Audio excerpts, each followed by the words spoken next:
God damn, this is an aside, but I just barely learned how to make pixel art. Oh, where am I? Whatever.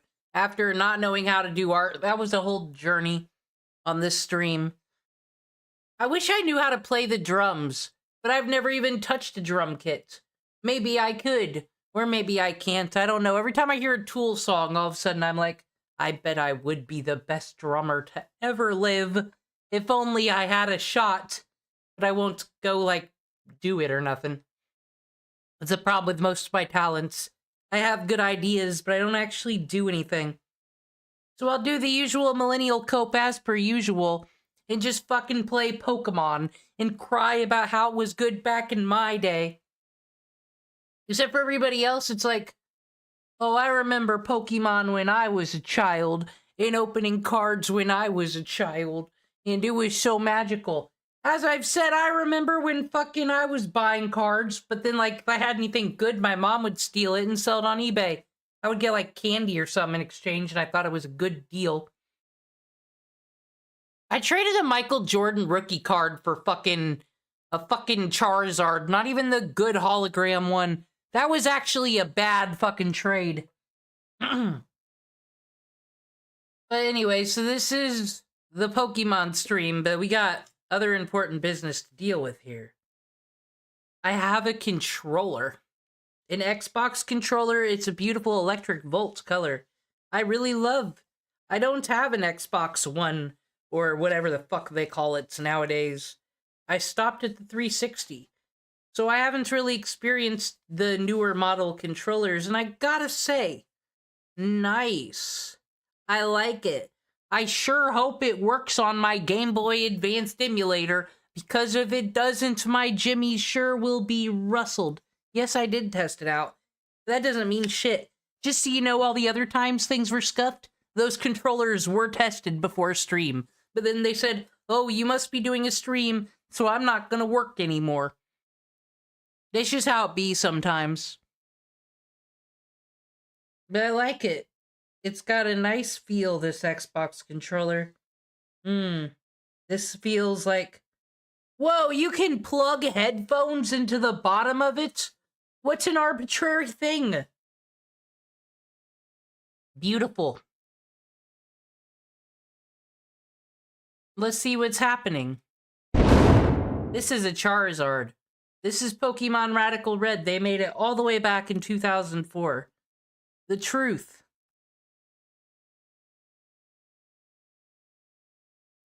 Alright, moment of truth. Whoa! Whoa! Guys, my controller is working, and I'm using an analog stick. Usually, I come up in here with my Super Nintendo controller and be using the D-pad. Like a peasant. That didn't work too well for me in Metaphor. Maybe I can finally play that game. This is my controller. I'm controlling it. Is it true? Is the Xbox 360 controller, or whatever the fuck it's called nowadays, the Xbox controller, I think it works with a Microsoft PC. I think I found it. I can play games now. Okay, so... Oh, get the tunes poppin'. That's what we do around here. We don't listen to this Pokemon music. We listen to Cassette Beast music instead.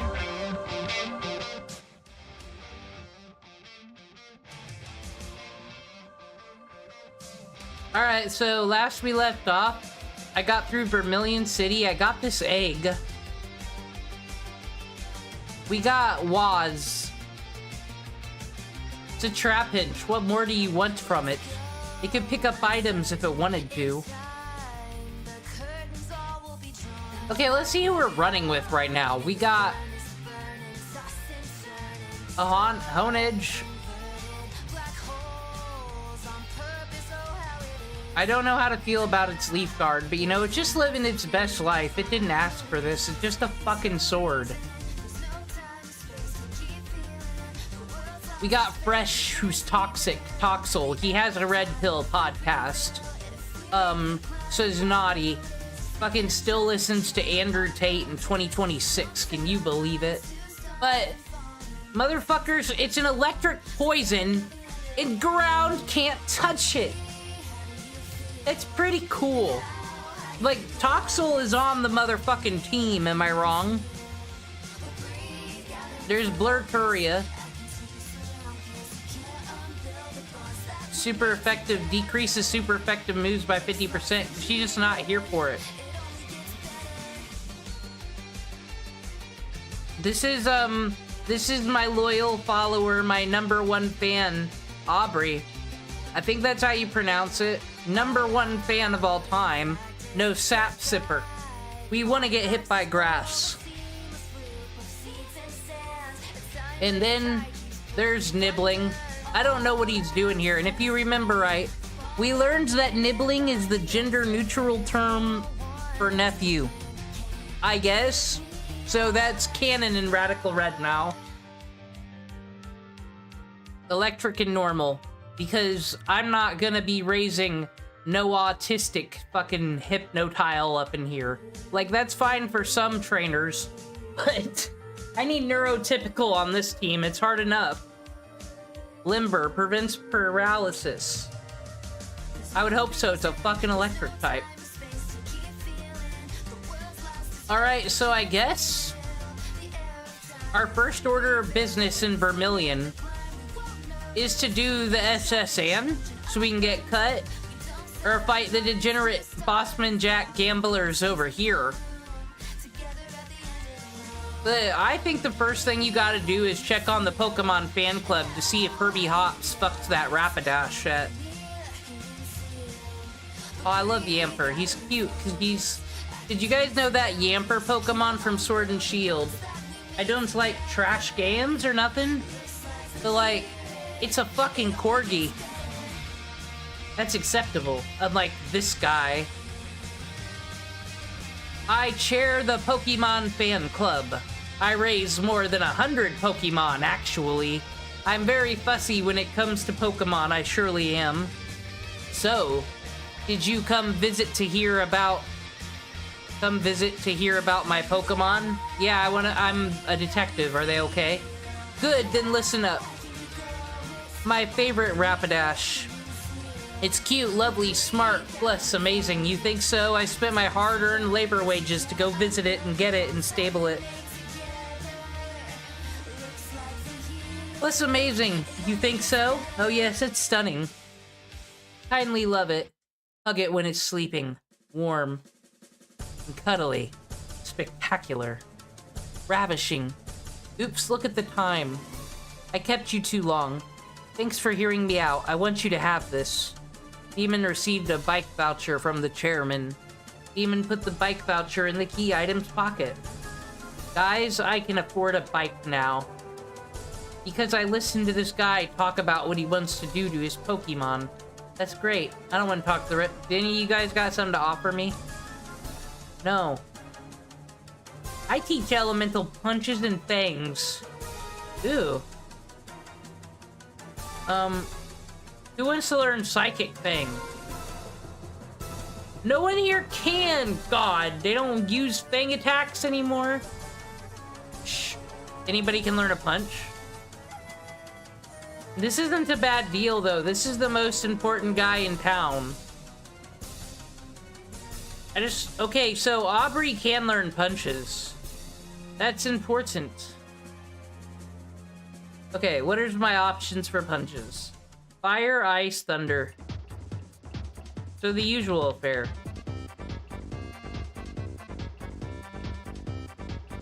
Thunder's always cool.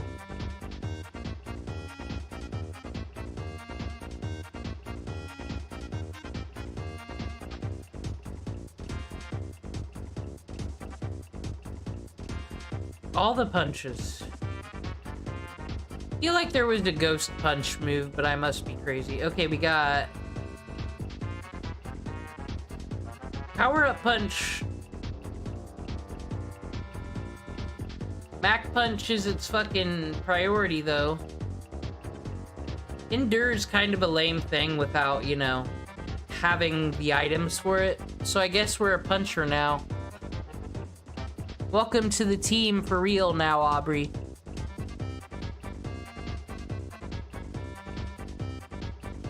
That guy fleeced me for my dollar bills. Okay. I think we'll take on the gamblers. See how well my team is doing. Well, what does this do now? Because I went through the other Digglit's cave already. Well, isn't this a surprise? Diglett dug this long tunnel. It goes right to Viridian City, they tell me. Does it? Didn't we already get our encounter here? I don't remember. They don't fucking want it anyway. It's goddamn Cosmog. Who the fuck wants that? Also, this isn't like a Nuzlocke, so I don't gotta catch my first encounter. I can figure it out later if I've been here or not. I don't have to commit to anything. I just go with the flow like that. Oh, it's a Yorkie! I haven't the time. I haven't the time for the Yorkshire dog. I just want to see where this leads. I don't want to be one of them Chilean miners. Chilean miners. Yeah, Chilwalk indeed.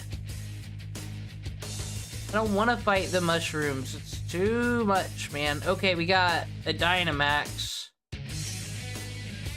You know what? I could evolve that Nidorino if I wanted to. Let's take on the Dynamax. I would like to look inside. Let's go, Brendan.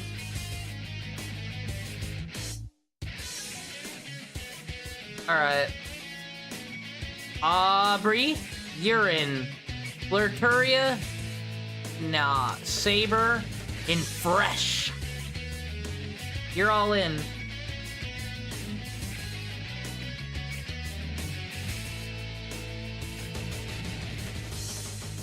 Guys, we're fucked.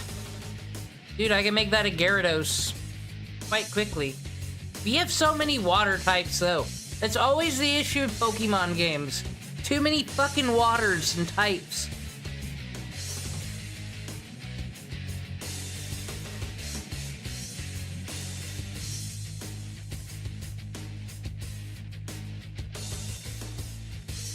Doesn't even know. It doesn't even know that I know Thunder Punch yet. You're supposed to flinch.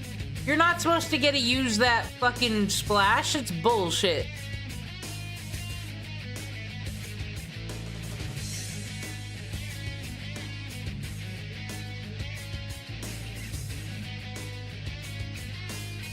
I mean, this is around the area where you would get such a Magikarp. No! It's an aggressive carp now!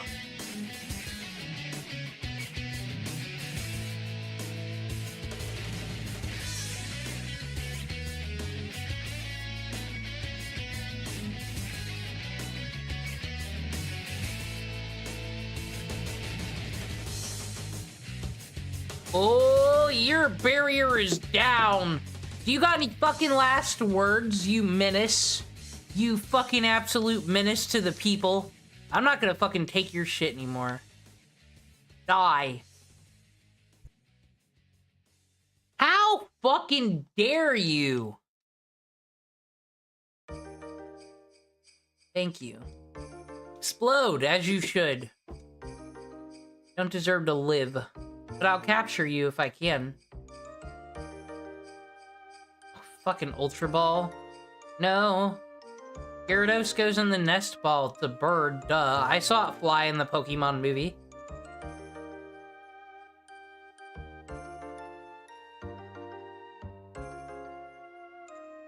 Magikarp was caught. Justin, it's just you on the wall. What are we naming it? This future female with a huge ass mouth.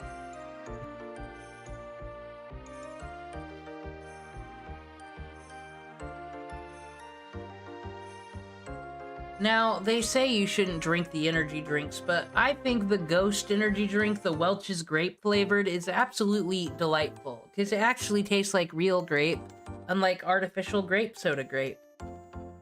See, they say it has legendary energy, epic focus, 0 sugars, and no artificial colors, because you shouldn't have that in your energy drink. You can't see it anyway. Only intended for people's 18 years or older. Hello, Aubrey. You just beat this Magikarp. It's true. Chompta. I also have a controller that works. It's the truth. We are not a scuffed... We're not a scuffed thing at all anymore.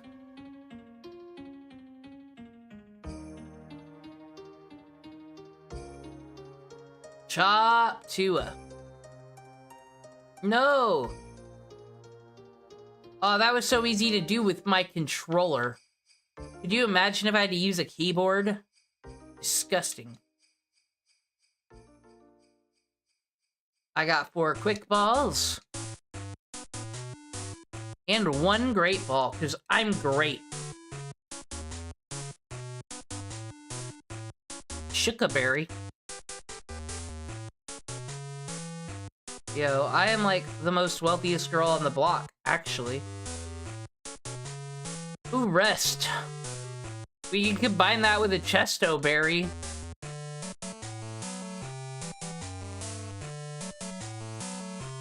I don't know if I need to catch a Pokemon here. I'm kind of feeling this team. I hope they get good. Oh wow, so we can go back.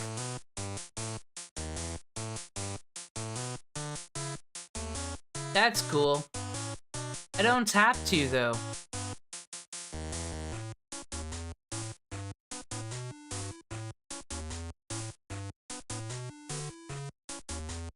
I can just ride my way out of here.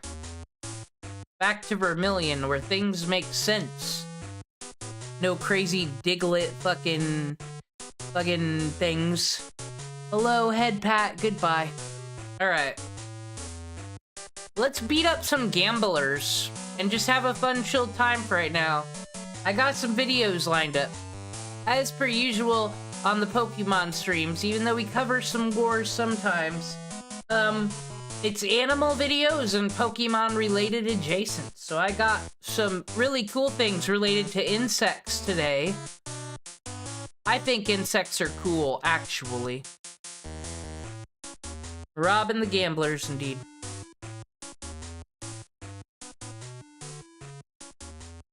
Oh, this fucker. It does the thing in this game. Don't be fooled. It will... Maybe because it doesn't have its ability here, but it can turn into the giant little bitch fish.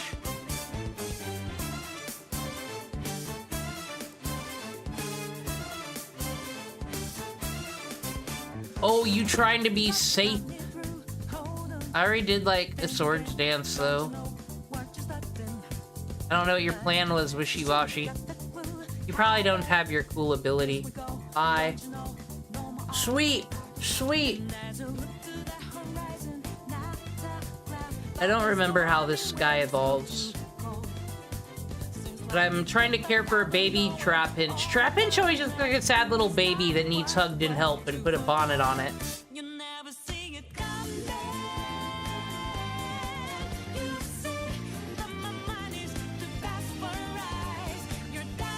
Bulldoze. Oh man, it's only 8 years old and it already got its first construction license. I'm so proud of it. Fucking no one needs to know Bide.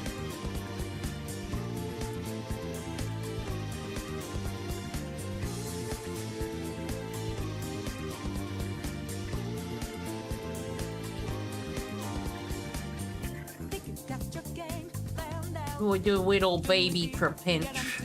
Okay, Eddie, I'm sorry.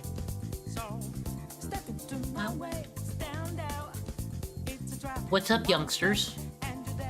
No! So...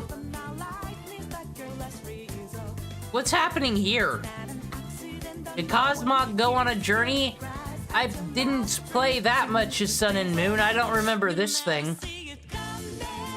Or is this its Ultra Beast form?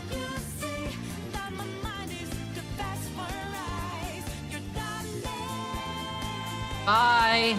It was nice to see you. I wanted to define this young child, not you, Kawazumugi. I guess he doesn't want to fight me. Well, we got enough electric types. We got cooler electric types. Get out of here. Bossman Jack, let's go.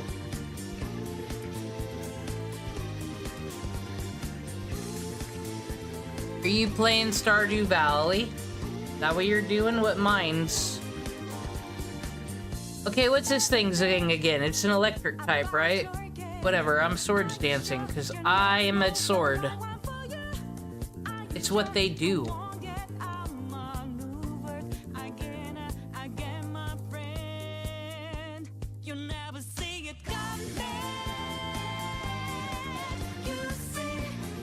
Oh, its special defense is up, but I'm working on my attack, you fool!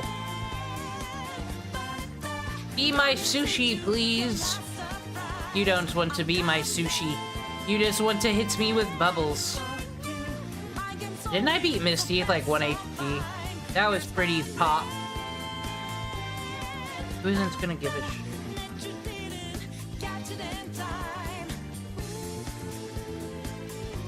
You're up. Aubrey, it's all up to you.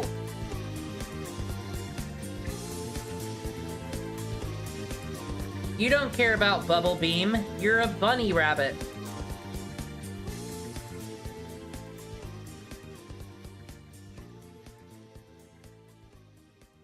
And you'll become stronger than you were yesterday. Look at that.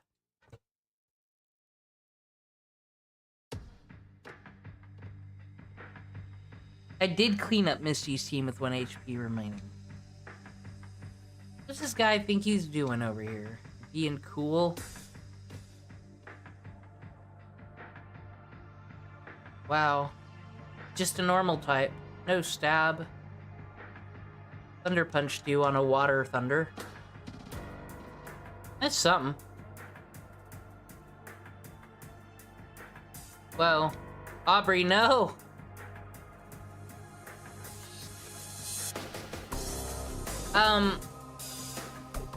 Why do you got Beast Boost? Yeah, I think, Swords Dance is sharply Rose attack, whereas that one's normal. Power-Up Punch is kind of like using Charge or something itself. Mud Slap for you. You got this, Nibbling. It's your time.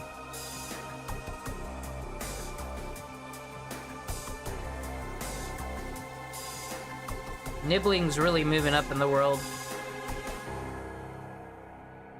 It's gonna be a while before my little Trap Punch can go to college, though. But I'll accept Sand Tomb. That's a good educational platform. Guys, that new Pokemon game looks lame. I'm sorry, it's for little kids. Why are adults playing it? I guess to be useful idiots to Nintendo and sell them to kids. Which Pokemon is... I like Blurturia, actually. Because it was hell catching that Finnegan. That took a minute.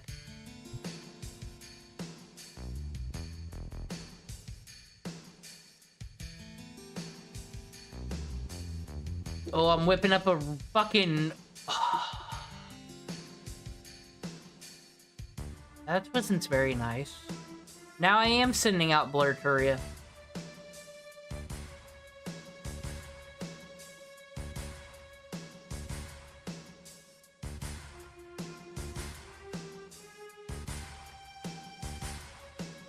Please.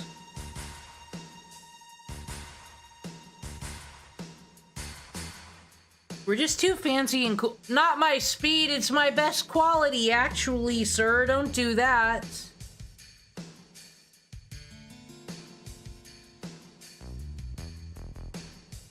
I'm still fast. It's true. Goodbye, Snover. No, Ewus taught us that there are favorites. There are some kids that live and some kids that die. Don't you know?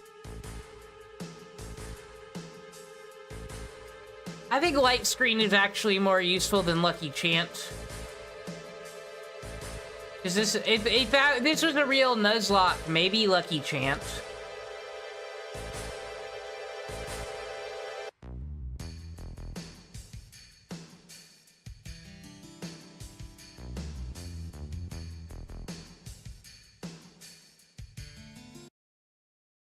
All right. It just looks like it's going to be some trainer battles. Everybody knows Radical Red. So let's check out a video on insects. That sounds amazing. And we'll learn more about creatures and think about Pokemon related. It makes sense. I swear it does. I don't tell lies on this fucking stream. Not no way, not no how. Unless I want to tell lies.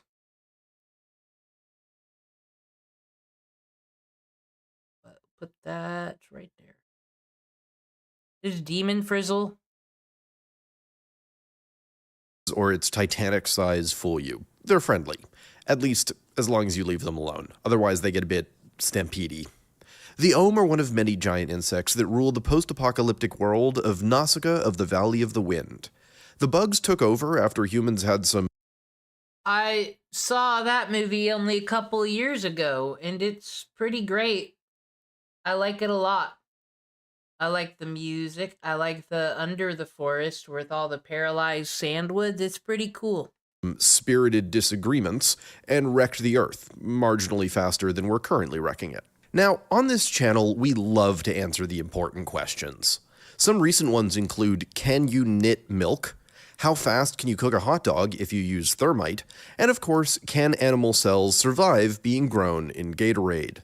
But today we come to you with possibly our most important question yet. How big can bugs get? And are the giant insects of the toxic jungle even remotely possible? Currently, bugs come in a few standard sizes.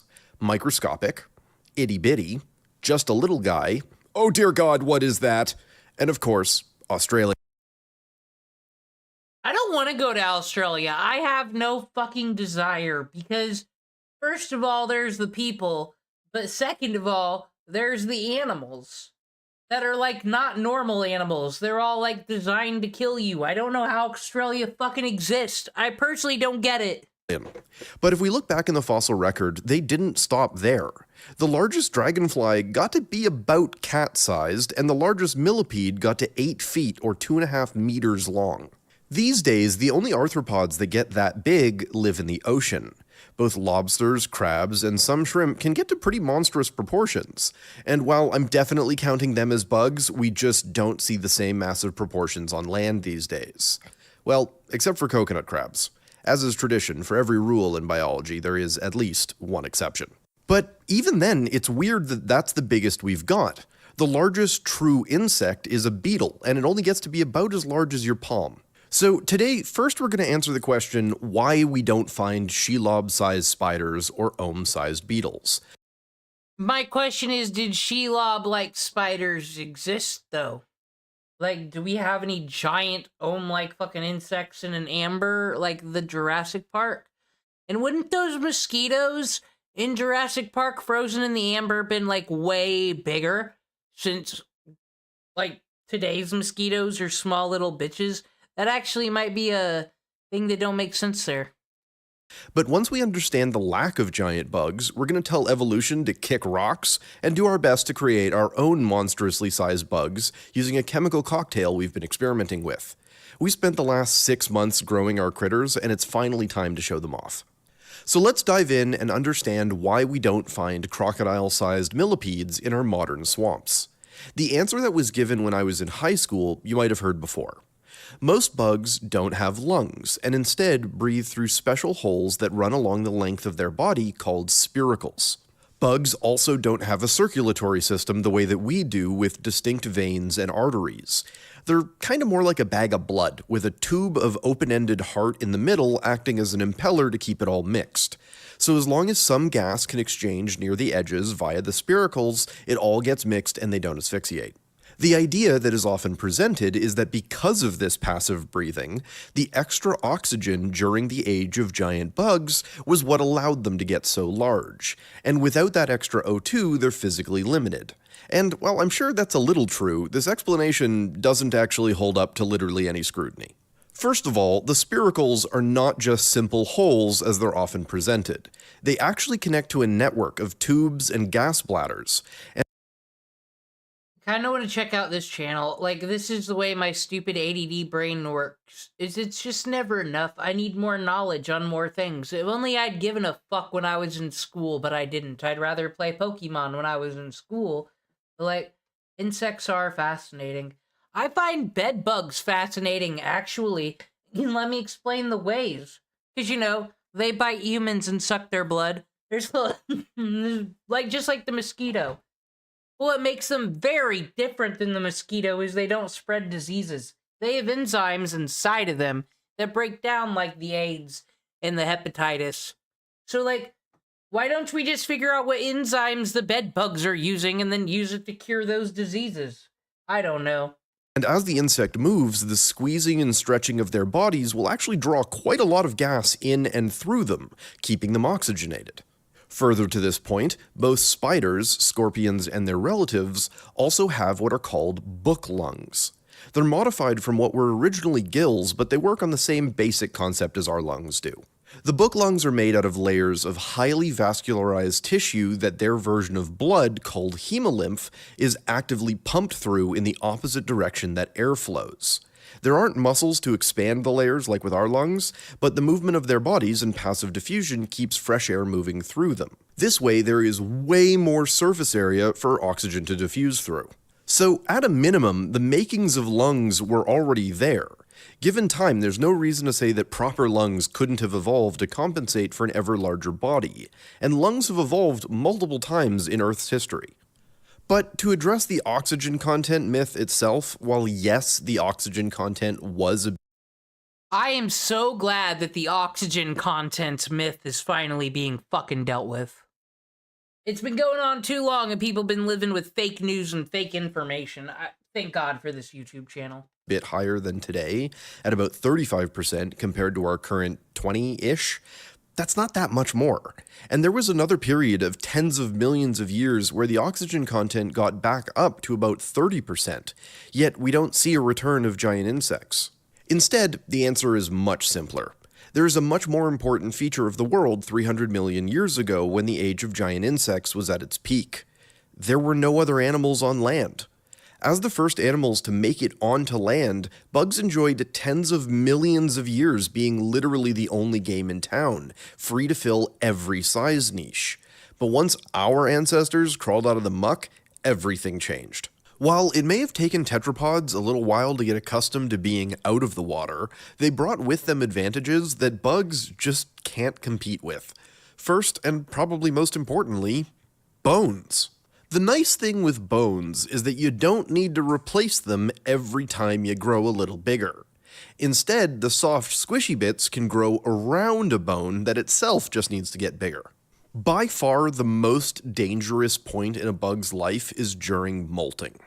During this process, bugs need to completely detach from the old exoskeleton, crack it open in the middle, and then shimmy their entire soft, squishy body out. There's gotta be some birds or a predator where this is their favorite fucking day of the year. They just fucking sit there on the side like a man. They just come fresh out of the oven, just popping out so tender. Like, this is where the rich fucking elitist birds go, saying, I'm ready for my scrumptious Chinese dinner, let's go. The real problem, beyond this taking time, is that once they do get out, they're still soft and squishy. It takes hours for the new shell to start to form, and it's not fully hardened for potentially days. All the while, they have no defenses and are about as maximally edible as an animal can get. If we had to do this, it'd be like pooping out all of your bones once every few months or years, and then having to grow a whole new set repeatedly. Deeply unpleasant, and it would leave you very vulnerable. This process is also very wasteful. Each time they molt, the leftover shell has a lot of minerals and nutrients left in it that the bug is going to need to restock on. Even bony animals like deer or elk really struggle during horn growing season because of the intense nutrient drain. And that's just some head decoration. If you're replacing the equivalent to all of your bones regularly, you're going to be at a pretty serious disadvantage. And this is only made worse if you try and increase your amount of armor.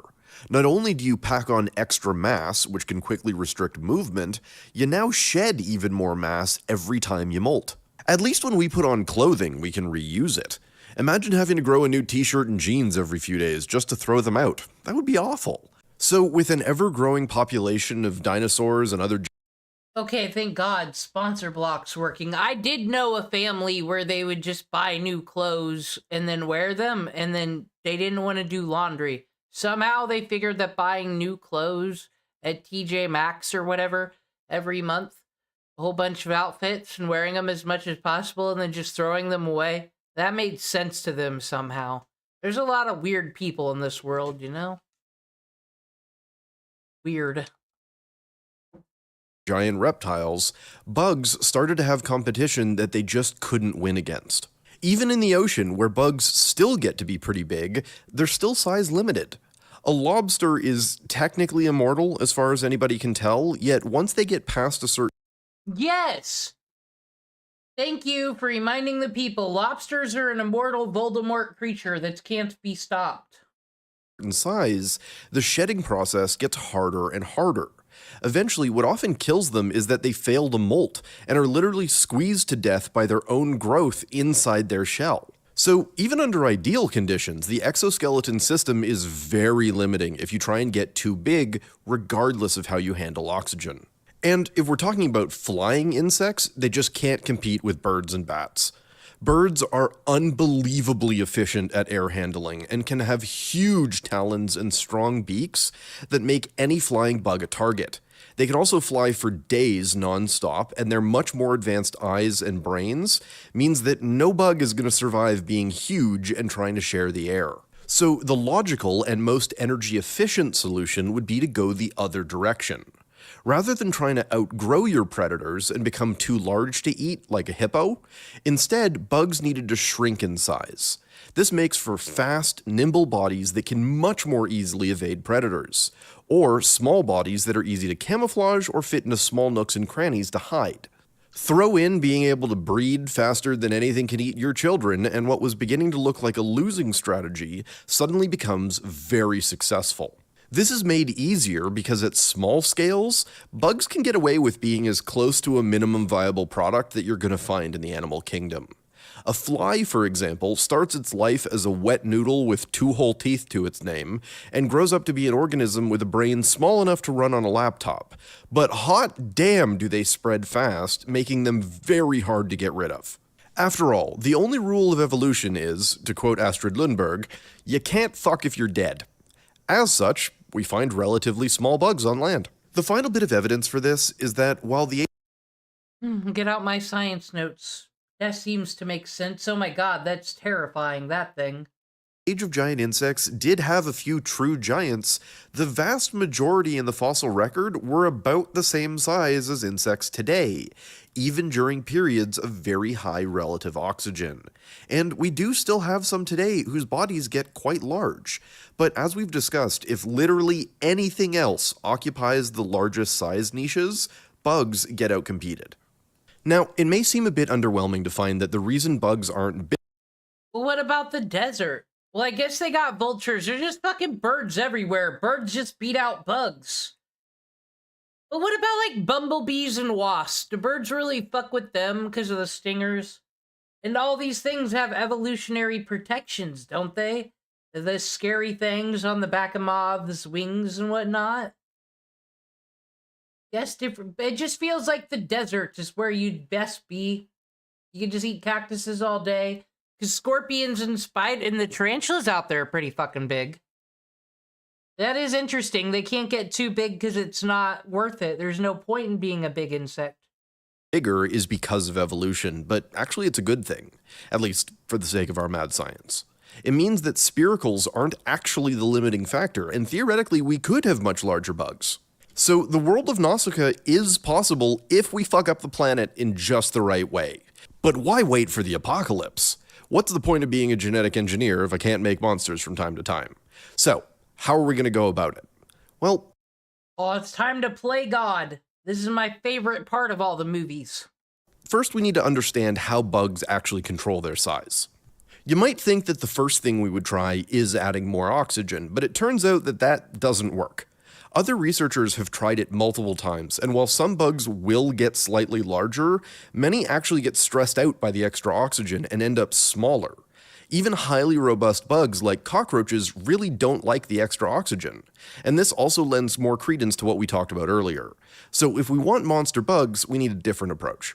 Bugs, at least from a hormone perspective, work basically the exact opposite way that we do. We have a growth hormone that so long as the level is high, we get bigger. Bugs, on the other hand, have what's called juvenile hormone. As we've talked about, bugs constantly have to shed their exoskeleton as they grow, but most times that they shed, they go from one larval stage to a slightly larger larval stage, and this is controlled by keeping the levels of juvenile hormone high. When the level of juvenile hormone drops once they've hit max size, the next time they molt, instead of staying as a larva, they'll instead pupate. Pupation is how land bugs mature into adults. Unlike us, with puberty being a slow, drawn-out process, bugs get it all out of the way in one go. First, forming a shell around themselves before basically turning into sludge on the inside and completely rebuilding their bodies into the adult form. I'll be honest, it sounds worse than acne in a cracked voice, so I'm pretty glad we don't do this either. In the ocean and in other arthropods that don't do pupation, there's more variation in how maturity happens. Some do it gradually with each molt, others will change dramatically between molts, just like pupating insects. But regardless, they still use the same hormone system and basic life cycle and body plan, which is also why I've been counting things like crabs as bugs. In principle, anything we learn from true insects is also applicable to the rest of the bugs. Anyway, the most obvious question then is, well, what happens if juvenile hormone levels never drop? Do the bugs just keep getting bigger? Or do they have some other way to monitor their size? Well, there's only one way to find out. We ordered a Why do centipedes exist? What are their purpose? Because earthworms, don't they do a pretty good job, earthworms and ants, at, keeping the soil, having oxygen, doing their thing? They seem to serve their purpose in the ecosystem. There's like a kabillion species, though. Sometimes I don't know if, everybody is pulling their equal weight around here. Because earwigs, first of all, they're fake centipedes. Whatever, evolution, God gave them this fucking pincer, right? But it's fake. It doesn't do anything. It just scares away people. I used to think earwigs were terrifying. I got tricked by it.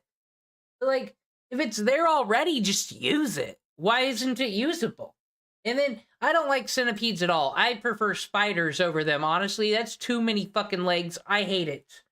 Go away forever, I say. Variety of different bugs to test on from a local reptile supply place. While my adorable pet noodle Linguini doesn't eat bugs, lots of other reptiles do, and so pet stores carry a variety of insects to keep them fed. We got silkworms, hornworms, mealworms, and flightless fruit flies, and since they can't fly, we've taken to calling them fruit walkers. Now, how can we control the level of juvenile hormone? Well, it just so happens that humans, clever little monkeys that they are, figured out that there's a whole family of chemicals called insect growth regulators. Some of these will trigger the same receptor as juvenile hormone, and in some countries they're used as a pesticide.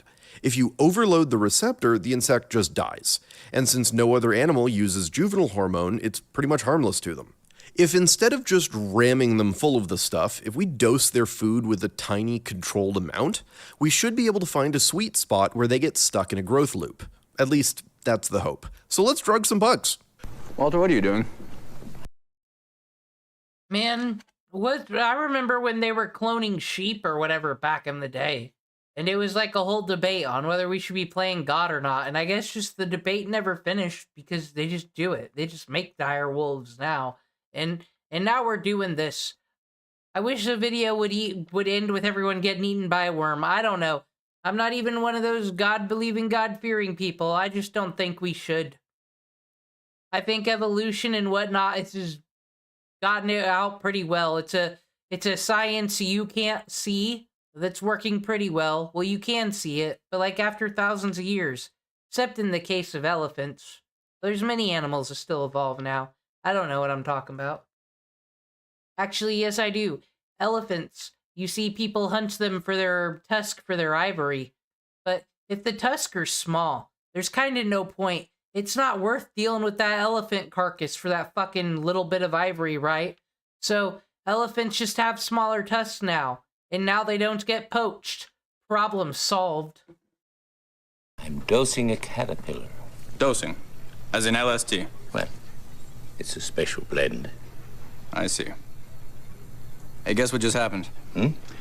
Finding out that my father's giving drugs to bugs somehow just became a typical moment in my life. It's wonderful, isn't it? We bought a chemical called piproxafen, which is a juvenile hormone mimic. There were a few to pick from, but this one was the most potent and has the benefit of sounding like the kind of mad science chemical that would make bugs big. Anyway, we had to mix up food for each of the different bug types.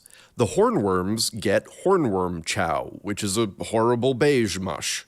The silkworms get silkworm chow, which is a horrible green mush. And the fruitwalkers get fruitwalker chow, which is again a beige mush that somehow smells both better and worse than the other various mushes. Finally, the mealworms get wheat germ, though they also need a source of water, so we're using these water crystals, which, as far as we can tell, are some sort of sodium polyacrylate, which is the same stuff they use to make Orbeez. We did learn that the lobster is indeed immortal. The only reason it dies is because it outgrows its exoskeleton and gets crushed to death. So really, it's the exoskeleton that's not immortal, and that's the problem. Experimented with supplementing some of their diet with fresh veggies, but we pretty quickly realized that this would mess with the amount of drugs that individual bugs were getting.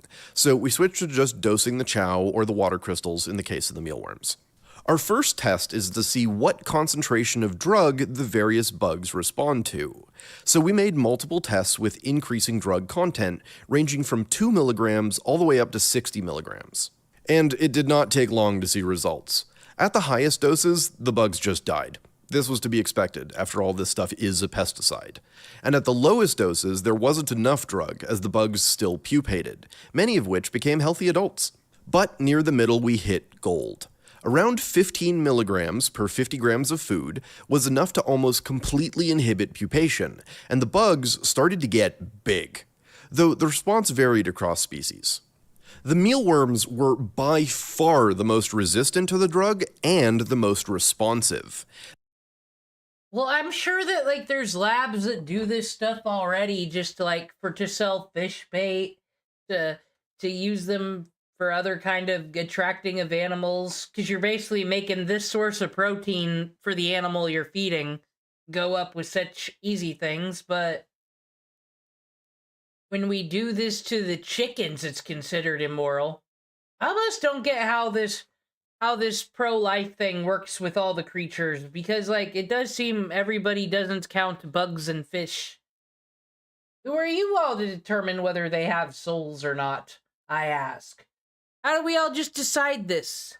They could handle very high concentrations, but even at low concentrations, it was enough to stop them pupating.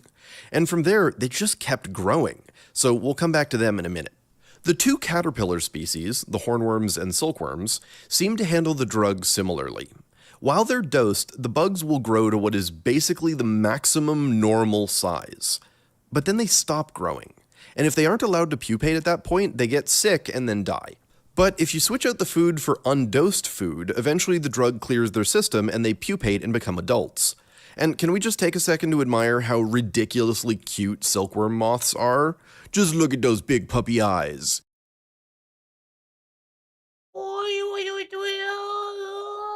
Did you guys think that it would come out so fucking adorable? Yes, make it huge. Huge. Bigger. Don't you just want a giant one to snuggle with? Anyway, the fruitwalkers had a similar fate to the caterpillars.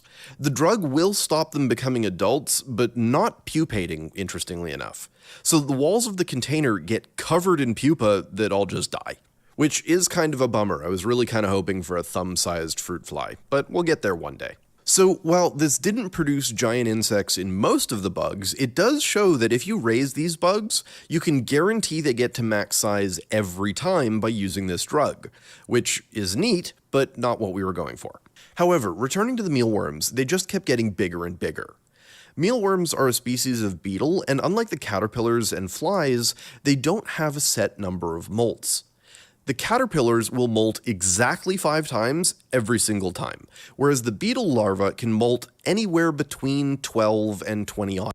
I want them growing silk moths, thank you. They're adorable, and why are you threatened by moths?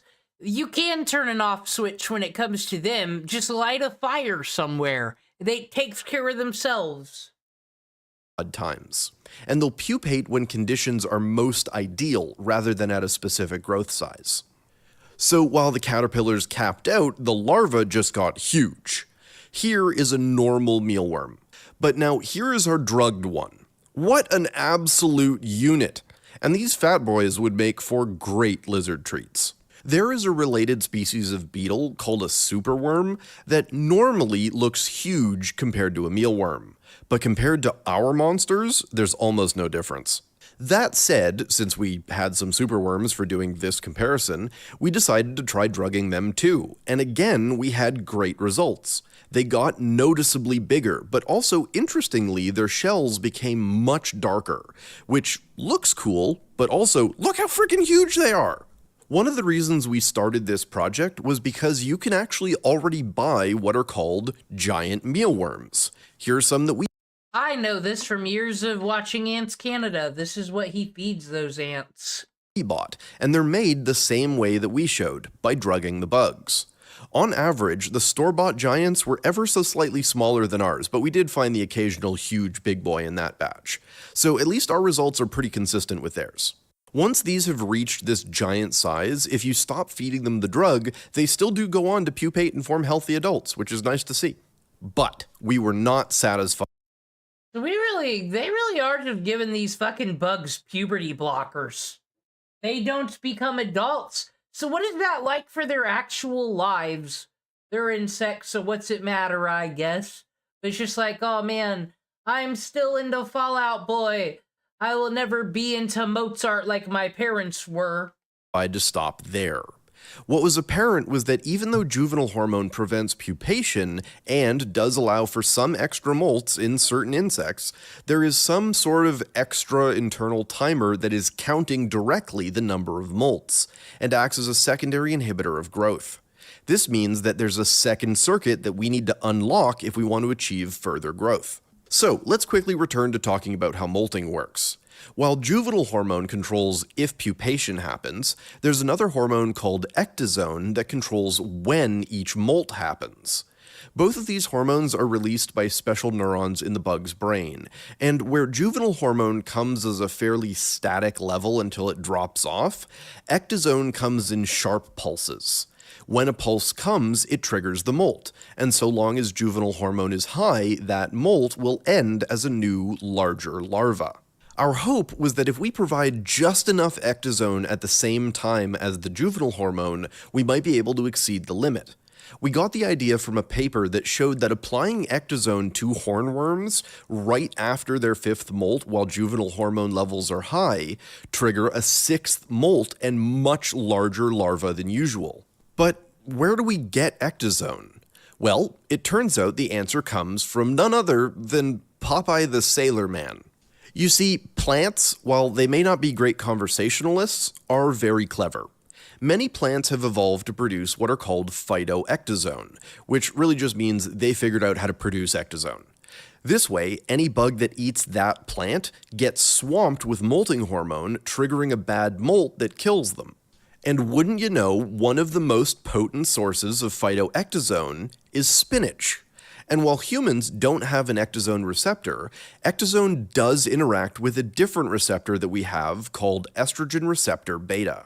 Now, it's tempting to assume that because estrogen is involved that it's something to do with the sex hormone. But no, it actually isn't a sex-related gene at all. Instead, it actually controls muscle growth, and stimulating the receptor can induce muscle hypertrophy. As such, you can buy pills. That's why, you betas, you really need to get on estrogen. It'll fix you. Pre-filled with ectozone online, and bodybuilders take them to help them get swole, which does technically mean that Popeye was onto something. Anyway, we had hoped that by adding ectozone directly to the feed, we could get lucky and hit another sweet spot that fully unlocks the growth. And at first, it seemed like it might be working, but then tragedy. The hornworms all died. Both the highest and lowest concentration had killed them pretty quickly, leaving only the middle concentration to survive the longest. But even they didn't survive long. The mealworms fared a little better, but we started to notice more and more of them dying. And after a few weeks of treatment, when we weighed them, we actually saw that increasing ectozone only led to a loss of weight, not gain. So if we want bigger, we're going to need a different approach. Feeding them the ectozone directly is just... So, random thought, because everybody's like, AI is gonna take the jobs and everything in life is over and the kids won't even use ChatGPT to look up shit. They never used Google the last fucking 20 years they had it. I agree with that. But, so I've been thinking about every movie where it's like, man, if only we could research these worms, then we could stop Godzilla from happening. But the evil government's like, we have to research weapons for defense. Wah. It's like, couldn't, like, you be a crazy biology, whatever these people do, their studies where they're fucking with animals? But yeah, make YouTube content out of it, and then you can get monetization money, and then you can put that into your research. There's all sorts of things that are doable in this future now, as long as you can find an audience for it. People love bugs. They're moths. Why are you scared? As I said, just start a fire. Their asses will fly into it. It's what they do. They come with an off switch. Too blunt of an instrument to interface with the delicate bug circuitry. Either we somehow need to control more carefully the feeding schedule, or a completely different delivery mechanism than food. We're thinking maybe a timed aerosol or something like that. But all of this was only ever a proof of concept. To make Mothra, we shouldn't be relying on this blunt tool and should really be going in and directly tinkering with the DNA. Either by giving us optical control of the release of the hormones so we can Whoa! Hey! X-Bounty, you are a mod. I need you to remember yourself. You can't just be throwing hex codes out at fucking people. What's wrong with you? Please think on your actions and re-educate yourself. Trigger it by just applying the correct color of light, or adjusting the timing and sensing circuits directly. Unfortunately, that'll have to be for a future video, but I'm still thrilled at how chonktacular we managed to get the beetles. I suspect this method would work with Hercules beetles, which are the world's largest, so we might get a few larvae to see if we can make a world record-sized bug in the future. And I'd be very keen to try this on crustaceans. It might even be worth redoing the experiment with some isopods or crabs. If I serve Alright, I got other videos lined up for later, but... Get our tunes.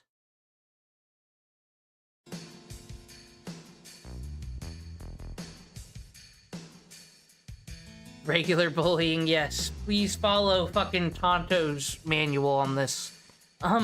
This is Whitney. You know, the woman with the mill tank. It's time we've taken her on. Remember, there's 2 gym leaders for every area here. For the last time, I'm not taking any more autographs. Oh, that's not what you're here for. I am terribly sorry. Anyway, I'm Whitney, the world-renowned milk tank user. Perhaps you've heard of me. If an intense battle is what you want, then that's what you're going to get. Okay. I hope you don't let my cuteness lull you. You'll definitely regret it, she told us. I'm not. I'm horrible.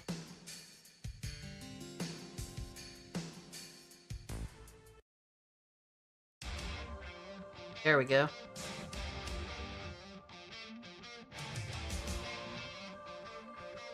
Okay, we gotta remember that fairy type is a thing. I wish we had some poisons. Fighting doesn't work on fairy type, apparently, in this new world. Okay, what? I don't know what it's gonna do. What would a Wiggly... It could be resting or doing something to set up, though.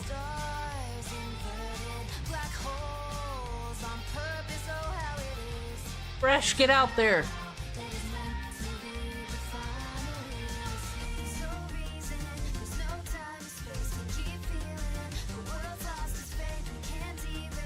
Whoa. That wasn't very effective. I'm a poison type, you jerk. It's fine. Fresh wasn't meant for this world anyway. He's just a podcaster.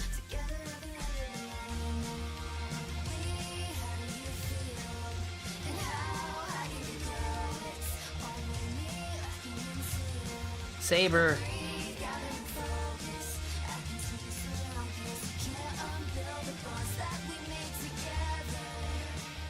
Whoa, am I steel type or something? Seems so. And this, why fucking Wigglytuff faster than me? That doesn't make no damn sense. I'm considering all of this. I'm gonna have to use a completely different team on this whore. Like, what's Waz gonna do over here, quite honestly? Just a level 19.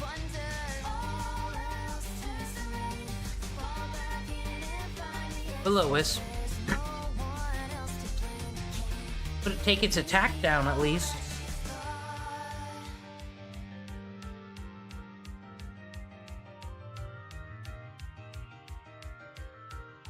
We'll do Fate Stay Night again soon. We gotta do our, art stream first, then we'll do another Fate.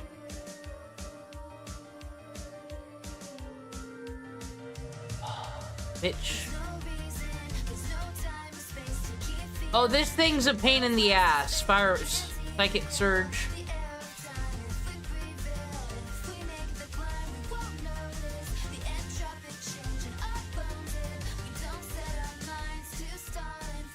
Okay, Psyshock, I believe, works a lot worse if you're already status. Yes, we gotta make sure no statuses or sleepies are happening to us. This thing's vicious. Remember when she used to just have a fucking fake out doesn't work? On a Psychic Surge, what the fuck does? Guys, I have to rethink the whole fucking team.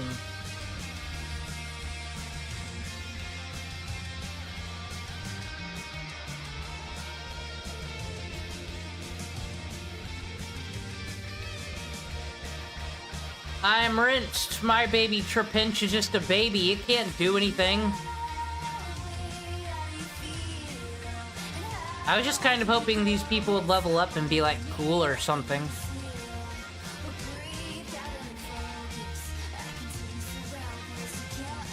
Hyper Voice is pretty cool.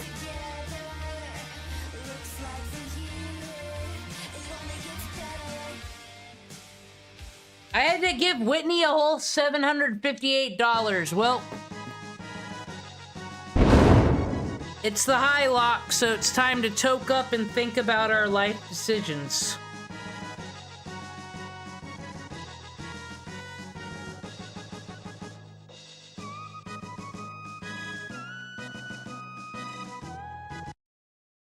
There we go. That's what I deserve. But it's okay, because we got plenty of Pokemon in the box to build a team just to fuck her. Not to have sex with her, that's terrible. Whitney's horrible anyway. I don't even know what her fucking age is, but you remember what she did to that Miltank in fucking Gold and Silver? No one should forgive her. I don't give a fuck what her Radical Red team is. I got a lot stashed. I live in Michigan.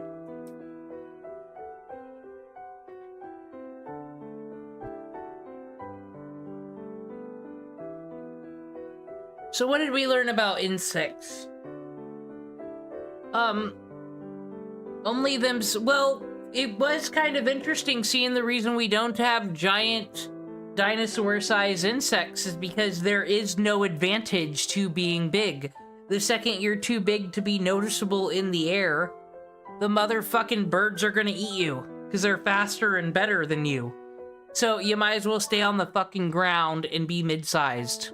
Makes sense.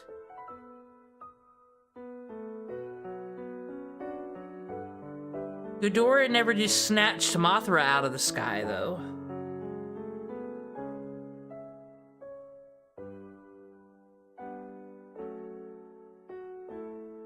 They've lived long being small, indeed. Like, there's already giant moths, though, in all reality. We've all seen one of them fucking huge, fuzzy ones that wind up on the door.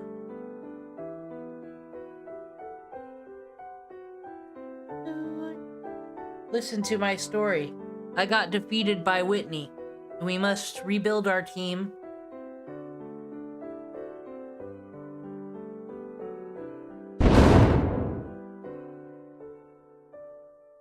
Okay. Good old Puff.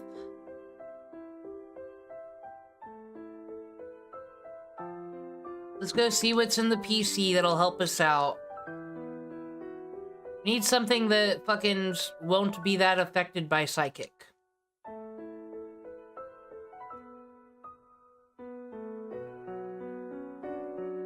Yes, thanks for letting me know that I should participate in consumerism.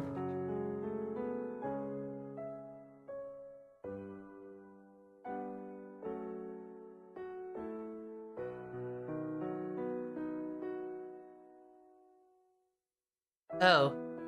I don't want this PC. I want Bill's.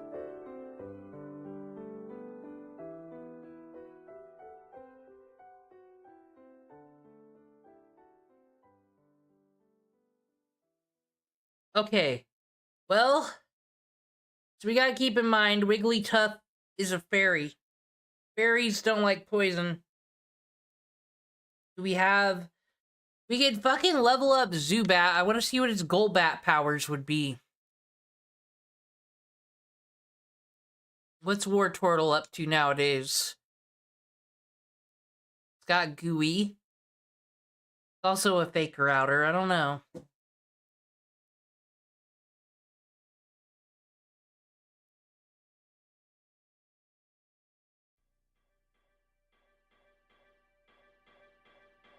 Granados, Alan.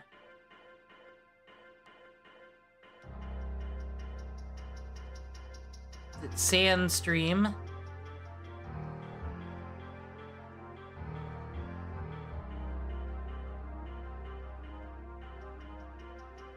Okay, actually, we gotta bring Blue Light.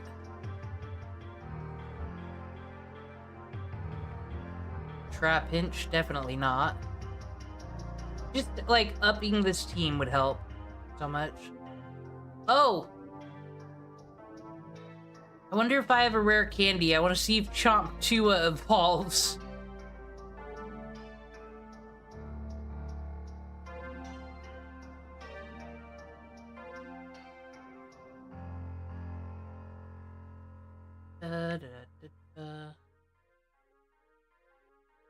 Yeah, okay.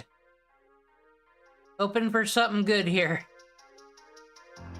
Chop Tua is evolving!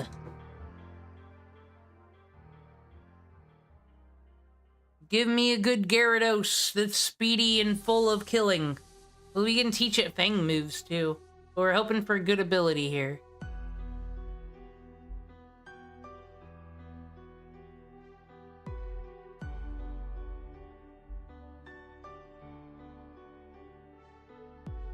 Bite, pretty good. Dark type attack. Alright, Chomp Tua. Light metal? What am I to do with that? What am I to do with that? Nothing of use. Light metal. Eventually, though, there's this bottle cap thing where I can, like... I can just get hidden abilities. I can switch these things out. Oh! Brogan! Brogan's what won us against fucking Misty, actually. We can't doubt Brogan.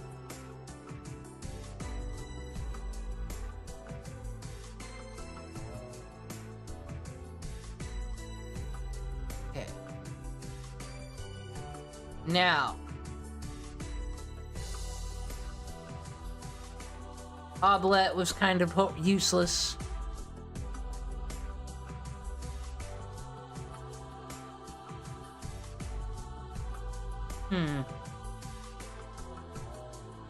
We do got St. David the Farfetch with its muscle band. Contrary.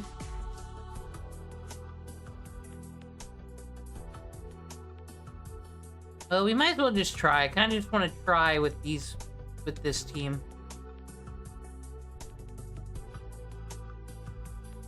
Actually, I don't think Saber will help me out much either. What you got going on, Spiel? Paralyzes on contact. Oshawott!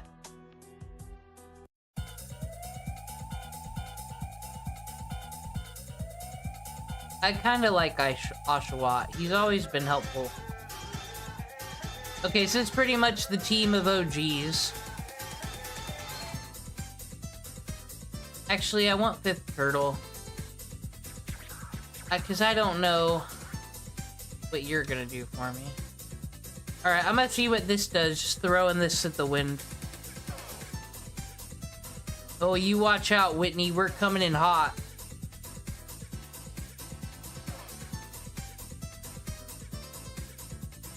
I want to beat her before doing the SSN.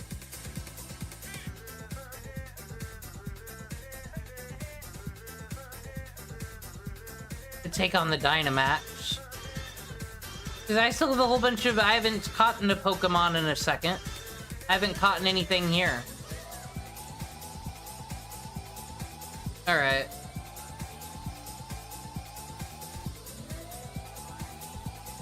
She is the re-owned build-take user. That is what we know her for. We know her for cow-related issues. Alright.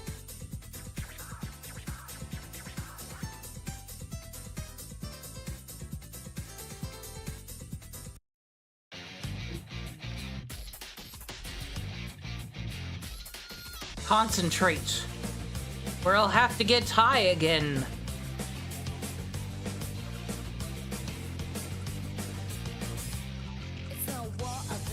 Okay, it's gonna use Play Rough. That's its thing.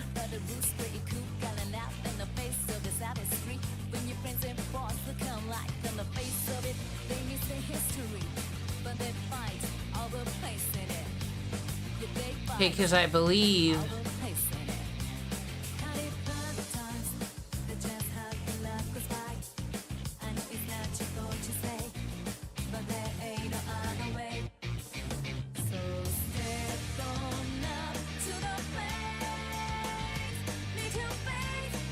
Alright, well we got nothing out of that, so I'm gonna doll eyes you at least. Lower your fucking attack. You're gonna be a bitch like that, Wigglytuff. Whoa! Okay, we need to watch out for the fucking Drain Punch, but at least I got my weak armor activated. Now I'm super fast. Fight won't work though. I wonder if I can put Psychic Fang or something crazy on. Ooh, that's helpful. Going out like a champion, I suppose.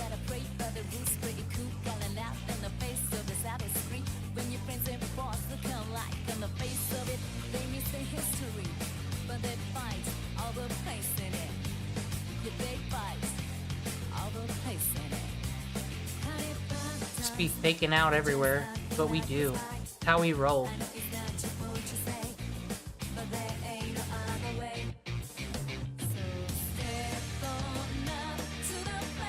You are going to use something that won't hurt Frogan. That's what I think you'll do.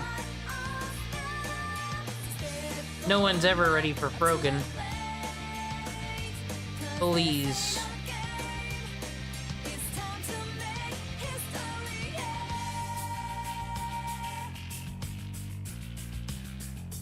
Okay, we're doing the Psychic Surge bullshit again. No, not the Vigoroth. I'm scared of that thing. I deserve that. Berries. Rogan's on a diet anyway. It's true.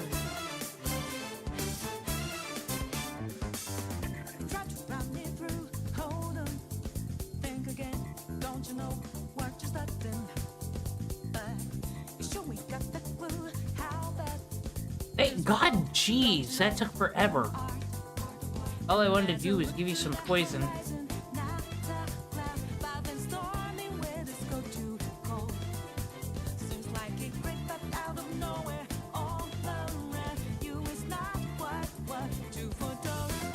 I don't think this team is it either. I might have to evolve some people and catch some things.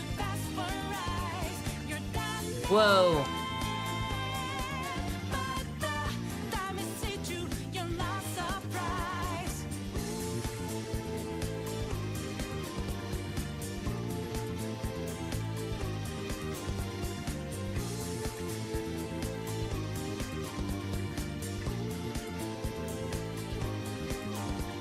Oh my gosh, everyone's so fast around here.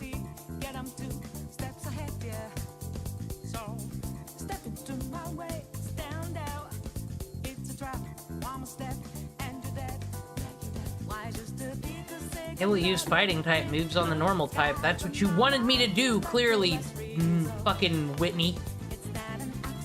Take that.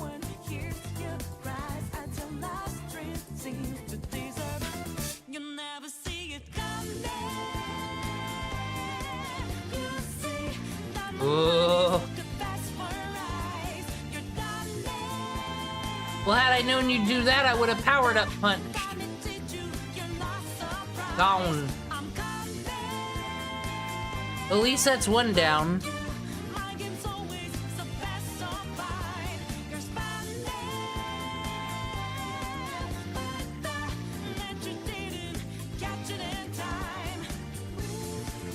Oh my God, it is here. The myth, the legend, the powers that be. Why? I didn't deserve that.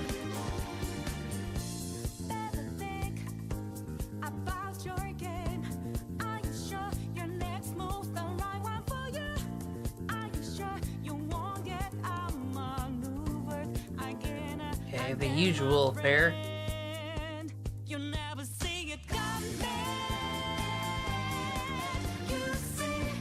Leftovers? H3?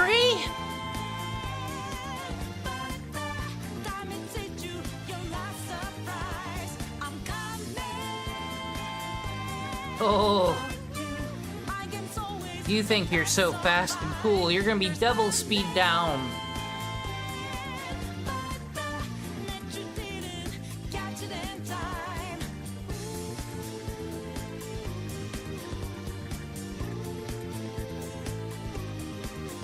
I think this confuses though sometimes. Yeah.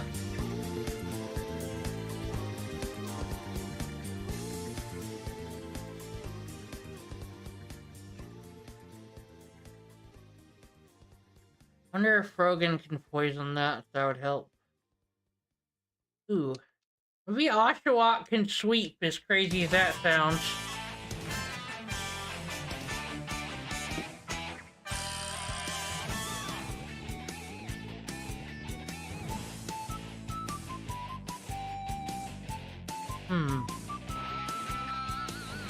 Okay, let's see. Rock Slide can fucking flinch it, though. Body Slam is 40%, though. Ooh!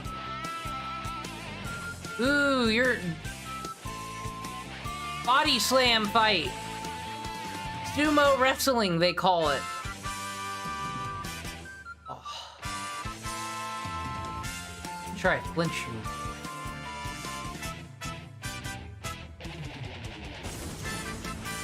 Why won't you flinch?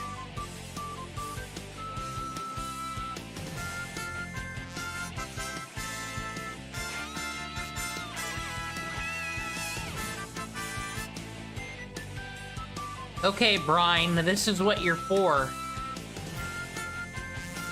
Hey.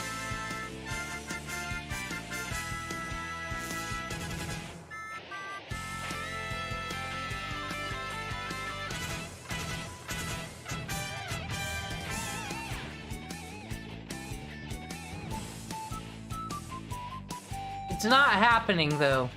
Because it can't happen. Even with the power of Bulldoze, it can't happen. Forgot that Grandpa's like a normal type.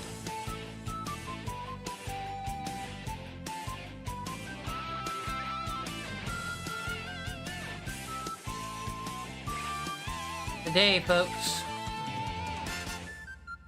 This is second one lost, so we still got fifth turtle. Fifth element of the fifth turtle.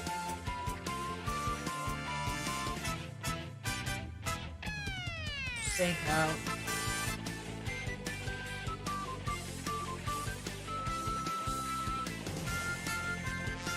You get 2 leftovers over there, do you?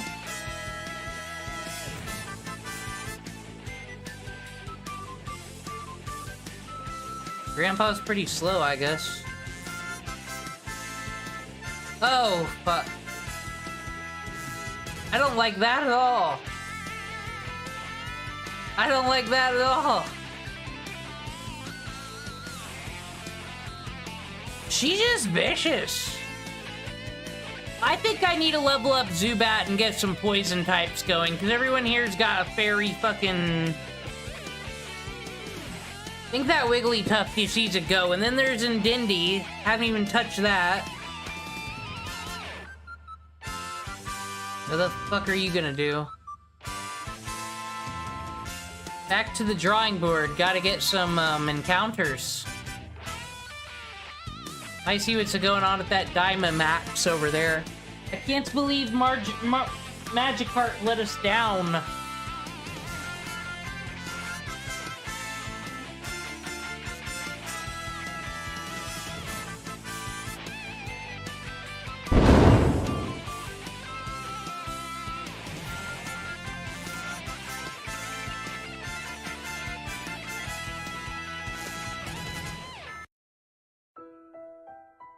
Here we are again. Time for another toke. I'm sure that'll help, but I'm gonna have to grind and do some encounters. That's fine. We'll watch a video while I do so. Part of the chill stream, you know? Hey, at least we could celebrate the small victories, you know, like having a controller that works. That's always cool. Not many people have that. That's what my story is.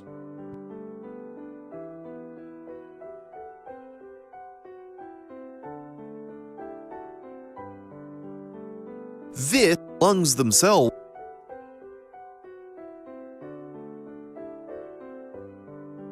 Recently, game. Okay. So, currently in the drama news, there is no iDubbbz updates today. There is no The War. But this faithful peanut sheriff witnesser guy, it's kind of funny. It's kind of funny to hate a little right-wing grifter for once. It's been a minute. I think Sneeko's an apostate too or something right now. I don't know what's happening. But I want to see this peanut get bullied. That's what I'll do during this toke. And then I will make the superior team to defeat the Whitney. Gaming for Hope, a controversial content creator in the Overwatch sphere, has gotten into some heat online after posting that he is quitting his 9-to-5 job to pursue Overwatch full-time, despite only being platinum. Now, some online trolled him for this decision, but specifically, he got into a beef with another self-described Christian content creator, the Faithful Sheriff, who has his own controversy and past. Gaming for Hope said that Faithful Sheriff is not a real Christian and he would never collab with him, causing the Sheriff to reply online multiple times in response, saying Gaming for Hope is an agent of Satan. A private call also got leaked of the Faithful Sheriff in his Discord server, where in it he talks about how he got ratioed by Gaming for Hope and says it's just easy to hate on him right now. There's a lot to get into, so let's just jump in. Welcome to the internet versus Gaming for Hope and the Faithful Sheriff. It starts when Gaming for Hope posts this clip on his TikTok account. I don't know this guy is the Witnesser. I might need to look him up as the Witnesser, but he was that guy, and then Burnt Peanut was cool, and then he became a peanut through transmutation, but you couldn't get the Jesus lover out of him. And that's where we are. I'm leaving my 9-to-5 to play more Overwatch. I know, many of you are surprised because you thought that I had already done that. No, No, I have a family to feed and provide for, and I wouldn't have been able to do that up until recently. That's why I only play Overwatch for like 10 to 12 hours a week. I wouldn't do that if I was full-time. Using some of the other time outside of just playing the game was to create this content so that I could eventually build up to where we are now. And I am blessed beyond measure to say that I am earning more from doing this than I was with my 9 to 5 before. We took the time to enjoy the extra income and prepare ourselves financially over the last couple of months, and it's time. I wouldn't have gotten to this point if it weren't for you, my incredible fan base. Of course, I'm aware of the channels that are out there that have funneled people over to my stuff, even if many of them were just outright fictitiously representing me in their content. It's fine because people came to fact check them and decided to stay because they were lied to by these other channels. So people are still into Overwatch, I see. I don't know nothing about gaming, I guess. And now I have an even more deeply dedicated fan base because of it. And I Am Gavin replies, quitting your job to be hardsuck plat, with a thumbnail that Gaming for Hope is on and the caption, the hit of plat. Gurkshan says, bros are threatening us with more content. The Devil Heisenberg says, your content made me delete Overwatch in fear that you would be in my games. Shlump says, does anyone actually f with this guy? And Mel replies, no, we do not f with Trump supporters and people who support stripping minorities of their rights. And Mew Johnson replies, you gotta. What a fucking thing to bring into an Overwatch conversation. Like I said, I'm really hoping we're moving past this. I think this era is over, everybody. It's just the mentally unwell. Who cares who supports what in the video game where you go pew pew, shoot shoot? Honestly. It's mind-numbing.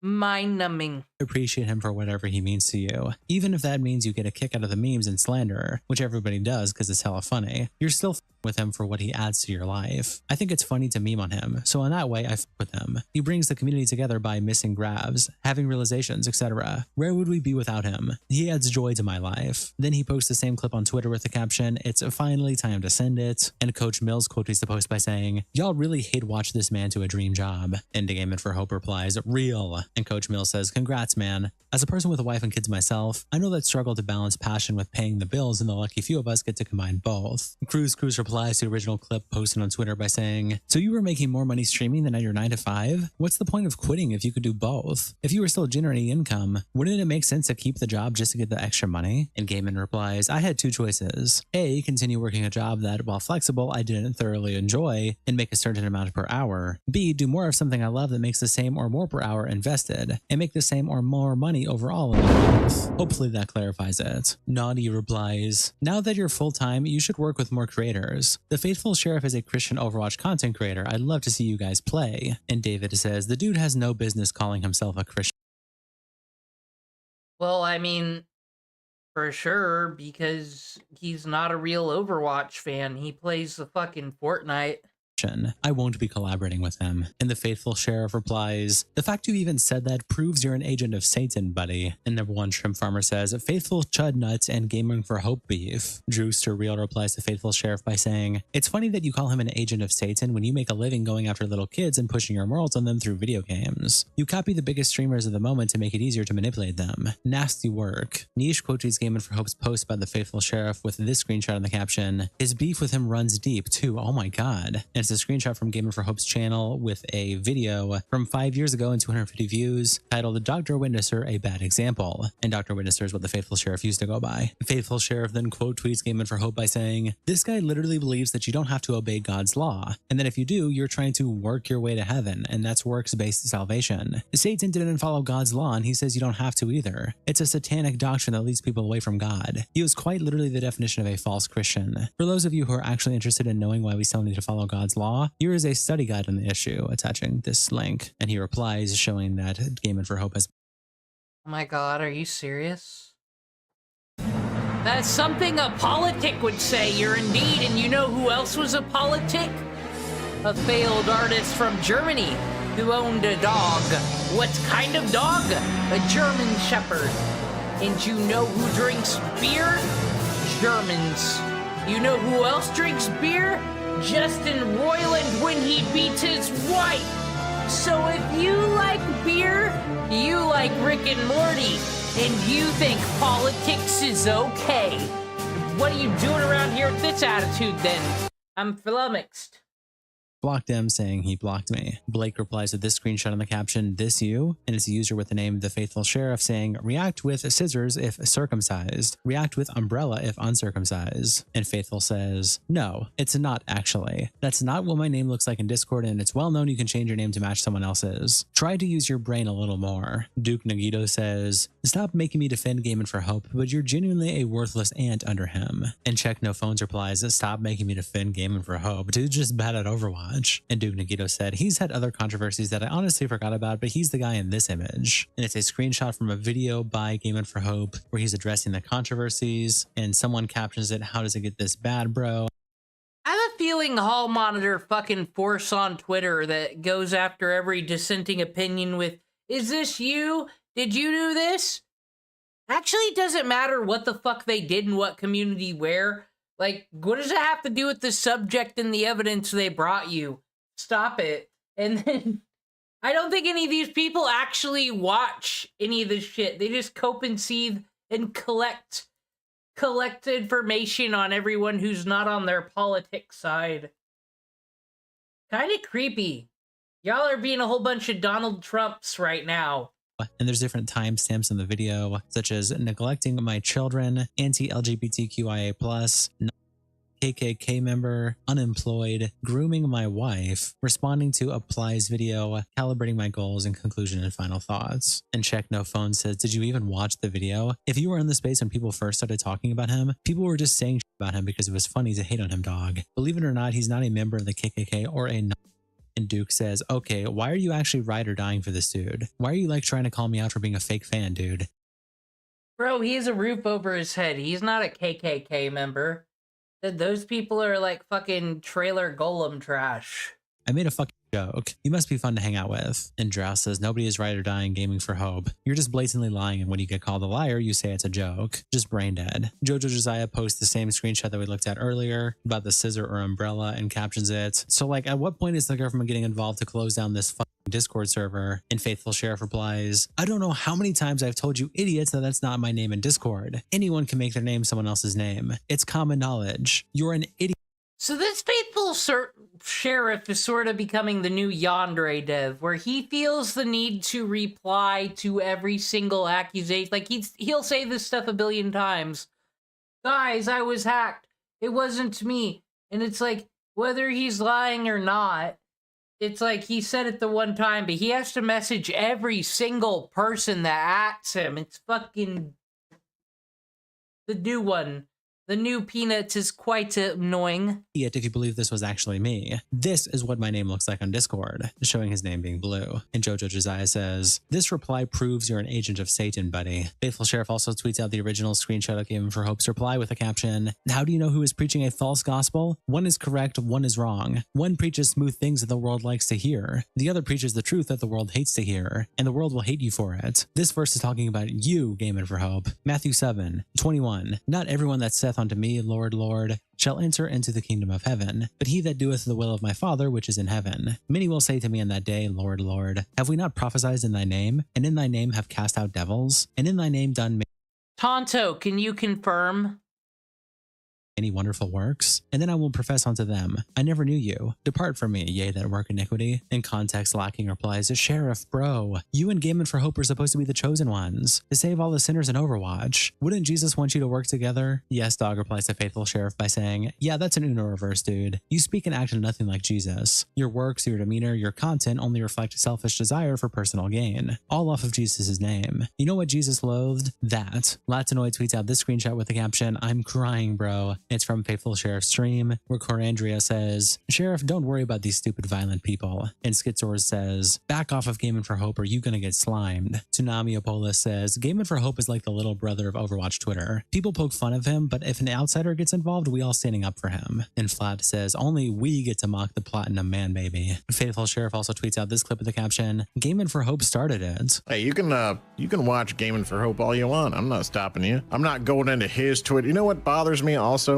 I didn't start this Gaming for Hope controversy crap. I didn't start none of this. Someone asked him on Twitter. Okay, first of all, people have been asking me. People have been mentioning him to me in Twitch and on X. And I'm just confused on how he has time to fucking stream, and it's always addressing stupid fucking dumb drama anyway. So, like, I don't even think he has time to fucking preach the Lord anymore between that and schizo posting on Twitter. It's really... That's why these people aren't a threat, brand newbie atheists. Don't worry, they've only got so much time. They're kind of like scammers that you scam bait to keep busy so they don't bother anybody. This guy just at him on Twitter something, and, you know, he's not going to get much done. I severely doubt he has convinced one child to pick up the Bible and believe in the Lord. Simple response was, I don't know the guy. I don't know him. And then someone asked him to collab with me on Overwatch. And the bonehead says that guy has no right to call himself a Christian. I will not be collaborating with him. He started the beef, guys. Do you understand this? He started it. I didn't say nothing to him. I was more than willing to look him up and have a conversation and collab with him. But he wasn't even open to the opportunity. He just straight up called me a fake Christian.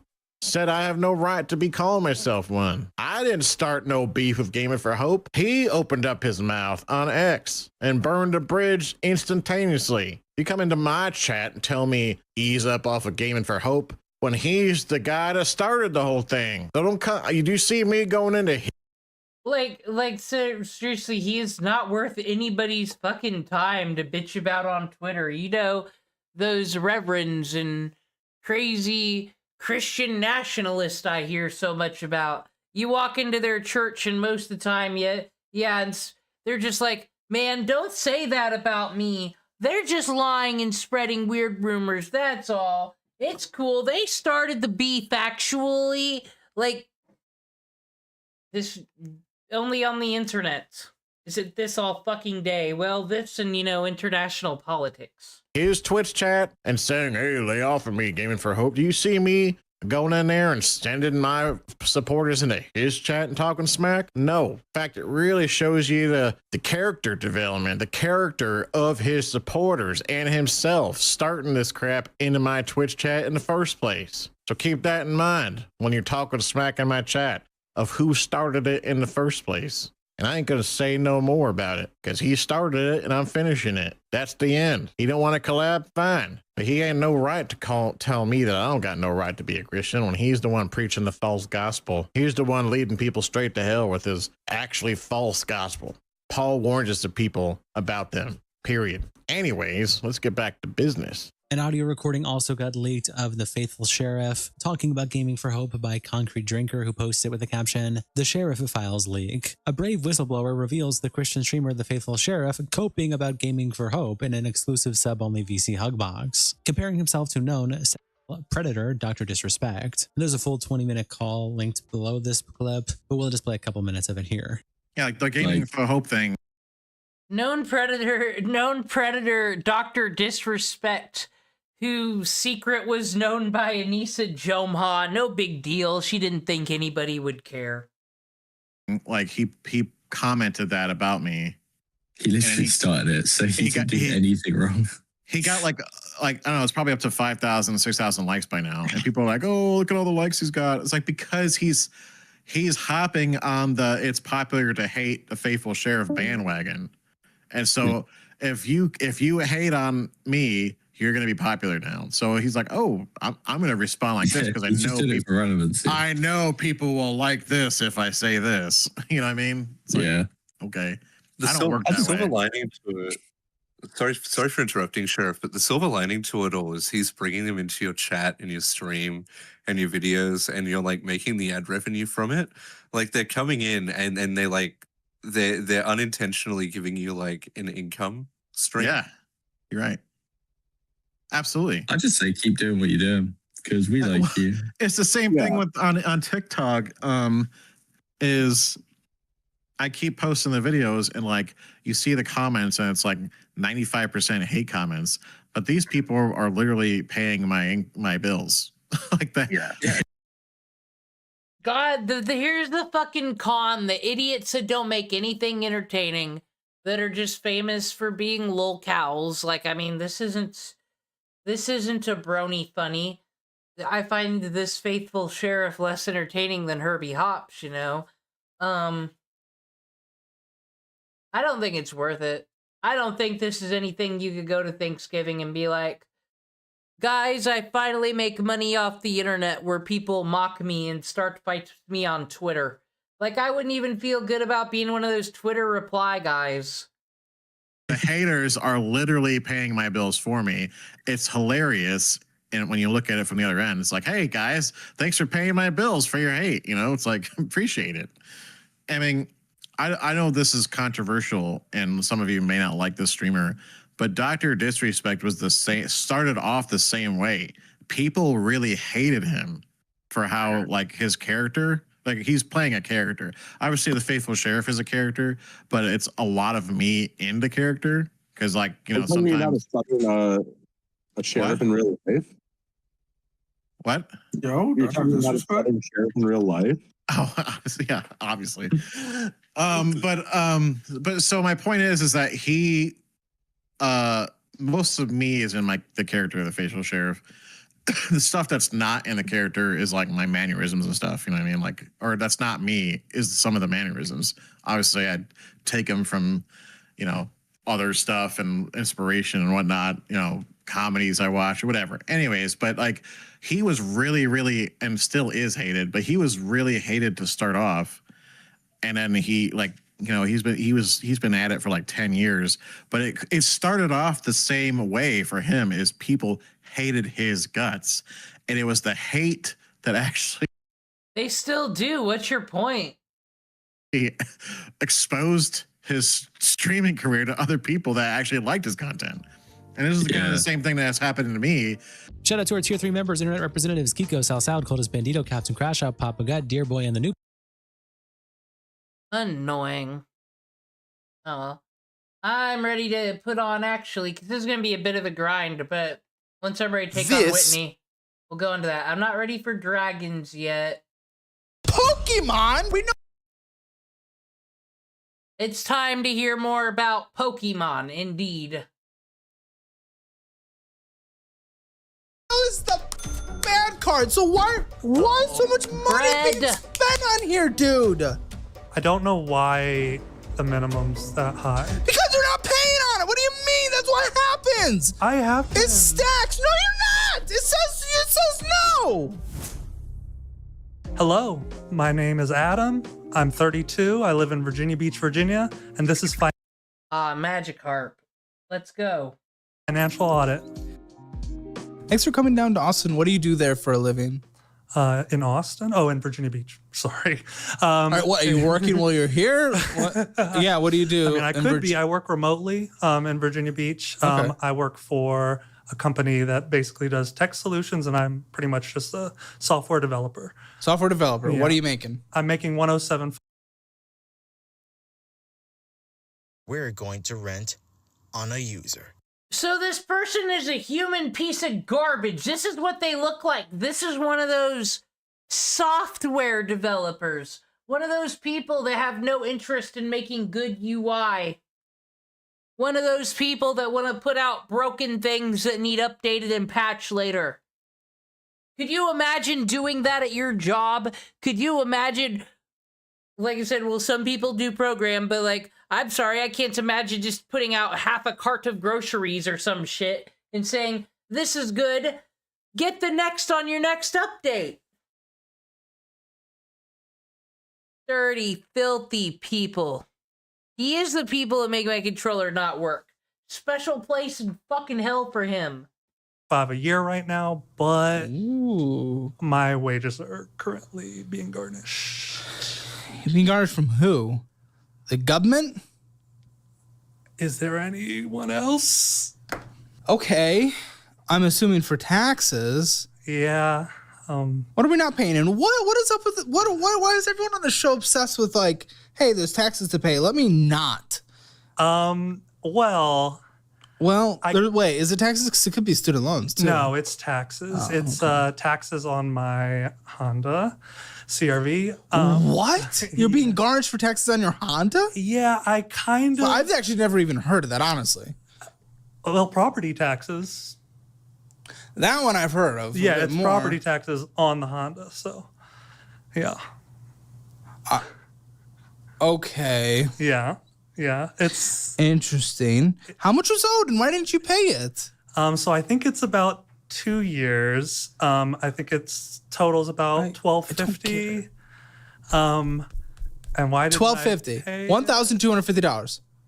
$1,250. Yeah. You make 100 something. Yeah. I kind of. Why did you pay? You make so much money. Forgot. Okay, but when all of a sudden like the threat of garnishment came up, why would that not be like, okay, maybe I should just pay it then? Well, the threat of garnishment didn't really come up. It was more like now you're being garnished. Okay, then just pay it instead of being garnished. You make money. Yeah, but like. But you make money. I don't know how much they're going to garnish. So I'm just like, probably the full amount, maybe some penalties. You know, if I'm already going to maybe like put it in, you know, like small payments. Okay. I just know that this is a drop in the bucket compared to what we're going to get to. Really? So. Sake. Okay. Yeah. Has the garnishment hit yet? No. So you just got notified? Yeah, I got an email to my work email. And it doesn't say how much or details or anything? No, not that I saw. I had payroll 5,784. Is that? Gotta crank up the speed. We got one of those slow talkers. I'm just not shocked at all. This person's a software programmer. That's all I gotta say continuously here. Not surprised one bit. Is that about right? Feels a bit low. That seems low. I feel like it's probably closer to if we're doing just like every like 2 paychecks a month, maybe. I'd say probably closer to 49 or 59. Maybe. I think. Okay, closer to 5,900? Something like that. So we're only a couple hundred off. It still feels a bit low. How much you contributing to 401k? How much gets taxed in Virginia? 401k, nothing. About health insurance? Oh, health insurance, yes. I do health. You have like the top plan? It just seems a bit. No. I want the top plan for next year, but I do not have the top plan. I think there's only 2 plans, and I have the one that isn't the top one. Okay, so $5,900 a month, and we don't know what's going to be garnished. I'm just so confused. Why wouldn't it just pay it? So, I don't know what the fuck's going on here. This is one of the magical Pikachus that has different forums. This is Scientist Pikachu. This is what I decided to throw the Pokeball at without seeing what else is here at night. I'll take that Oranberry, thank you. Give a nickname to the captured Pikachu. Female Pikachu. I don't know if we can turn it into a Raichu or maybe a psychic Raichu. But it's a nerd Pikachu and it's scientist. I'm thinking Washu from Tenchi Muyo, maybe. Scientist, nerd scientist Shu. No, well, actually, never mind. It makes sense. How much do you think you spent? How much do you think you spent in the same amount of time? In the last month? Yeah, in the month that we have your statements from. Again, 5,784 is payroll. I'll say 5,900. Sure, why not? What do you think was spent? From my checking account. Everywhere. Spent everywhere. From anything. Take that mic pole a little closer. Okay. Yeah, maybe. You just. Oh, wait, I put it in the wrong. He looks like he wears socks with sandals. Wrong place again. That's fine. Just if you're going to lean back, take the mic and do this. Okay. So. How much was spent? I am thinking for the last month, probably maybe a little bit more. Yeah, go ahead. Give me a number. Maybe like 60. 7,360. That's. So no you're not paying your taxes? Yeah. Like, well, why are you spending so much more than you bring in? Again, you don't make an insignificant income. Is this a single household income? Yeah, I have a roommate. Oh, okay. But it's not like no significant other. No, and I don't. But a roommate. Okay. Well, the hell's, even with the roommate and a relatively strong income, it's not like Virginia. I don't know about Virginia Beach specifically, but I know Virginia can be a bit expensive. So my mortgage is not high enough. Mortgage. That's right. Because what's your mortgage payment? It's literally only like $1,200. Okay. Well, I mean, yeah, it easily fits in your situation, and then you have a roommate. How much is your roommate giving you? That helps. So she has asked to pay me in the past, but so psychic, electric, Pikachu has sturdy, so it can't get one hit KO'd. That could be useful. Thunder Wave's always useful. I'll keep that in mind. That's the ability we got for this encounter. I'll go see what's happening at the Diglett cave now. I don't know. I don't feel comfortable accepting money. Why? Is she like no limbs or something and you just feel terrible if you did it? I just feel like she worries about money a lot more than I do. But even if she chipped in like a few $100, it's at least contributing to like, you providing shelter.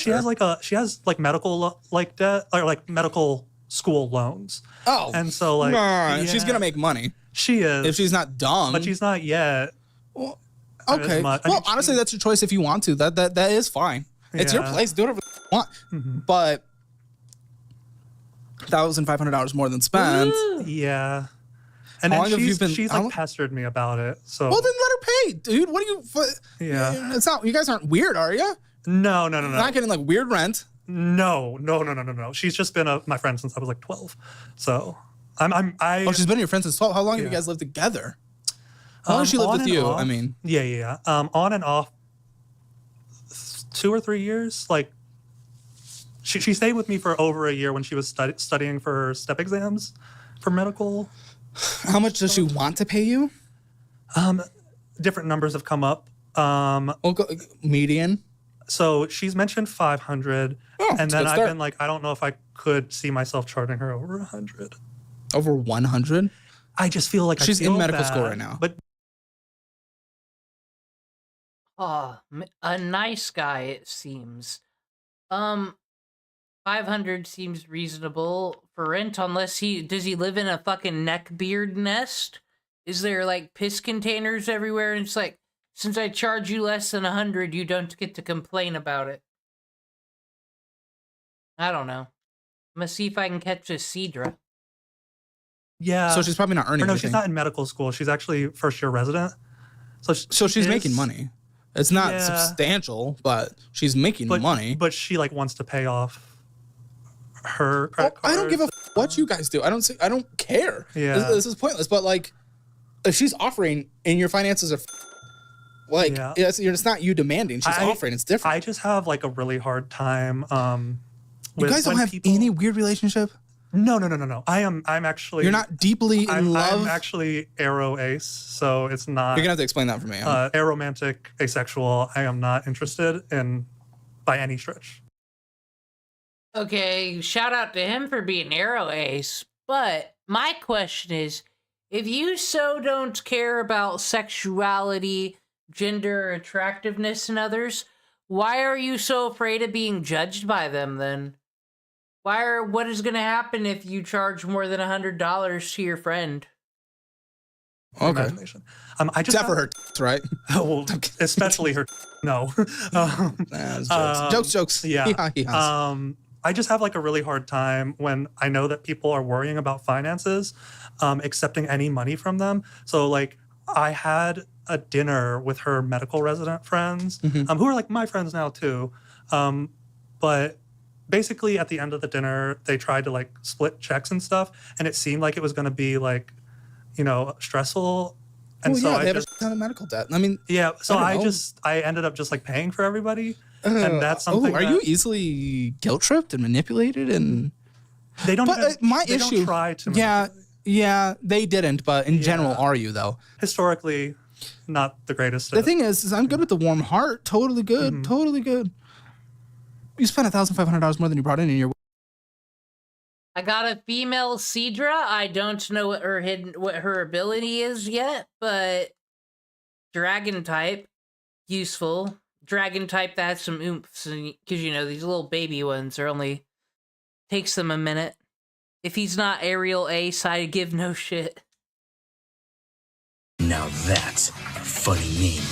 Female Cedra, think of names. Wages are getting garnished because he didn't pay your taxes, so I don't think we're having a warm heart. Yeah. In that kind of context, you can have a free warm heart, but not where it's costing you money. I just like paying for people's dinners. Warm heart in the future. No. It was 400. For my roommate, I also always pay for meals when we go out, and sometimes we have like pretty pretty expensive tastes, especially if we're like in DC or New York or you don't get those options anymore. Okay. Yeah. I want to see the garnishing. I want to learn more about that. Can you give me a self-assess? Where do you think you are today financially? A score of 0 to 10. 0 being the absolute worst, 10 being the absolute best. Where do you think you are today? So I did do the online thing yesterday. It said 2. So we all know that this people on personal finance over here, financial audit, they're not rare.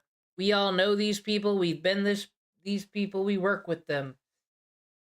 They just have like no concept of money, what's going on, and it's like it doesn't matter because they've got a billion family members they can always fall back on or live in with their parents. And my question is, what's going to happen to society when all these people's parents are dead and they can't bail them out of jail and they don't always have a couch to crash on?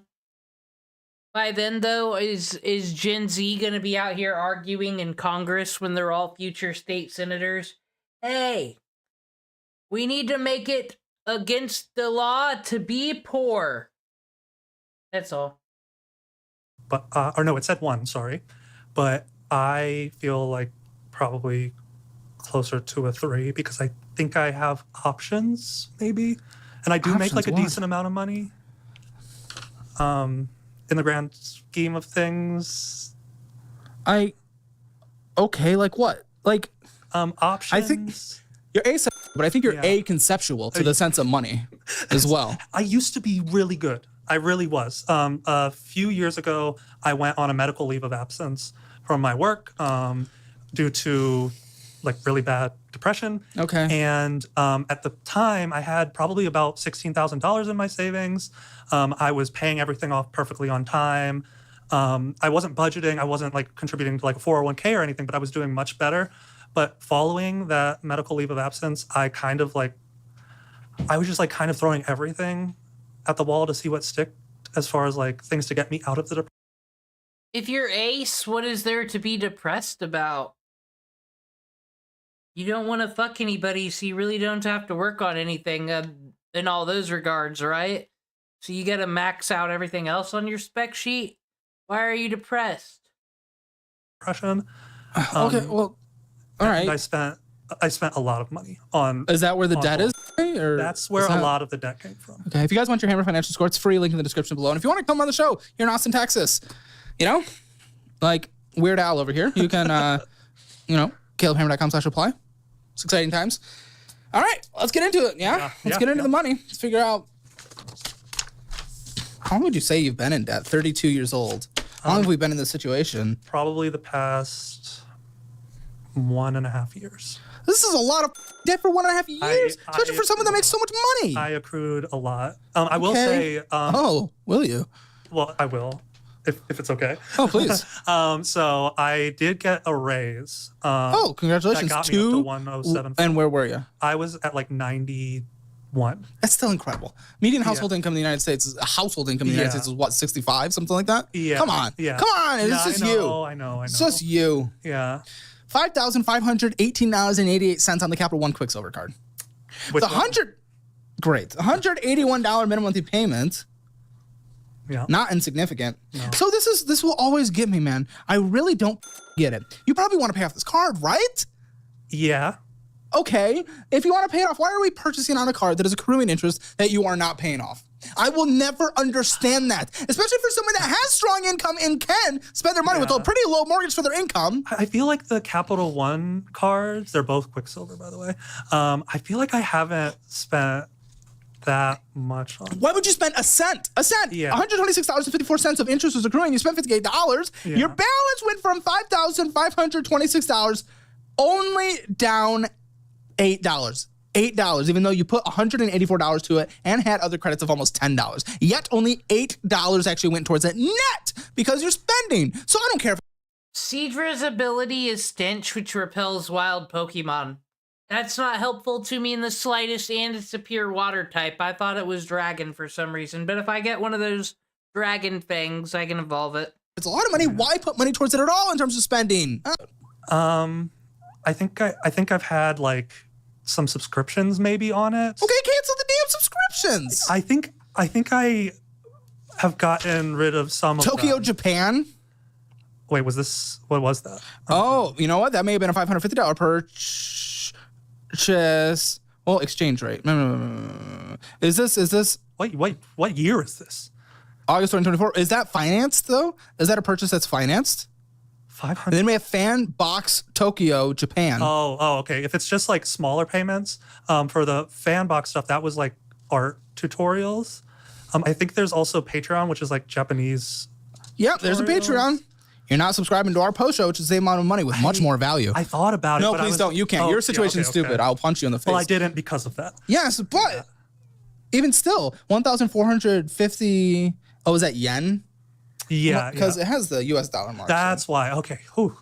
Well, still, it's a $3.80 purchase, then a $10 2-cent purchase, then a $20 pharmacy thing, and then a $5 Patreon. So I just the $20 pharmacy thing is from my treatment center. Wonderful. Spend it on a debit card. Health savings account. I guess I have to talk to them about it because they're the ones who. Update your card. You can update your card on anything and everything. Okay. Yeah, I could do that. I can definitely do that. And the Patreon and Fanbox stuff is really, I don't even like use them anymore. They've just like kind of been sitting there from when I thought I would be doing art stuff or more Japanese stuff, and I didn't. So, what were you gonna do? So like I said, during the medical leave of absence, even I was really trying to like throw stuff at the wall. Well, yeah, because it'd be a Kingdra, and every Pokemon here is a different ability the way it's set up. I'll see what would get me out of my depression. Oh, that okay. I spent like $3,000 on a Wacom drawing tablet, having no digital art experience like at all. Can I ask, what's your social life like? My social life, it's pretty okay. Yeah. I co-run a Japanese language meetup group in Virginia Beach. Gosh, you look like you'd be into Japanese. Well, is it the shirt? Is it the hair? Is it the I don't know, general unkept? It's just written demeanor? all over you. I'd go get sushi with you. I don't know, okay, but, okay. I don't eat fish, but yeah. I do that, and then I have friends. Okay, I just want to make sure. I don't really ask them to do stuff very often. Why? Because I feel like a lot of them are like in couples, and third wheel, join it. Well, you wouldn't. Okay, but I feel like I don't know. I feel like I'm being presumptuous if I try to insert myself into anything. But I mean, they'll just have. I don't know. People need to be more forward. I don't know. They should say. You should say. And I have my roommate. Also, just asking like, hey, do you guys want to go do this? That's not inserting yourself into something. You're inviting people to do stuff. Yeah, but then like I feel bad if they don't want to, but they say yes. And like, why would they say yes if they don't want to? Unless they're your friends aren't your friends just out of sympathy, are they? Or are they your friends? I mean, they're my friends. Well, there you go. Yeah. So it's fine. I just feel like I say yes a lot of the time when I don't want to do stuff. Well, and so we know like that's a major flaw of you. Yeah. Yeah. Okay. Well, I just wanted to make sure, you talk about depression. It's not, I just want to make sure just kind of where you are at in life. $29 of fees this year. So you probably had a late payment this year so far on this card. And then $555 of interest this year so far on one card. And we're going through many cards. The whole year hearing that. That's a big You haven't looked? Do you not look at your statements? Are you not a statement looker? No, I look at the individual statements, but I've never. So you look at the statements. Okay, congratulations. Then why are there 4 purchases on this damn card if you look at the statements? Is it the subscription one? No. Even there was the $5 subscription, but even still, if you're looking at your 6 purchases. Oh. 5 purchases. Even if you're looking at your card, why would there be purchases then? Because you'd be informed on your interest, you'd be informed on your minimum monthly payment, you'd be informed on how much is actually going towards a net. Yeah. So why is there purchases on here? Because a lot of people that come on the show and they don't even look at the cards. So what I feel like happens is like my cards kind of turn into black boxes. Okay, cut them up, burn them, feed them to the sharks. But what if I need them? Why would you need them? You make good money. Your required living expenses are quite low. I'm spending $7,000. Well, apparently you're stupid with money. That's different. But you don't. I don't think you would need them. Yeah, I don't know if I can get down to 5,900. Huh? I just don't know, because if I'm spending like 7,000, like that sounds like. But you spend $1,000 on going out to eat. I think we have room to cut. That is literally only one category. Yeah. Miscellaneous bullshit. It could be video games. It could be the Japanese crap. Another $1,122 of purchases. Unknown shopping, that's typically Amazon or Walmart, don't really know. $548. There's things to cut. Other large purchases, $696. Come on. Yeah, like the food stuff is like This is thousands of dollars of stuff, almost $30,000 of things we could easily cut. I've tried to do like meal prepping. I have. And? And I've done it like one weekend. What the fuck, all you nerds and your goddamn Star Wars? Didn't Yoda say, don't try, do? That phrase had no bearing on no one, I see. And then it lasted for like a week. So you're lazy. Yes, that's true. But I also feel like I should make enough money to be able to do these things. And we actually might be able to budget it in the end. We'll see, but I don't budget. It's more like I'm not surprised. But I didn't budget before the medical leave, and I was like completely fine. I was like, were you though? Would you know if you weren't budgeting? No, I was. How do you know? Because I had like everything in my head. Like I didn't budget. So what changed? What's different then? I think the depression kind of reduced a lot of confidence, and like it's made it so like I'm less confident in just like what I'm remembering I've purchased, and so I probably should be writing it down. But go through our budgeting program, go through our new debt class, going over the best ways to pay off your debt and the best ways to utilize debt as well. The other debt classes, they don't talk about that. We want to cover both parts. It's discounted right now, 30% off, 35% off. Yeah. Make sure you guys check that out. Link in the description below. But go through those, you get them for free. So go through them, build your budget, follow the meal prepping, use the debt strategies, and we're going to go over that in general in this in a high level way. Okay. 28.24% interest on this. High level indeed here at the Highlocke, where that's why it took a long time to run down the stairs in this game. I could do the thing where I learn hidden moves, but I'm not gonna right now. Trying to find my way out of here. Ah, the Ledge of Destiny. Literally, if you know anything about Twitch Plays Pokemon.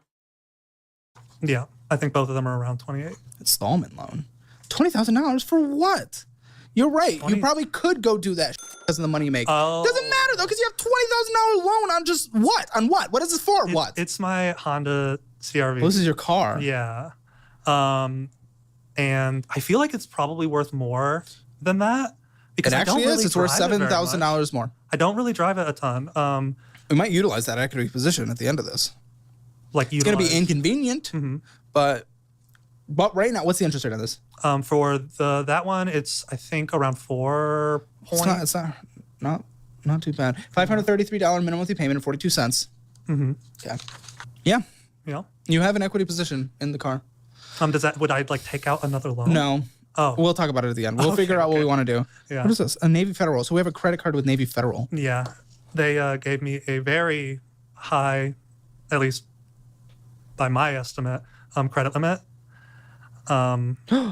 Your balance is horrendous. Yeah. Yeah, you're almost maxed out. It's at 20.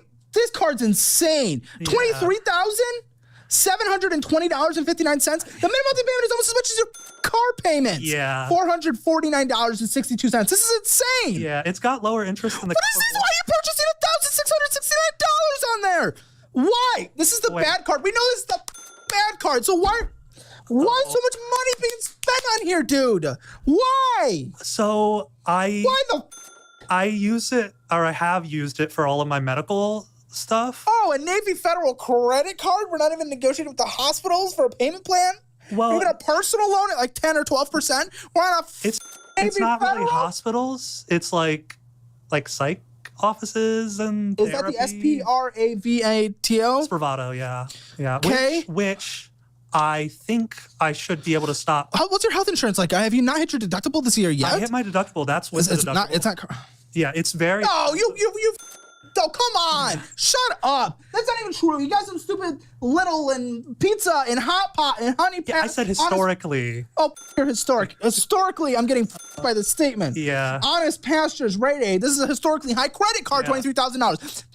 That is insane to be going and getting Honest Pastures on there. They're good. You're good. I don't care. What? Yeah, they're the only vegan place in the area. Just go eat some nuts off the ground. I don't care. You're stopping in a gas station getting some bullshit, some vegan drinks, Amazon, coffee, Peace Love, Little Donuts, Creme Bakery, Pokemon, $47 Pokemon. Pokemon Go? No, you're going to be... Oh, good. Oh, is it? I wonder if it's like the digital TCG microtransaction fucking game thing. Not even the real shit. Look at that face. That's the face of what consumerism in Pokemon deserves. That's the reaction you should always get.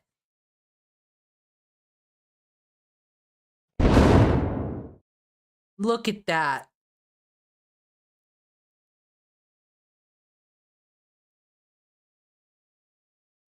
This is what your inner child is actually thinking when you fuck around with Pokemon.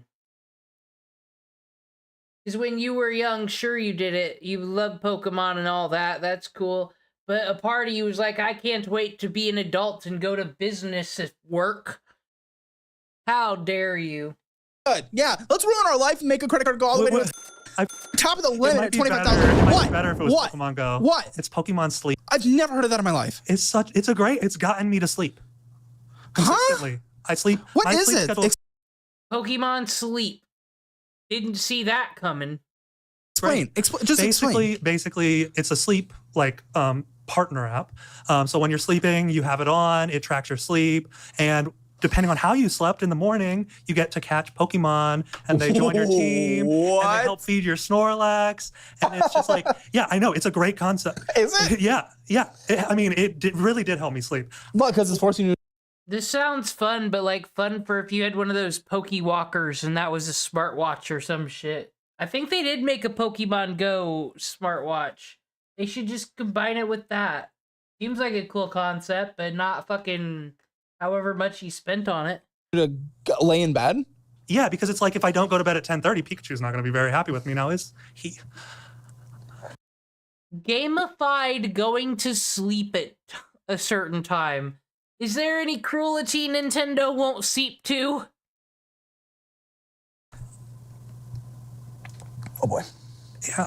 This concerns me. And you can buy biscuits to catch more Pokemon. Oh, for fuck's sake. Pokemon Sleep is pay to win. Pokemon Sleep. And I'm winning. So there's that. You don't actually give a Pikachu's upset, right? Of course not. That would be weird. Listen, if we're talking about depression, we're talking about social lives. Yeah. I just want to make sure, like, this can't be an important part of your life, right? The sleep aspect is definitely. But the reason behind it, making Pikachu upset. I've been playing it since it came out, and it's just like, I don't know. I like want I see big numbers. You see big numbers? I see really big numbers. Like what are the big numbers? My sleep score. Suspicious. It's almost like those big numbers is how they get you to play these games or something, but I might just be crazy. I don't know nothing. The amount my berries give to Snorlax, like my drowsy I don't know power. what those words were. I don't know. We've gone beyond. You should me. try it. I'm not trying that. Well, how's your sleep?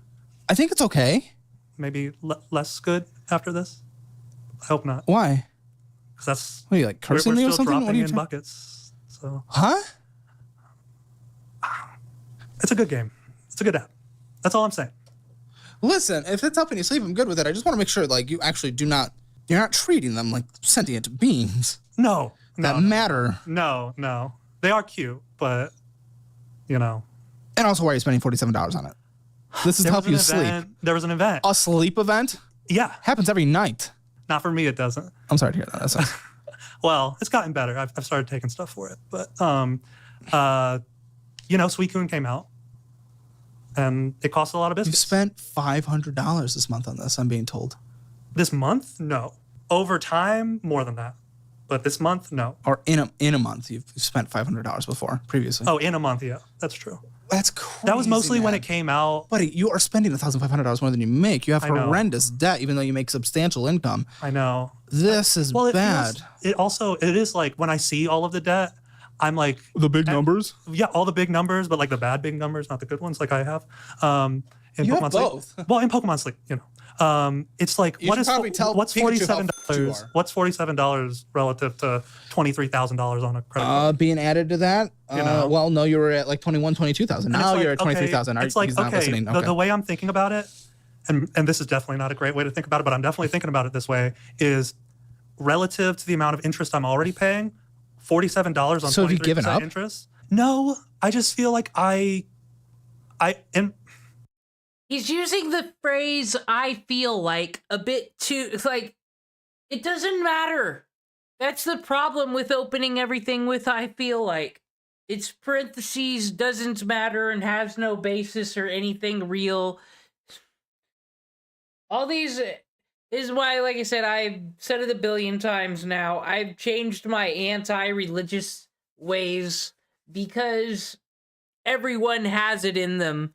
Everybody needs these things, I guess. You need to feel guilty. You need punished. You're believing in this thing, this force that needs to tell you how to live your life and needs forced on other people. It's a whole thing. This religious feelings. I have some pie in the sky, maybe kind of things that I think will happen. Like I could get a second job.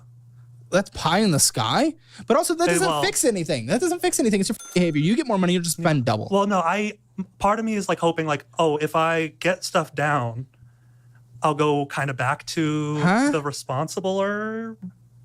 Like it's more the big numbers that are causing me to be irresponsible. If I had the small numbers back, what the f are you talking about, I don't man? know. It makes sense in my head. Like the big numbers stress me out, and it makes it so talking about this like you're a 5-year-old in therapy. Yeah, if I got the second job and it had like a similar income, like you think you could do that? Well, yes. Also, it doesn't matter. You'll just spend double what you bring in more. So for my current job, I probably work like realistically like 5 to 10 hours a week, and it's not like I'm like not doing anything on purpose. It's just like I can get the stuff done. In that amount of time. I have all my They need to give you more to do the then. clients. No. Why would I let that happen? Because they are spending a lot of money on you, and I would want to make sure I'm getting my money's worth. They are requesting a certain amount of work get done. No, absolutely. Yeah. I totally agree with that. Yeah. They should do more work. Yeah, but they don't know. So, and I'm not going to let them know. Like, why would I do that?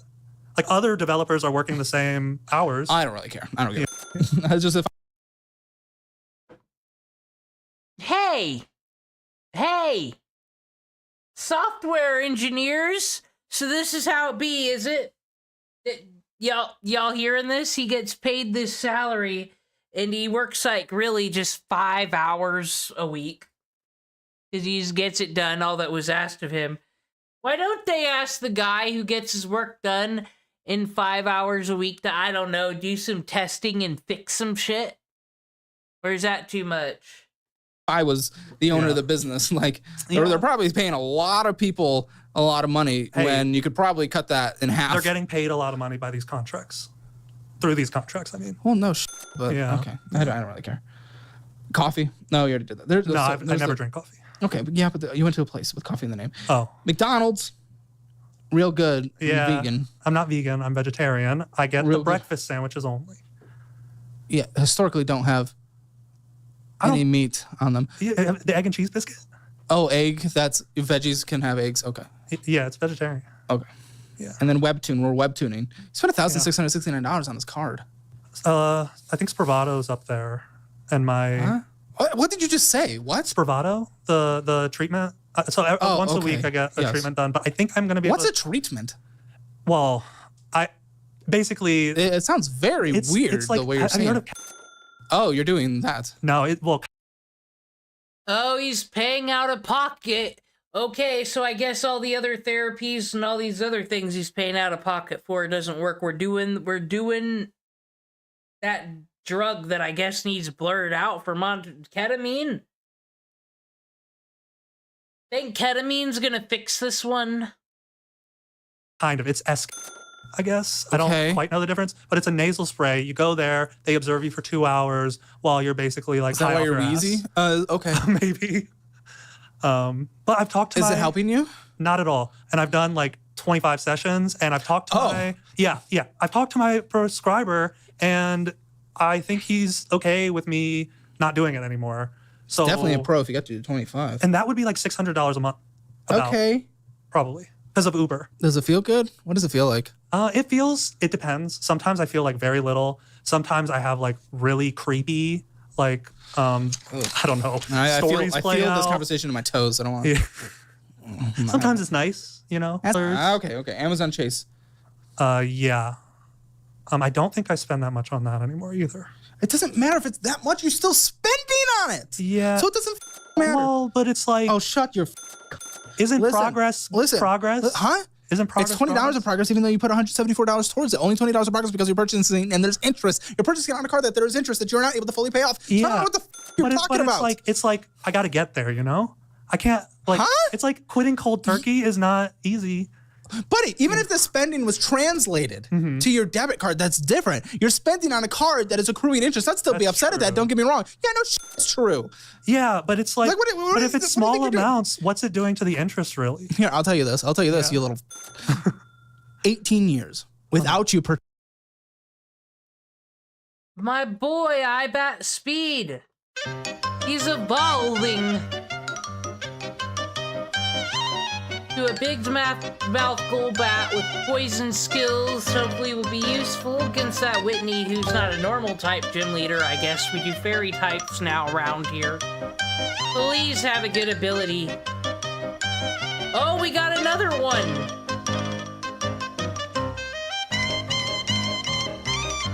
Oh, it's not gonna be as good as fucking Primal or whatever. I don't know if we're getting something good here or not. Anyone else want to evolve?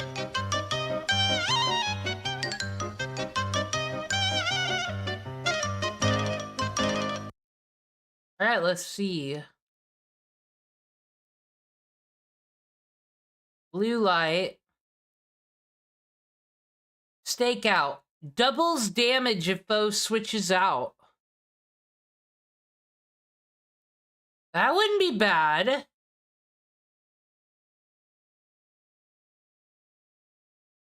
And we got U-turns and flip turns over here. Okay, I bat speed, what you got? We can always still work on Golbat. Wonder Skin, up status move evasion. That's not bad. That doesn't hurt anything. But really, Golbat ain't taking... We're working on him. Said we can make him love us, and he'll be a Golbat too one day. And then he's really fast. I show speed indeed. Purchasing on this is how long this takes you to pay off without you purchasing. With your purchasing, you'll be in your 60s. Okay, that's a long time. Uh-huh. I thought maybe like a few years. Okay. Well, programmer doesn't know how to look at a number. Well, I don't like looking at them. Okay. But, I mean, I could do the math, you know? Don't have to. It's right there for you. If I wanted to. No need. Oh, it says 18 years? 18 years, only the minimum payment. So it doesn't even matter, though, because you spend money on it. I did not know that. It had that. Well, you did Amazon purchases. It's at 24.49% interest. It's had $1,000, $1,090 of interest on this card this year so far. $1,000. And then $156 of fees this year. Who knows what the for? Probably missed payments. Why would you make too much money? You're so undisciplined. No, you're too lazy, or you just don't care. I don't know yet. I'm trying to figure that out. I think it's at any given moment, it could be any of those. Is what it kind of feels like to me. I'm trying to really get out of the not caring part. Okay, what is your trying then? Tell me, describe this trying. What's trying? I've gone through the Spravato treatments. Okay, I'm seeing a new prescriber. We're trying lithium. I may be a candidate for electroconvulsive therapy. Oh gosh. Which fairly invasive, but I don't know. This is just out of my wheelhouse. It's just. I think maybe I'm relying too much on. I almost wonder if bro's just too afraid to face himself, and since Persona 4 isn't real and you can't fight your shadow, we're trying every psychiatric thing. But that's the thing with therapy and all that stuff. If you don't actually want to change, if you're too scared to make the jump, it's not gonna do anything for you. You have to want it. That's why I'm always a bit sussy about these people who go down the ketamine route. It just feels like they're trying to run away. on that kind of stuff. I was gonna say, did you too. do therapy without medication first? I did. I had a therapist for about 4 years. And she was just too nice to me. Okay, so get a different one. Yeah, but then I felt bad about like breaking up with her. Oh my. Yeah. Dude, no offense, but you're kind of a paycheck to her. I know. But it didn't feel that way. Like, to me, because she was like very nice. No, they are very nice. It's not like they don't have any empathy. Like empathy goes away because it's a business. That's not how it works. But like it is a business. She would understand if you saw a different therapist. And you know she did. Like crazy. She did understand. But I do need to find a new. You're not a credit card person. You need to use a charge card like a Fizz card. I used to be. You're not. I really did. You need to use something like the Fizz card. Yeah, I know. I mean, you, dude. Next card right here. Mispayments. Mispayments up the absolute. Is this the Quicksilver? Because it's the other Quicksilver. Yeah. What? I know about it. No, I said, is it the other Quicksilver? I don't know if I said, but on the Amazon card, it's a balance of $5,623. Yeah, I know they're like and triplets. 90 cents with minimum monthly payment of $173. Yeah. Okay, Quicksilver. This one's absolutely. It's not the highest balance like the other one, but you're just around. Yeah. We're at $5,747.10 with a minimum monthly payment of $403 because interest accruing, transactions, and fees, and not a single cent applied to it. Not a single cent. I don't know why the minimum's that high. Because they're not paying on it. What do you mean? That's what happens. I have. It stacks. No, you're not. It says no. Wait, I could get on my app right now. It says no payment due. Maybe I paid it after that. Hold the fuck on. Well, I don't know. Either way, it says Patreon, and past due. More Patreons. Yeah, they're dying. They're gone. They're 100%. I don't want them. Good. Need to happen. Gone. I promise. Okay. Yeah. And then are you gonna actually make it not past due? Because that's a step to take. Listen, total. No, it's your fees charged this year was just that. The total interest this year was $1,213. We have not had a single card yet that has not had fees or over $500 of interest accruing in a year. This is man. Yeah. You were in a perfectly good spot, and then a year and a half ago this started. This is like, so much in a year and a half. Like 2 years ago. This is so much in 2 years, man. What is it? Just all fast food and. Well, Golbat wants to learn Mean Look. That could actually be helpful.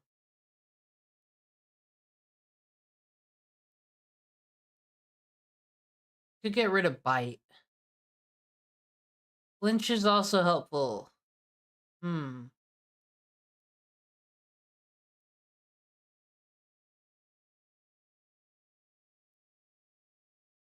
Yeah. We ain't that advanced.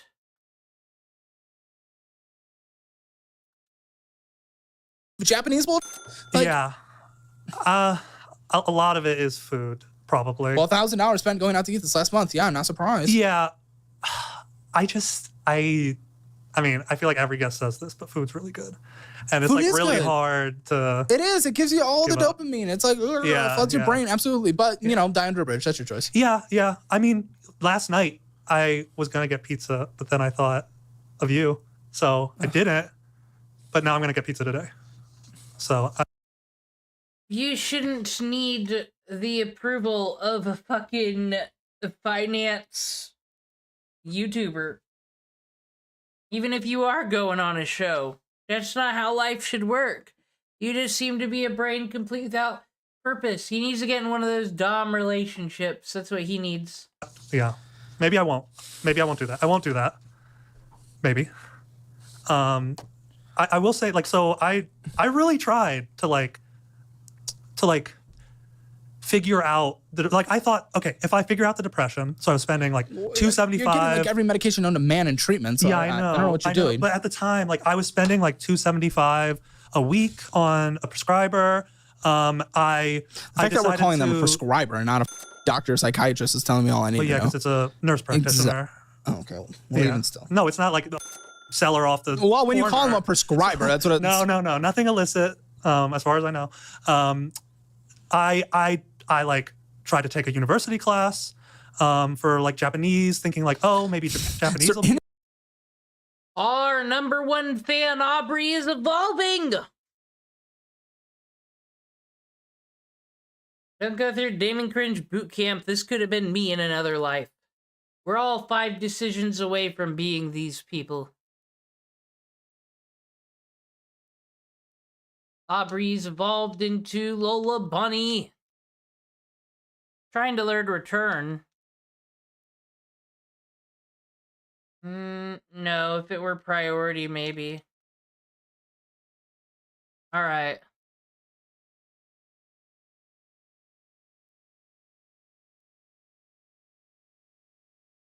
Halves weight, that doesn't do anything for me. Okay, you're out of here, our #1 fan, Aubrey. Sorry, it was great times. I guess Wartortle is the fake outer now.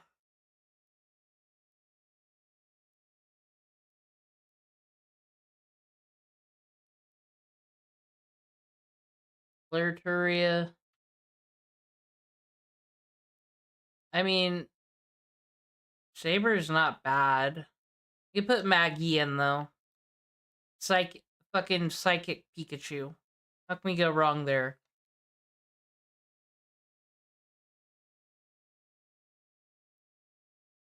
I mean, Blue Light's already here, but what do you want? Scott Sturdy. Electro Ball.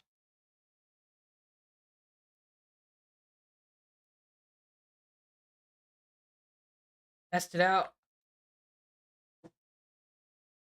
Anything outside of Japanese? Okay, sorry, go ahead. I bought a piano. Like a. Well, Lot Bunny's out of the team, so I guess Christ was seat today. Yamaha something or other. For like it had to be the Japanese brand. Great. I Googled good piano. Steinway. Well, okay, well that's a lot. Oh, it is, but okay. I can't afford. Well, I don't think you can afford the Yamaha either. Exactly. But I like the Yamaha. Sure. I just don't use it very much. Yeah, shocked. Okay, yeah. Continue. What were you saying?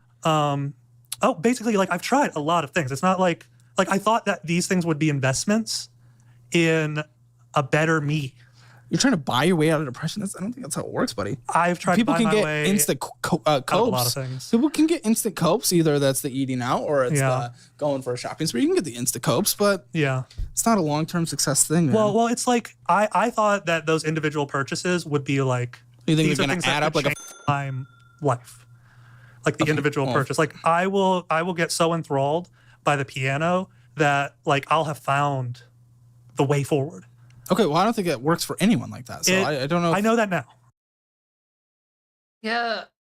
Is it retail cope? Like, it just seems like he's looking for an answer and maybe he needs Jesus or something. I don't know, because the Yamaha piano's not providing it. The drawing tablet did not provide it. The parents and no one in his life provides it. Sad. I do know that now. But I'm like dealing with the consequences of me being wrong. Yeah. And then I'm, adding a little bit on. Kidding me? Past due amount $142 on the Synchrony card. Every card, Synchrony. Man. Every card. That's my. Oh, this is at $9,898. That's my HVAC unit. I had to buy an entirely new HVAC unit because my. What's going to your house? Did you not get it inspected? Did you not get HVAC inspectors out there? I got the house like inspected 4 years ago. Did you get HVAC people out there though? Yeah, I had everything done, but it was like 3 years in. And I had to. Well, if it was 3 years in and it broke, what broke? Yeah. Like, because an HVAC inspector should have been able to. The HVAC people said that I would be better getting a new HVAC. Well, no, they wanted to make their money. Yeah, but they were pretty convincing. No, it's because you have you're easy to manipulate, you're easy to control, you're easy to convince.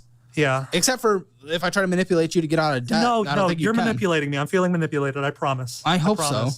I feel like I have like a really bad relationship with money since childhood. Oh, come on. That's what everyone says. I know. Here we go. What is it? Mommy and daddy didn't teach you. Well, that's true. That is true. That's what everyone says. Well, mommy and daddy weren't together. Okay. But welcome to America, baby. Mommy was working 3 jobs and barely home. Mm-hmm. I like basically was like fending for myself a lot of the time. Where was that? This was in Virginia. It was in.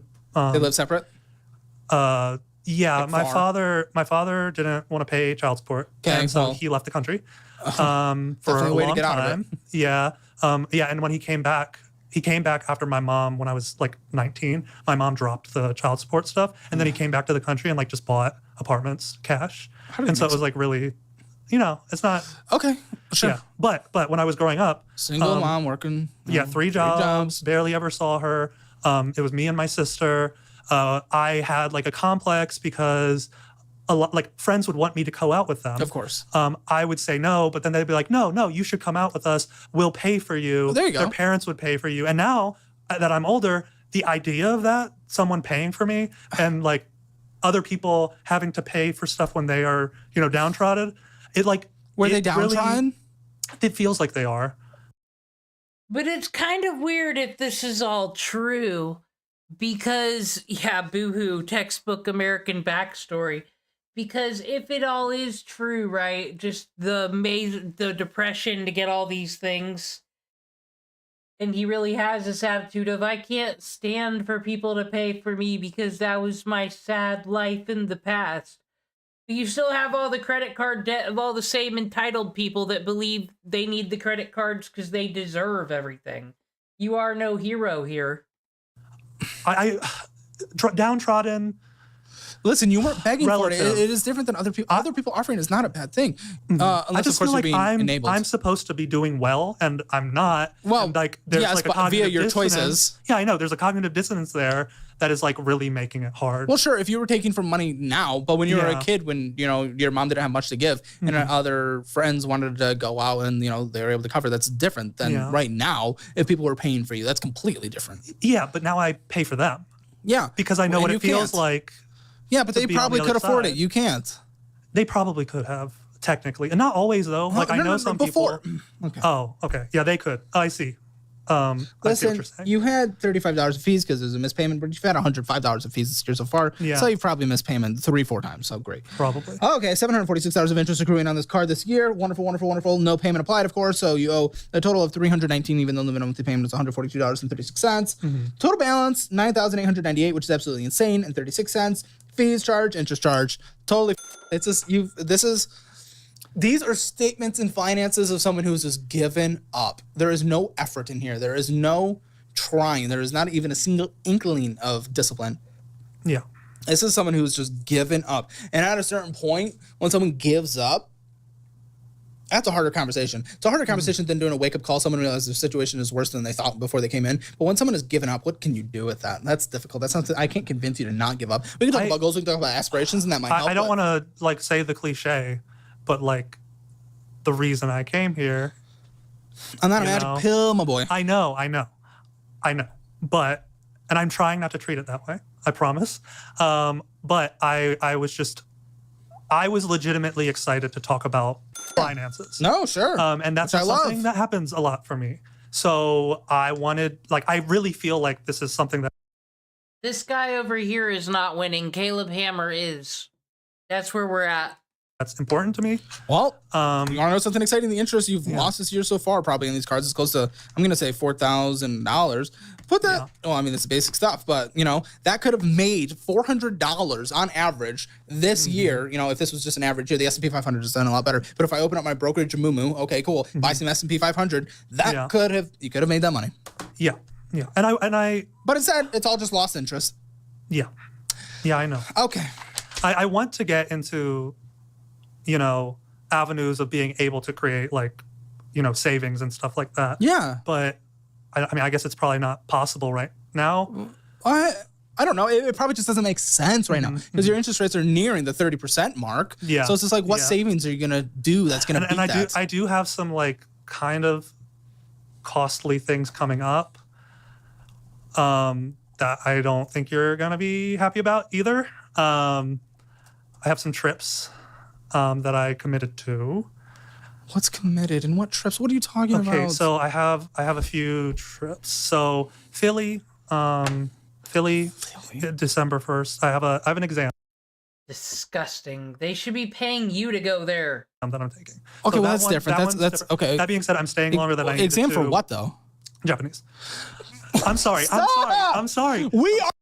What is this fucking weeb shit? Why do you gotta go do that fucking in Philadelphia? Your test for Japanese? Do they not have apps on the phone no more? What is this extra shit?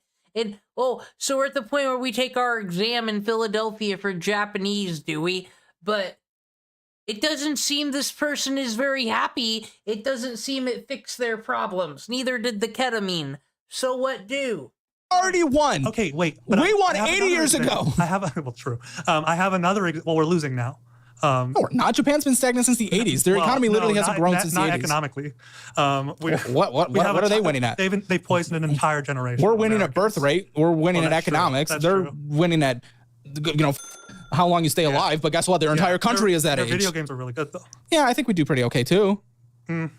Well, yeah, I know you're Nintendo before you go to bed, so that you can wake up with Pikachu's in your throat. Well, some of it's like European more than American, but that are good Western. But so what else does Japan win at? Go ahead, tell me. They have one car manufacturer or two, right? No, Honda, Toyota. Yeah, there you go. Mazda's a good. Okay, they have a few. One, right? Excuse me, didn't we just talk about the Yamaha piano? They make motorcycles too. It's true. Oh, come on. And then they're not even close to touching us on electric cars, right? Or China. They're like cultural exports are definitely like anime and video games, and animation in general. They are probably the best. Okay, so I mean, we all have fun talking about these things in our favorite TV shows and cartoons, whether it's the ones we're watching now or the ones from back then, but like, none of us are this person, right? We don't need to defend Japan either. They did lose the war. It's the little entertainment things, because you've brought up video games and you've brought up that's exports. No. Sure. But when you're talking about things they're better at, I was expecting a bit more substance than Nintendo. What do you want? Huh? What do you want from them? I don't know. Why am I having to defend Japan right now? Because you said they're bigger or better. I don't remember. They're pretty okay. They're fine. I like Japan. Doesn't matter Japan's economy. Why are you going to Philadelphia to take a Japanese test, and what is that going to do for you? It's my question. Japan's great. Dude, I love sushi. Throw it in my mouth. Yeah. I'm all about it. But I have another exam in November, but that's not a Japanese one. That's a tech exam. Okay, you have to travel for it, though? No, not for that one. I'm just saying, like... You know what? I am sure there are more people like me out in the world that was like Chicken Little warning people back in the day of this internet shit, these little groups and these niches we get into and these safe spaces and all this dumb shit the hall monitoring everybody does was going to result in a society of people who don't know how to communicate or have fucking social skills, fucking me included. And sometimes there's good things in that, and sometimes there's this. And you know what the Gen X fucking response to it was Gen X, baby boomer, all that was kind of, that internet's just a phase, no one cares, it's just the internet, whatever. I hope they enjoy, like, no one taking care of them in the nursing homes. I hope they really love that. Because I ain't fucking doing it. The fucking kids don't like to work, they're screwed. It's not like I'm just, like, sticking to Japanese studying and stuff like that. And then... What do you get from this Japanese... fulfillment. Okay. Yeah. Couldn't have taken it online? The exam? Yeah. No. What's the exam for? It's a certification exam. And they only have it. Hola, Gomez. Do you know any reason a person would, like, go take a Japanese test in another state at a fancy college or something instead of, like, streaming it on their phone? What is this? And he's not doing it for a job. And what does this have to do with Magikarp anyway? In certain areas of the country, like, once a year. What are these other trips? So I have another trip to Chicago. I've already paid for it. I'm staying with a friend at the end of December, and then I've already paid for it. End of January, I have a trip to Tulum in Mexico. Can you cancel that one? Is it paid for? I paid for the ticket, but I haven't paid for Did you get insurance on the ticket and everything. I don't know. Check. See if you can get out of it. Also, it might be early enough that you can get out of it anyway. Are you great? So we're gonna get you on a lot of trips. Just not yet. When you're out of tens of thousands of dollars of bad debt. Okay. And then in March, I was going to go to Italy in the beginning of March. I haven't paid for the ticket. My living would be free. It would just be the ticket. Well, tickets to Europe aren't necessarily historically cheap. Yeah, that's true. Probably. I wouldn't know because I haven't looked. And even though Pikachu's yellow, he's the Japanese kind of yellow, not the Italian tan. Yeah. So I know everything about Argentina because I watched the musical Evita starring Madonna and Antonio Banderas. You're not going to get anything while you're there anyway. Pasta. Wait, I think that was actually a lot more racist than I intended now that I just said it out loud. I think that actually was not intended to be like... Don't cut that. I don't care. My audience isn't a bunch of pearl clutchers. Yeah. But I did not intend it in the way that it came out. I would be guided by my Japanese friend. In Italy. Sorry, my Italian friend. Now you're getting me confused. My Italian friend. If you want a country that really has nothing going for it, go to Italy. Okay. They got the boats. Yes, nowhere else has boats. Okay, so student loans. Yes. Mohella. 33,194 for what again? Oh, for my degree. Yeah, okay. Yeah. Which is actually serving a pretty good return on investment. Yeah. You're past due. This will garnish your wages. Are you sure it's not for this? You're past due. No. It'll take a long time before it garnish your wages. I think I was like a little. How are you past due? I paid it by double. It's paid now. I did pay it. It shouldn't. It's not past due anymore. Okay. Yeah. Well, why was it past due? I mean, you're not gonna like it. It's just I forgot. That's literally it. Yeah. Why is it not on autopay? I'm confused. America, Japan, and Italy has all invented autopays. I'm afraid that it's gonna like hit my account and you then make money and your expenses are low relatively. I mean, you've gotten yourself into thick expenses through your minimum payments on debts, but yeah. And I feel like if I hate it, but I feel like if I start putting stuff on like autopay and like I have to like track everything, it's like why? Just use a budgeting app. I don't know. But I didn't used to have to, so it just like feels like. Like, I mean, how did he has the perfect sad boy fucking. There is no way out. That's why Caleb kind of just wanted to fucking give up by like, what do I give with someone that gives up? Because what do you do with this person actually? Adult world. Oh my gosh. No, I was in the adult world. I had money in savings. I was paying everything before it was due. Buddy, I don't give a Yeah, I don't care. I know. I'm not doing it now, and that's what matters. But it sucks. I don't know. Mortgage is good. $160,000 with 3.75% interest rate. Yeah, and I think that might be worth around $220, $230 right now. That's great. $1,159.29. Wonderful. Yeah. Amazon purchases. Let's see. Water hardness kit. Yeah, I want to see how hard my water was. Oh, hardness, not harness. I was reading harness. Yeah. Okay. Also, the Austin water is so hard. What is going on with that? I don't know. I have a water softener. Safety razor. Yeah, I wanted to try it out, and I like it. We haven't used it. No, I used it, but it just rose moisturizing fast. shave cream. Yeah. Okay, earwax removal kit. Yeah. Fun fact. I was having the less you try to get rid of it, the less it produces. Oh, well. I was having issues with like ear infections, and I was like, oh, maybe this will. Well, maybe see a doctor first. You love to go see every medical specialist in the world. Yeah, I'm okay, seeing a doctor Swiffer stuff, some bolts, some more razors. Getting that all clean, and here's the moving tape, markers, shower head. Okay, shower head for all your hard water. Yeah, I got that because my roommate was coming. Wait a second, I'm so confused. Uh-oh. How is the check-in ended in $89? That's so ridiculous and so scary. So scary. Why would you do that to yourself? I don't know. I've gone below that. Like I've gone below zero. Great. Yeah, overdrafting. Wonderful. Yeah. So these purchases are ridiculous. I said it would have been better if you put it on your debit card. Well, it doesn't even matter because you did it on both anyway. Yeah. When it's like, I got some bull, spend some more money on Japanese Nintendo, Spotify, you can listen to ads, you don't have money. You want to pay for other people's I don't give a Yeah. Judy Skalon. Sichuan. Yeah. They're good. The Whale Tea, Mellow Mushroom, Amazon, Coffee Place, Amazon, something Japanese, Amazon. Here We Are Salon. Come on, I'm not going to go to a place not going called there Hair. anymore. No, you should have never gone to a place called Here We Are Salon. It was very expensive. I was about to say, did they ever on this show be like, that place was garbage? Actually, don't you worry, Caleb, I'll never be there again. That'd almost be a better response always than the people speaking moon speak in my chat. And Burger King, and probably very Burger King, Uber, Discord. We're paying for Discord Nitro. Do we have to? Burger King, Hardee's, Burger King, Coffee Place. $97 what the fuck about sleep? Come on. That's the that's the largest package you can buy. So buy packages. Delete it. Use another sleep app. Yeah. Hire a roommate. They punch you in the in the morning if you're not sleeping enough. How about that? That's some negative reinforcement. That is donuts. Some word I definitely can't pronounce, and you went there twice.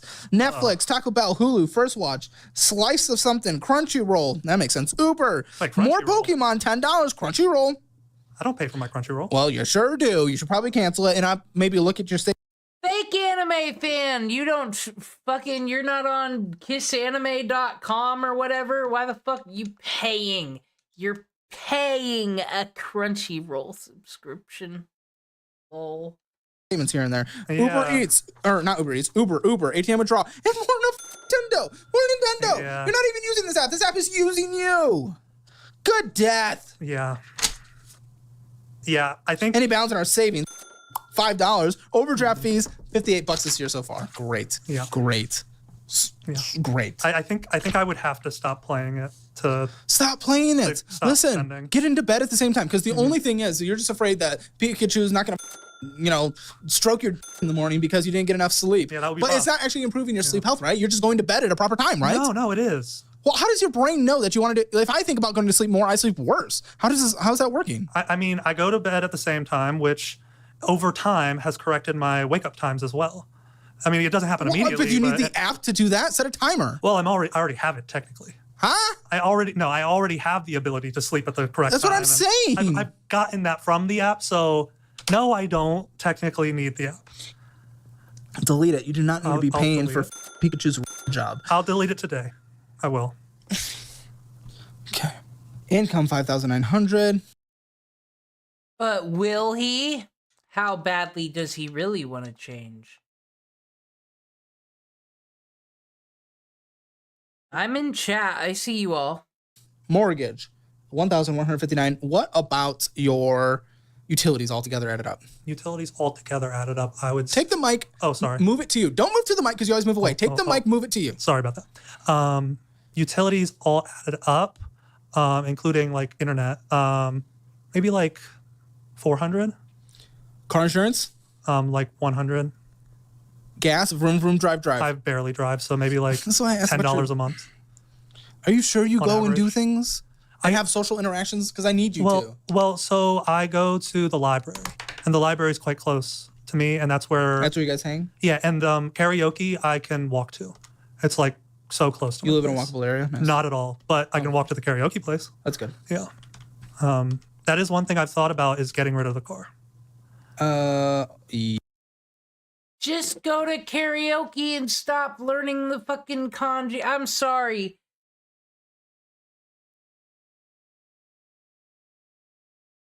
He doesn't get to speak Japanese. I have gatekeeped him. And the only thing is, like, I have dogs, and Wait so a minute. if there's like, Oh, pet you can get Uber, an Uber. Yeah, pet Uber maybe. Okay, actually, so your minimum monthly payments, this is insane, by the way, are 2,139. But I'm actually subtracting the car because we are getting rid of the car. We are getting rid of the car. We're getting rid of the car right now. Okay. I came in thinking that might be the case, and I'm okay with that. Good. $1,603.85. Okay, now, good news. You have an extra $7,000 from selling the car. It's called $6,000. You know. Yeah, So don't before sell it to taxes, all those CarMax things. because they No. had a lower. Absolutely not. Try to list it on Facebook, get it clean, take good pictures, Facebook Marketplace, Craigslist, do that first. Phone bill. Phone bill. That's like 150. What the How? So I have I have two phones. To catch every Pokemon? No, I thought so if I got the family plan at Verizon and just used the phones I already had, it would give me more Sell data. the phone, switch to Helium for $15 a month. It's the same service as T-Damn Mobile. Yeah. Listen, I don't care. Do you owe on the phones? Any of the phones still? But you see, story old as time. If I throw all my money into this hobby, it'll fix my life and I'll be better. And I'll be a productive member of society through doing it. Nah. I've never Cancel them. I'm putting $15 a month as your service. Okay.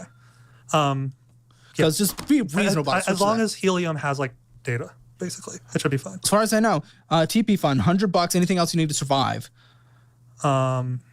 Necessary food, $300. Your meal prepping, follow meal prep, and tweak it to your needs. Medical copays. How much on a monthly basis? Because I know there's things here. So I'm gonna stop this bravado. Give me what you think it'll cost medically on a monthly basis. On a monthly basis, Let's say 100. Okay. Yeah, pets. How much for pet food? So I go to Costco, so it's not that bad. It's like, I think it's like $35 a bag, and I probably go through like 1.5. So let's say like 50. Okay. Pet insurance? I don't. Get pet insurance. How many dogs do you have? I have 2 huskies. Okay, I'm gonna quote that at like $50. Okay. And I'm gonna quote it at $70 actually. Okay. Just saved me literally tens of thousands of dollars because dogs love to eat things they're not supposed to. Ooh. Especially certain breeds. Okay. Anything else you need to put in your budget that I have not? There is stuff I would like to be able to do. Go ahead. I'd like to be able to contribute to a college fund for my niece. Nope, not yet. No, not yet. Okay. Someday, sure. Someday. Okay. No. Contribute to you getting out of debt first. Having a fully funded emergency fund. You should have done that before you decided to pay for everyone else's meal because your trauma. I'm sorry, like, it's sad, boohoo, American. It's like everyone's story, actually, and the rest of us don't get to have depression forever. I don't know. I mean, this wouldn't be a monthly thing, but like Christmas, I want to be able to buy my niece. Take it from your stuff. TP fund. For my TP fund, okay. That month, yeah. Okay. Good, $3,908. Listen, I'm gonna give you $200. No, I'm gonna give you $300 because you're making the sacrifice to sell your car. $300 a month for fun in your budget. Okay. There you go. $300. Okay. So you have $1,700 left over. Okay. For paying off bullshit. To be paying off all this debt. We're getting rid of the car. Okay, so we're immediately gonna go for the. No, sorry. I guess we snowball. So another problem that I have with a lot of the things people say on this show, and it kind of wraps into me watching some season 2 of Invincible, where Amber's always kind of got to be the girlfriend plot so far of, hi, look at me. I'm not happy that you're never here on time. And even when I'm accepting that, it's such a bummer. So they're in, I don't think it's too much of a spoiler to say these two characters are in college, and Superhero Boy has missed college for like 2 months.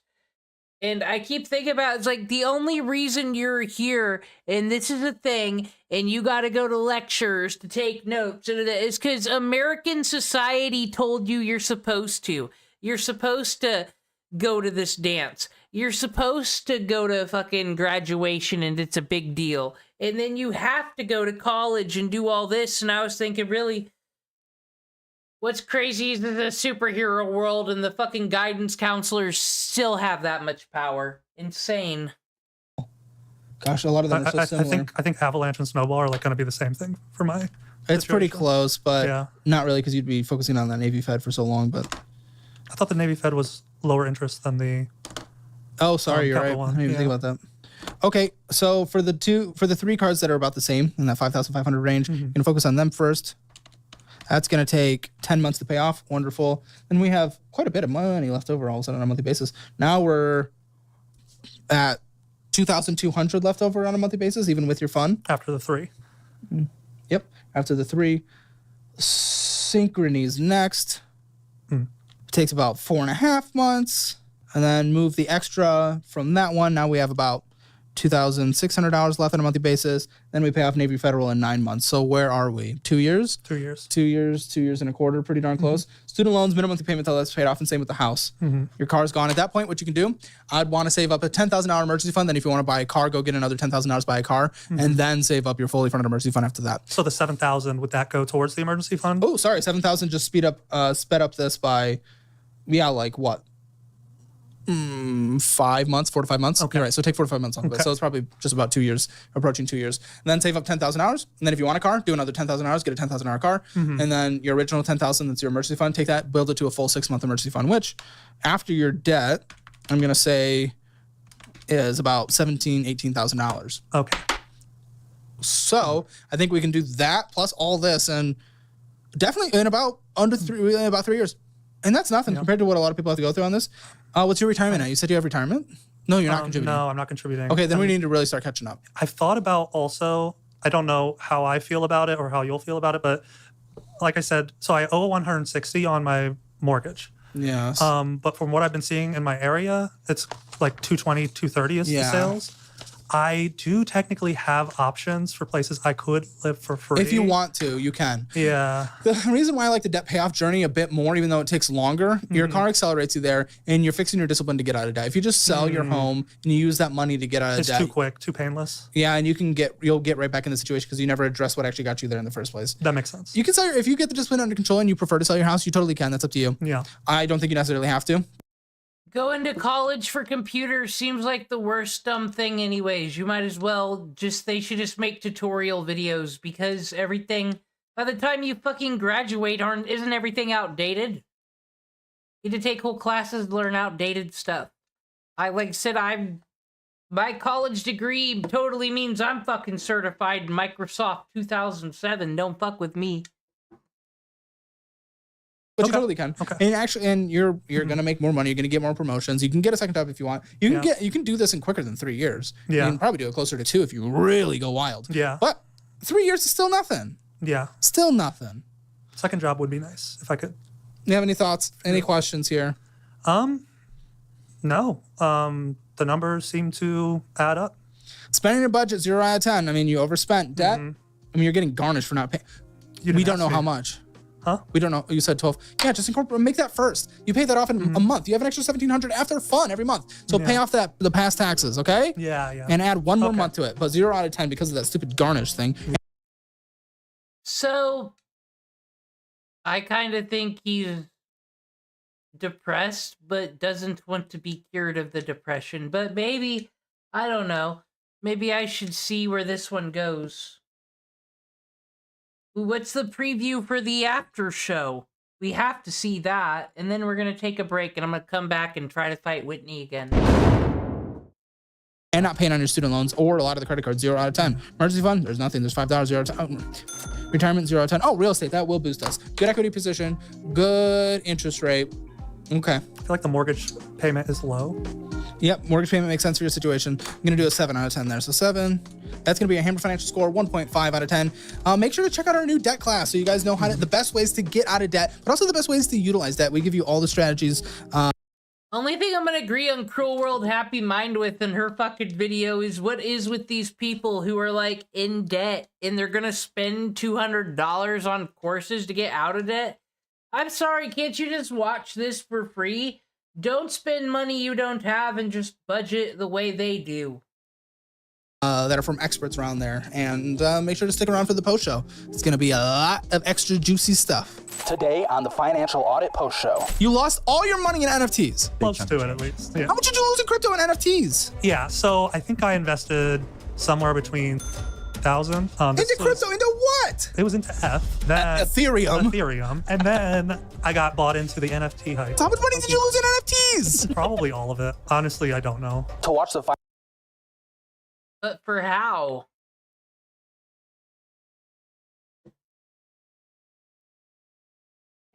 Said beating up one more Cedra. I'd sure do look. I could just, turn on the rare candies and turn on the care packages, and I would be way better off and stronger. But that'd just be almost too OP. I gotta give myself some sort of challenge. Visual Basic 2006. You should have grabbed that. It could be useful. I mean, but I guess you could just look up all that stuff with AI, but actually no, because ChatGPT fucks up coding and all that shit all the time anyways, and they don't know what version of RPG Maker you're even using. Maybe those books are actually useful, and then all you'd have to do to create a tutorial YouTube channel that could be somewhat successful is just read them. Just read it and rewrite it in your own words. That's not plagiarism, as others will have you know. Because it's information nobody wanted anymore in its medium anyway. Alright. Break time. I need a coffee. A warm, comfy coffee. I cannot believe this controller is working so well. It's so comfy in my hands. Total gaming sesh. Am I right? Yeah, I don't understand how people got... Because isn't NFTs, the value of them is just whatever you're willing to spend on it. Like, it's your own fault then if it was too expensive. Yeah, I'm going to come back, take on Whitney again with whatever we got going on, some poison types, Hopefully I don't lose, because then I'll have to toke it up again. BRB, hoping for the best.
The voices in my head keep on telling me to pray, cause I'm spinning like a carousel, circling the train. Hit the bottom of the bottle, I don't wanna feel the pain, but that is all I got for now. I don't wanna talk about the voices in my head keep on begging me to stay. If I pull the trigger now, then the demons go away. And I know my time is coming, so there ain't no time to waste. So that is all I got for now. I don't wanna talk about the voices in my head keep telling me to choose a side. It's heaven or hell, like it's do or die. I'm a sad boy, you know better. Please don't make this last forever. The voices in my head keep telling me I'm not okay. It's feeling like a hurricane in my brain. Dark clouds, hard times, bad weather. Please don't make this last forever. The voices in my head keep on telling me I'm gonna. And I don't wanna talk about the trauma. They're telling me I'm fine, but we both know that's a fucking lie.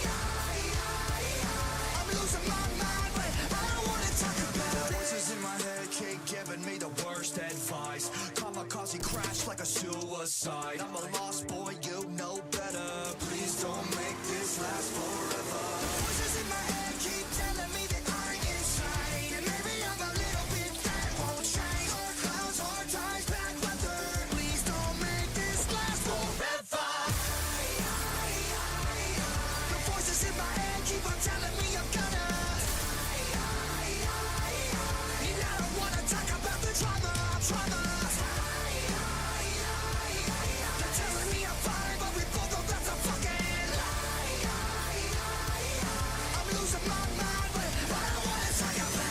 voices in my head keep on telling me I'm cursed. I'm paranoid, I don't wanna make it any worse. We're all gonna die, but first things first, I'ma take the world with me when they put me in the dirt. The voices in my head keep on telling me I'm cursed. I'm paranoid, I don't wanna make it any worse. We're all gonna die, but first things first, I'ma take the world with me when they put me in the dirt. Move!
The voices in my head keep on telling me to pray, cause I'm spinning like a carousel, circling the train. Hit the bottom of the bottle, I don't wanna feel the pain, but that is all I got for now, I don't wanna talk about. The voices in my head keep on begging me to stay. If I pull the trigger now, then the demons go away. And I know my time is coming, so there ain't no time to waste. So that is all I got for now, I don't wanna talk about. The voices in my head keep telling me to choose a side. It's heaven or hell, like it's do or die. I'm a sad boy, you know better. Please don't make this last forever. The voices in my head keep telling me I'm not okay. It's feeling like a hurricane in my brain. Dark clouds, hard times, bad weather.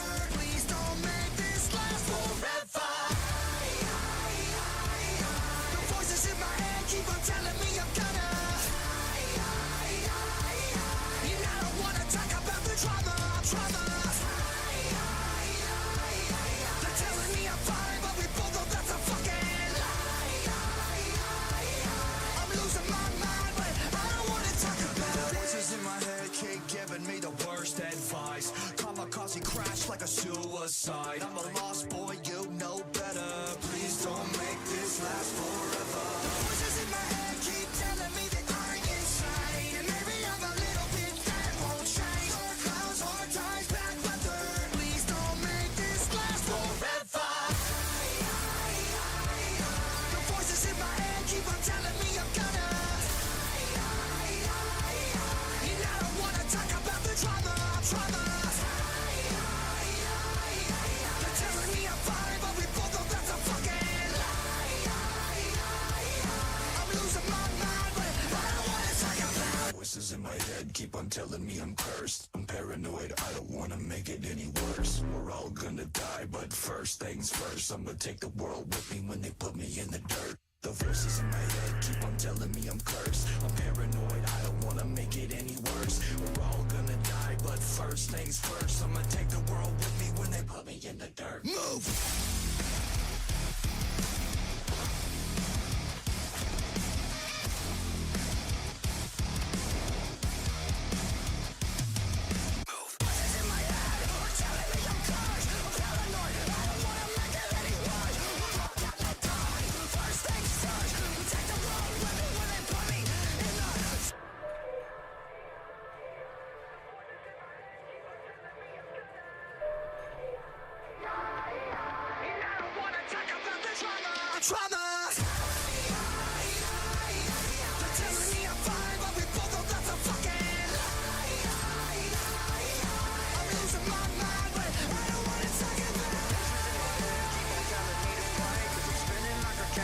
Circling the train, hit the bottom of the bottle, I don't wanna feel the pain.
got a lovely, lovely cocoa. By that I mean I mixed coffee with the cocoa, and get this, I put the whipped cream on top of it. Oh, how cozy and wonderful.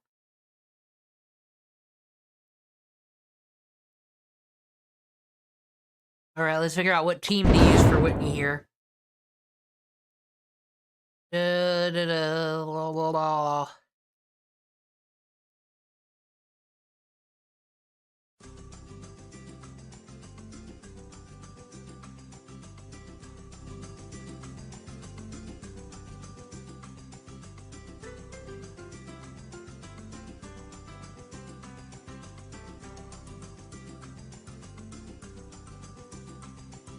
Well, at least you were able to hear this song. I'm sorry. Oh, I didn't want to fight any more Seadras. I gotta fight. I'll do one more of these pesky Pokemans. Oh, it's Launcher, everyone's friend.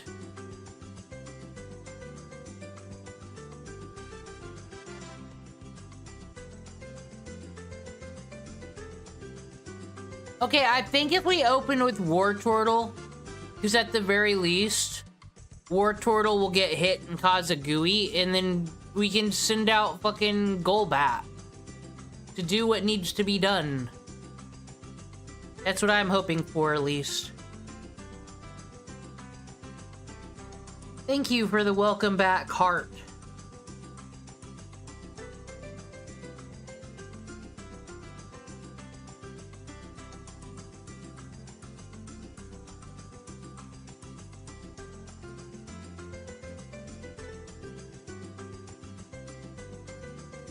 Alright.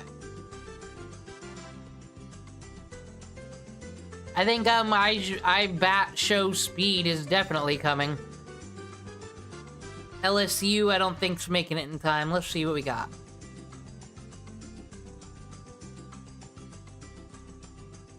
Once again, it's so nice using this beautiful, beautiful Xbox controller. That works. It's the first ever. I've come back. I have left and come back, and it still works.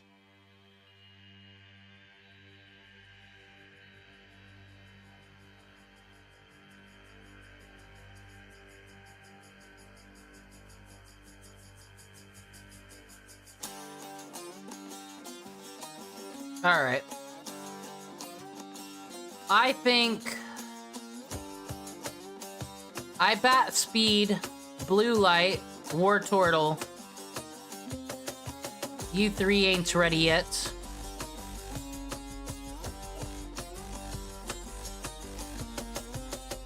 Frogan. Frogan's always a winner.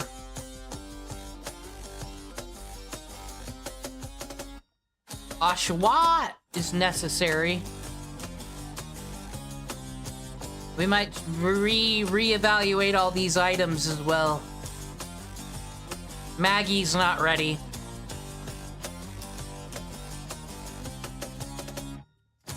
I don't know if it's Saber.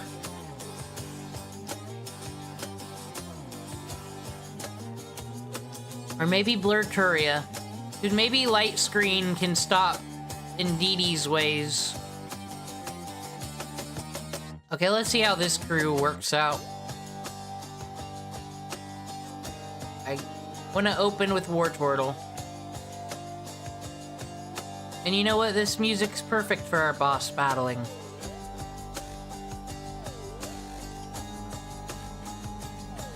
And now remember, this is the Highlocke, so if I lose, I have to toke it up again.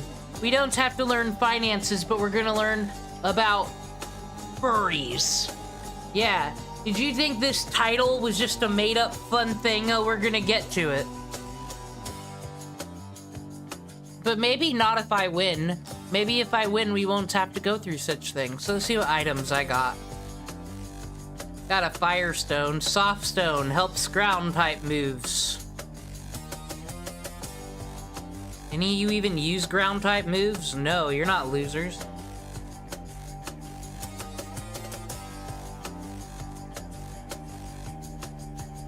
I don't think I have anything helpful. I need to defeat more Dynamax caves to get such delicacies, so I gotta rely on my berry bag over here. But when that dome, one day, the dome fossil will be revived, and that's truly when the game will switch up.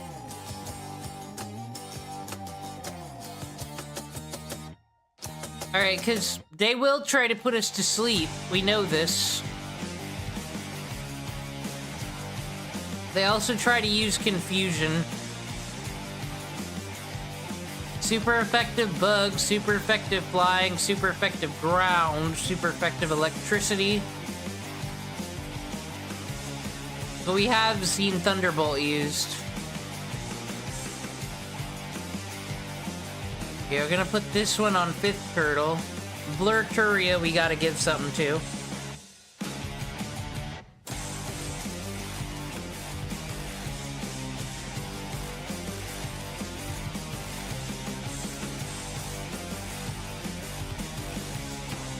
This is the best I can do, really, but you never know when these will pay off.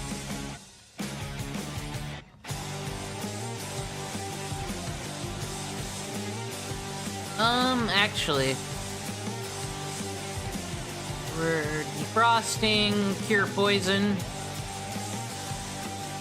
Chesto is helpful. Bat speed can't be slipted.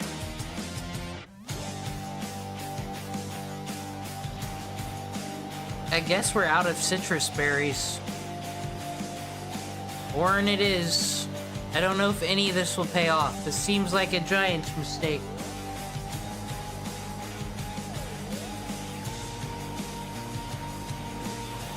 I'm gonna save this time, though, in case I feel the need to rage reset.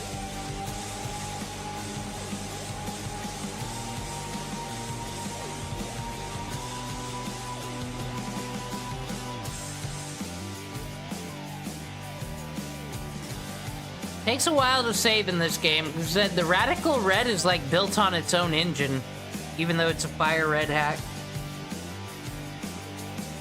I set the time to dust. There's so many old people around. Oh my gosh. Don't you mess with me, you folks.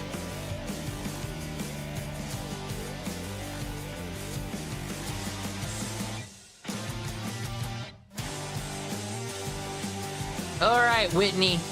Round 3.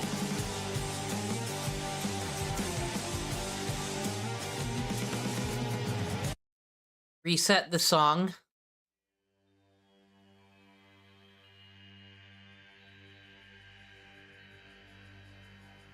Wish me luck, everybody. She is still the world-renowned Miltank. We killed that Miltank, but I'm hoping that Wartortle gets us through.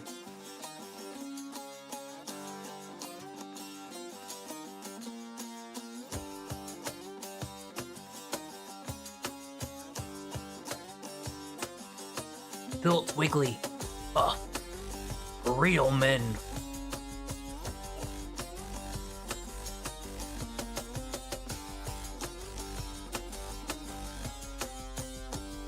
Okay, hopefully he gets gooeyed no matter what happens here. Okay, no, we can flip turnout. See, is it gonna use an electric move or a make me fall asleep? Who's got a Chesto Berry, actually? Was it you?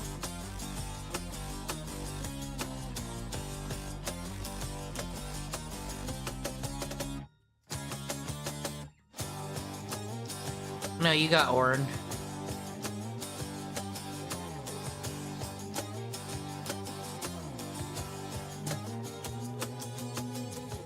Just send out Frogan. Oh! Aw, you sneaky, sneaky.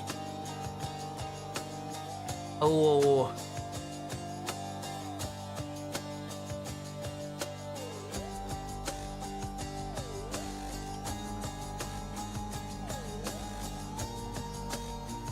Okay, so it's probably gonna use a psychic attack since I'm just but a wee little plant named Frogan. Blurturia?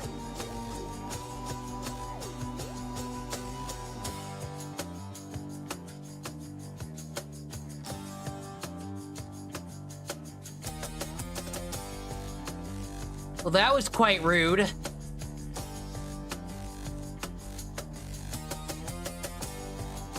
I don't like this thing. I don't like it very much at all. Okay.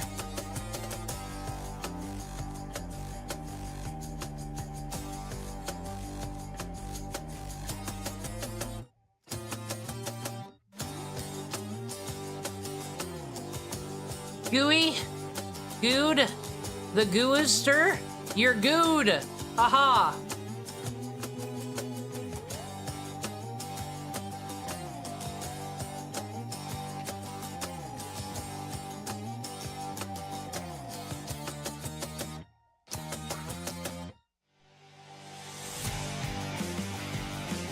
Well, this has certainly got to be faster than Miltank.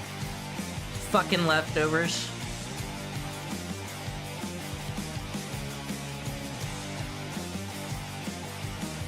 I don't know if that was the right choice. Well, maybe. Body press, what does that even do? Is it a fighting type and I'm a dark type?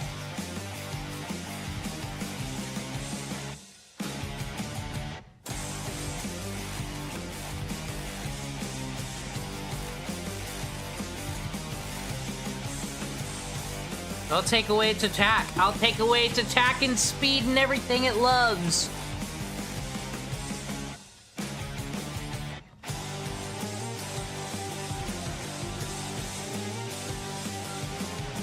Blue light, no! Did we cripple it enough?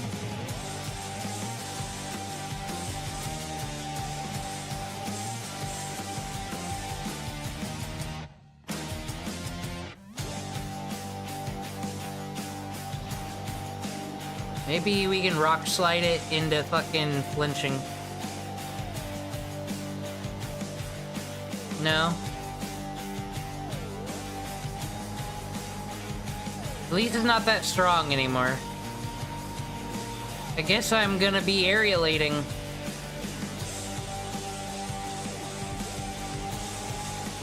Fly like a bird. I'm gonna Oshawott away and then I can brine it.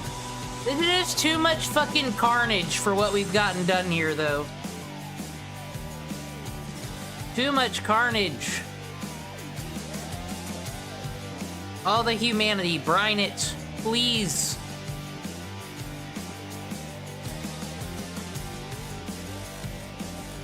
Fucking finally for you to be paralyzed, son of a bitch.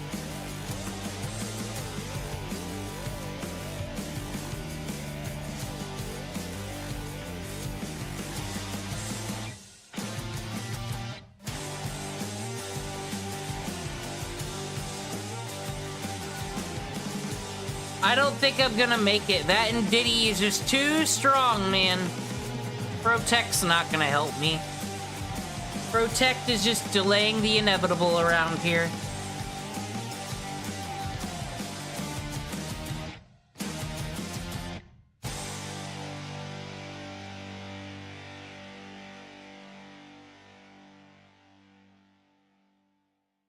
Okay.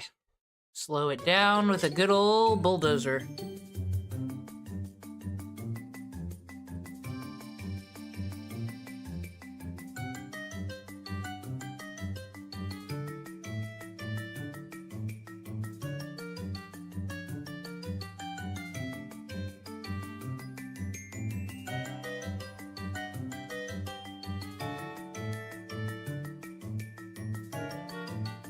Still not fucking slow enough, apparently. Apparently we don't believe in getting slowed down around here.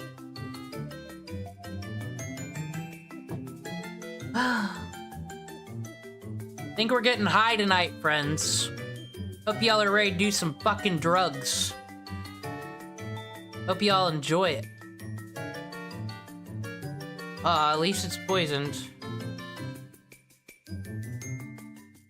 Hey, then Frogan can use fucking Venoshock on it at least.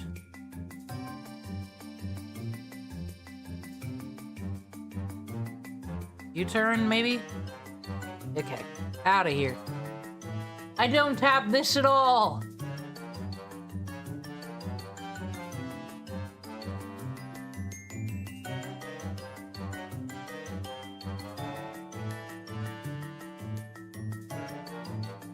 Okay, slower though now. That's always fun. Not my walking berry, how will I make it? To Swartortle school. Okay, well that's some more poisoning for you. And some more slowness. You're done. Unless you'd switch out. That'd be mean. Okay, it's down to Frogan and I bat speed. We should have known this day would come. Now, Venoshock is supposed to fuck you up if you're already poisoned. And it did. Frogan, it's all onto you. Frogan, I think, didn't she beat Misty?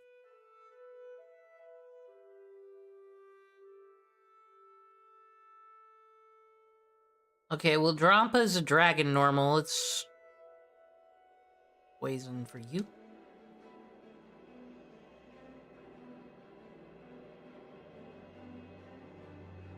Whoa, sir, whoa! That was mean. Whoa, so fucking rude.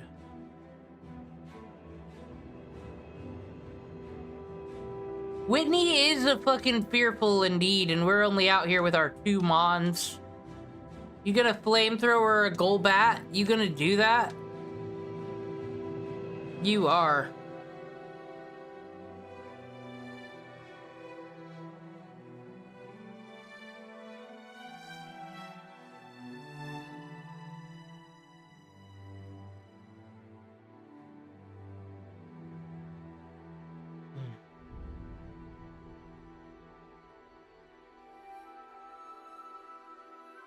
God, see, it's got a little fucking tactic for everything, this mixed fighter of the heroes. I think poisoning shit's been working out pretty well. We just gotta figure out a way to deal with Drampa. Oh, and Diddy sucks too. At least Drampa's fucking slow. Venoshock for the people? Ah, couldn't be that lucky. Especially when we're doing that shit, sir. I was feeling hope. I felt hope. Why did you do that? We don't have amazing boss magic music no more. I want to heal too. Fuck it, if you're gonna be that way. Oh, that's not good. Fuck. Ah, sneaky, sneaky.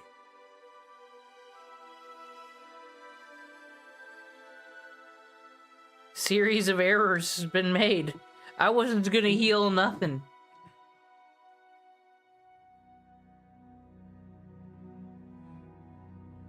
Well, all's well that ends well with that one, folks.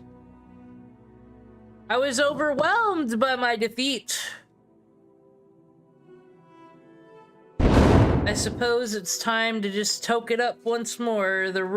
We're on the last of this J. I've got carts and all that around, but this is the last of the good green stuff today. I did learn that I gotta watch out for that flamethrower. Like I said, I can edit and move little things around. I kinda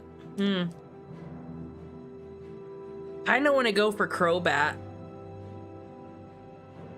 But I also want to see, Wartortle wasn't bad. Problem is, our water types are very helpful in doing their shenanigans, but they don't have any moves that hit, really.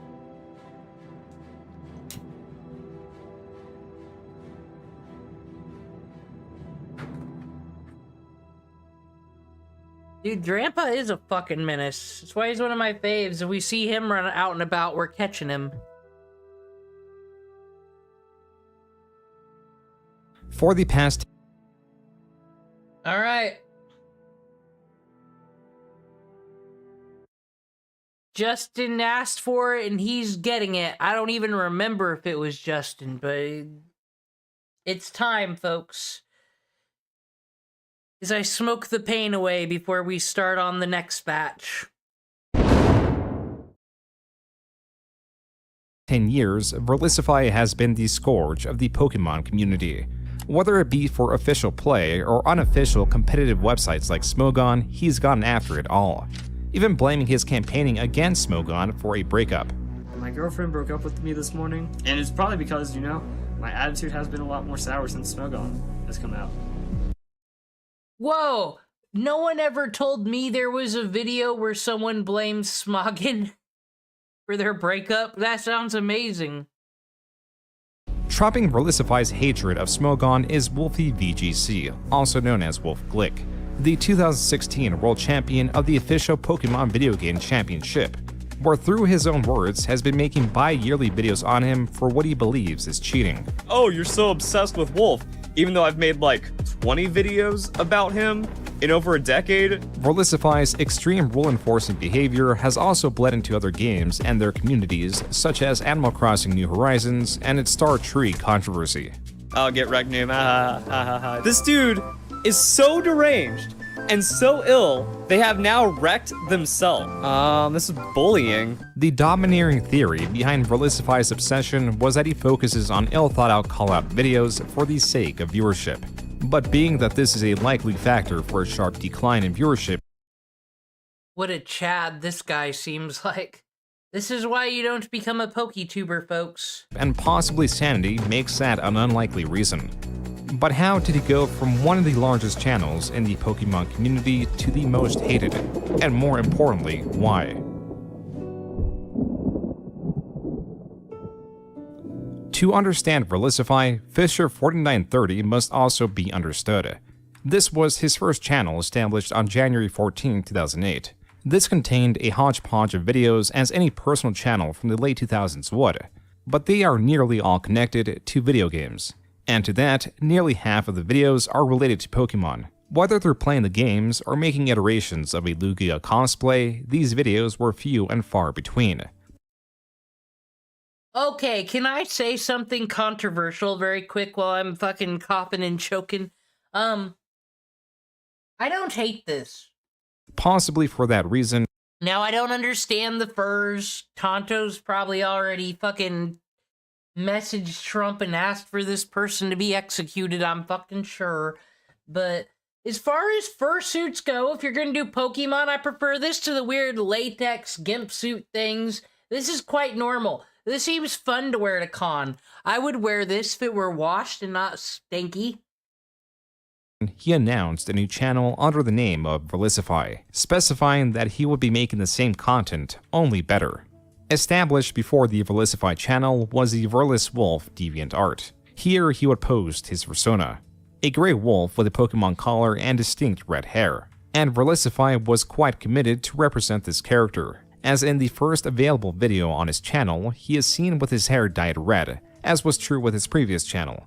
But this came with the addition of the Pokemon dog collar around his neck. This is a cosplay video to represent not just his persona, but also his persona in Minecraft. He even made an unsolicited cosplay piece for Minecraft YouTuber Sky Does Minecraft. Minecraft was the initial... Totally not non-problem. Why does all these fucking drama people all find each other? Like, cause Team Crafted is all a fucking mess, and now we got the PokeTuber furries involved, it's too much. Inspiration for the Verlisify channel. Alright, hey guys, Verlis here, and welcome to the Wolfpack. What's the Wolfpack, you might ask? So, we're going to be just a crazy group of gamers that are trying to build up our own little minigame server. This Minecraft series, at least as available in the unlisted playlist, shows that it only lasted for 3 episodes within the span of 5 days. But something got his attention and immediately became the mainstay content for his channel. By uploading upwards, possibly higher, of 4 videos a day on Pokemon, he was quickly gaining a following. He was uploading a combination of battle videos and, more importantly, guides on how to optimize Pokemon. I've been also more or less thinking about him for double battles because I don't really care what Smogon has to say about Prankster Thunderwave because they say Tornadus is banned, and they make a lot of obscure bans. That was Verlisify denouncing Smogon. As per the front page of... You know what? If you wanna fucking denounce Smogon University, you're a true Chad. I'm serious. Fuck the fucking tears. Fuck these people. I am not here like, oh, they do competitive Pokemon. I was in that shit in 4th gen and 5th gen. I wasted way too many hours of my life I'm never gonna get back just for every stupid fucking unexpired game with stupid more fucking Pokemon, and that's easier for stupid little baby players comes in and we just gotta uproot the whole fucking ladder, do we? No, I will not be a part of it. And I don't like many of the people I knew from that community. That's all. The Smogon website, it is, quote, a Pokemon website and community specializing in the art of competitive battling, unquote. This unofficial Pokemon website, detached from the official Pokemon Video Game Championships, or VGC for short, is a website that offers its own form of competitive play. Being that new generations of untested Pokemon are constantly coming out and the meta feels unbalanced for those that want a less luck-based approach to the game, Smogon will often place strict rules on what Pokemon and abilities are allowed within their tournaments. An example of this is Evasion Clause through banning the move Minimize. This is a move that raises the evasion of a Pokemon, a move that makes them much harder to hit. But in the official VGC tournaments, this was allowed, as Velicify smugly recounts. And then Drifblim starts stockpiling or using Minimize. Oh, this already sounds filthy, huh? I don't play nice when I want to win Pokemon. That's how I do it. It was with this that Velicify claims he went undefeated, as the title of the video states, in a regional VGC tournament. But that is questionable. But that's not fair. Like, the only way you can win is if you take a minute and a half to choose a move. And a lot of people were, so I was calling over judges, and the judges didn't know how to handle the situation. They didn't do anything to progress the game flow. And that's the only reason why I lost 2 battles. Already, in these early videos, there is a dissonance. Oh, we gotta... I thank you all for suggesting I learn about this person. This is everything I've been wanting to see in an internet's villain. You should never actually, I argue, for Pokemon meta, you shouldn't need no fucking judges. What is there? Don't use evasion fucking moves. Like, the Radical Red, it's pretty much set to fucking meta rules. So guess what? None of that. No, like it even says at the beginning of the gym, no evasion moves, one of every item, da-da-da. Better that way. Between what Velicify deems fair. When he is using moves seen as unsportsmanlike, they are done to win competitions. But when the opponent also bends the rules to their advantage by running out the clock, then it is unfair. His hatred of Smogon, still in October, escalated to the point that he was now making a video dedicated to denouncing it. I think it's maybe 15% of people play and know the Pokemon VGC rules, the actual rules Pokemon enforces. And I feel that it should be the other way around. Maybe 15-10% of people should only play Smogon, and the rest should be playing the official Pokemon rules. While Velicify brings forward his displeasure. Oh, is that his argument? Fucking the VGC, so like actual Nintendo Game Freak versus fucking... No. Because fucking Smogon comes along with Showdown. You don't even need to own the Pokemon games to play in the meta. A lot of people just use the simulator anyway, because it's way easier. So I'm going with Smogon in this one, just because I hate your face. Learn to tolerate other people's opinion. For those choosing Smogon's rules against the official rules, he does not bring forward a tangible argument as to why Smogon is inferior. Because Pokemon has created the game and they've done so much to enforce the rules that they've made. They have ranked online battles. You can... This is why we gotta be like he's in the wrong, because, yes, Pokemon company, but it's still Nintendo. It's still Nintendo making every dollar off there. Don't you ever come in here defending a corporation on the basis of it being fair, please? Disgusting. Nice dinosaur pictures. You in the dinosaur fandom? Figure out how well you stand in the world by the game creators and what they want to see from their game with world championships. Additional reasons why he believes the VGC is superior is because Nintendo has more money and can set up in-person tournaments. But there is an angle he can use to tear down Smogon, not by their rules, but by their members' potential elitism. I've seen a lot of people just get trash talked for, including me, for having a team that doesn't follow pure Smogon rules. I've seen 12-year-olds get yelled at by 18-plus-year-olds because their battle didn't count because that 12-year-old brought a Garchomp and won with it. I won a Pokemon tournament at an anime convention, first prize, with my Drifblim. I got boycotted by half the people I beat. I brought all the evolutions because someone asked me, do you know what EV training is and are your Pokemon EV leveled? And I said, yes, I have them all. I didn't know what EVs were by Gen 4, and then I learned, and then I used Showdown, and it was like a cult. I'm glad I'm safe.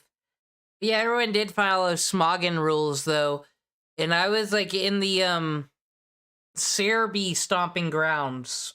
They were Smogon. Invasion Clause wasn't written in the rules for the tournament because the person was following VGC rules that hosted it.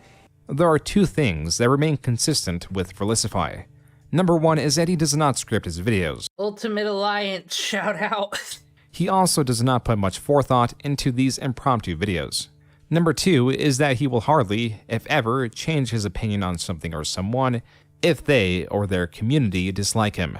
And so this video on Smogon and the pushback he was getting from it further solidified his hatred of the community and its rules. Even so, this was only an undertone of his channel. Felicify was largely known for his expansive list of guides and videos of online battles. In 2014, with his strategy of uploading several videos a day, he was easily getting 1 million views a month. This was turning out to be quite lucrative, and it helped that he was looked at as a knowledgeable, positive figure that would often collaborate with other creators. He even opted to do an interview by a creator known as Spade. So, my name is Spade, and it's nice to meet you. Nice to meet you. Yeah, I've seen you on YouTube, and I'm like, The reason for this interview was to have Felicify expand on his reasons for disliking Smogon. I don't really have a problem with Smogon. I just kind of have, like, really issues with the decisions that they make and the ideas that are behind the decisions. And in the end, I just feel it's not necessary to try to have to put limits on the game. If you're going to lose, just lose. If someone else is bringing something more strong. This argument failed to win over the host, as Felicify still does not. Oh my god, so this is also like the guy who would bring fucking Legends to an OU overused fucking tier bracket. You know, like when you fight a child in internet battles on the 3DS or fucking something and they bring all legendaries? Wow, you're just mad because you don't have any stronger Pokemon, but it's like, when this would happen, I would recognize I'm fighting a kid, and you know what? I would still win because my monsters were EV trained and their legendaries weren't. But whatever, I'm not going to cry about it on a podcast with a coffin. What are we doing? You got banned because of this person? How devious. Address the major complaint in Pokemon competitive play, in that, without rules, it tends to be more luck-based than strategy-based. But when Smogon make these bans and you talk about them, shouldn't you bring out the points that they make and then counter them? I didn't really think of it that actively because I wanted to get my idea out there. This is the core of the interview. Spade, despite posing this question in several different ways throughout, never gets a direct answer. Yeah, but I think people would respect you more if you would actually bring out those reasons and talk about actual facts instead of just, rambling off some personal experiences which are extremely vague. Indeed, but it just goes back to I just don't feel I need to justify myself. Explain to people why this Pokemon is banned, why I disagree with this, and not just go all casual.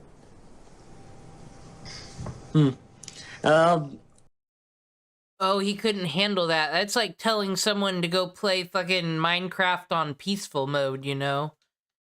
Just go play on casual, which means throw out whatever. Go play with the nerds. I used to, at least when I would go into a new gen, I would fucking be too lazy to figure out the ladder. I would just figure it out by watching other people. I was done by Sun and Moon, though, with the shit. But I kind of had fun making challenges, like everybody bring the 13th Pokemon in your PC and we're all gonna go fight in a battle royale. Things like that.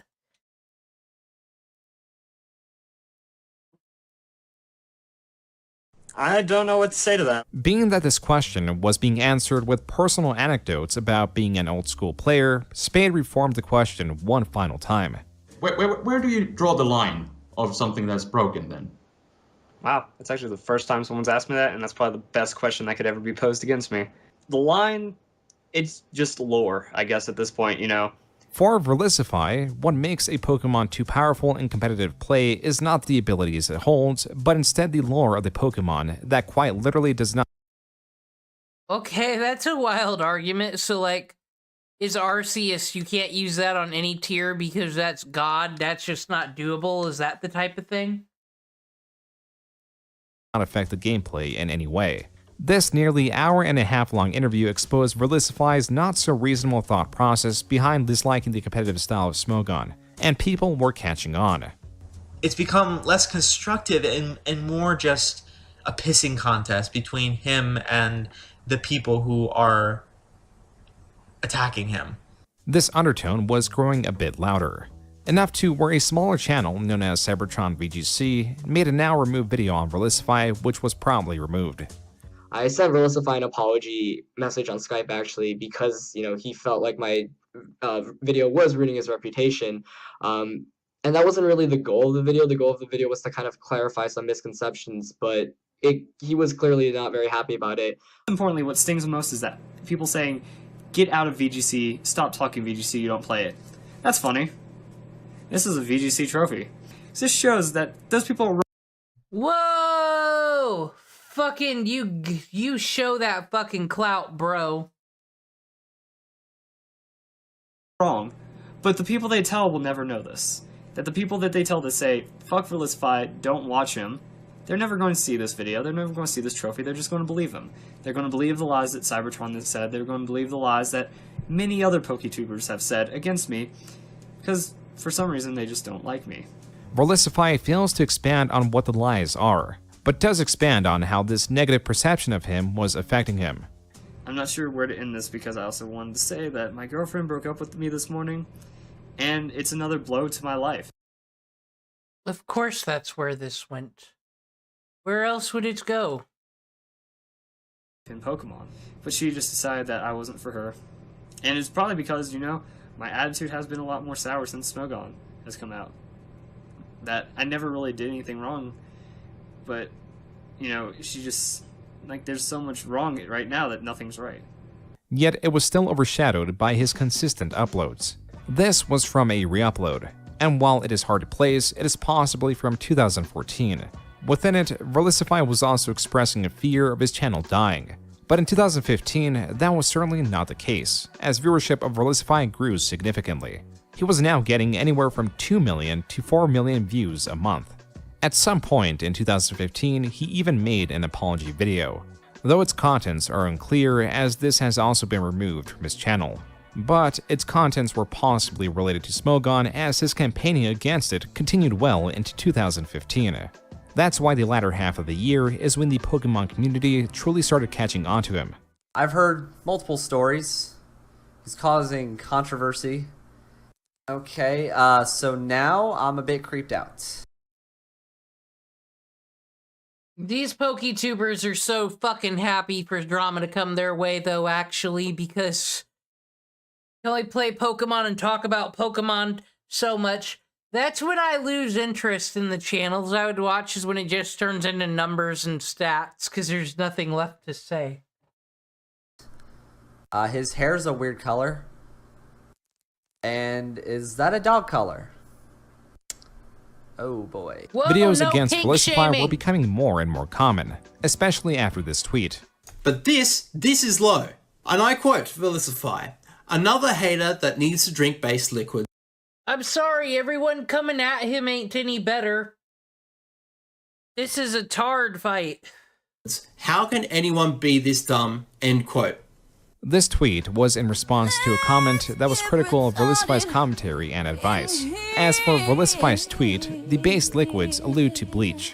But Verlisify later amended that statement to clarify he was alluding to egg whites to the skepticism of many. A reason why Verlisify was not jovial during this time could be sourced partly from his loss in the PAX Prime Pokemon competition that happened prior to this tweet. Welcome back, Wolfpack Verlis here, and we have quite the controversy today as Scott Glaza approached me at a PAX Pokemon tournament and used his power as an official Pokemon Company employee to give me a loss in a tournament by manipulating the rules mid-tournament. So this is an official Pokemon Company employee changing the rules of the tournament by distracting judges and giving me the game loss. The reason... Wow, I almost thought we were in the Smash community over here for a second. Damn, I got tricked. Volitify gives for his loss was the same reason given from his previous competitive endeavor. His opponent ran out the time, which is something he contested heavily. Yet, there were more matches that took place, as this post on the GameFAQs forums explains. Quote, you should have seen his, quote-unquote, first official tournament debut in Washington. Guy went 0-4 with the 4th loss due to him literally being a no-show to the match, and was either DQ'd or dropped out. According to word of mouth, he went around saying that he was only 0-3, and was completely unaware of the last loss he suffered. Volitify is like the DSP of the PokeVGC community, except at least DSP has some shred of skill. Unquote. Volitify had grown quite infamous. As such, creators were opening up about their interactions with him. I think that Volitify is probably one of the most stupid people I've ever encountered.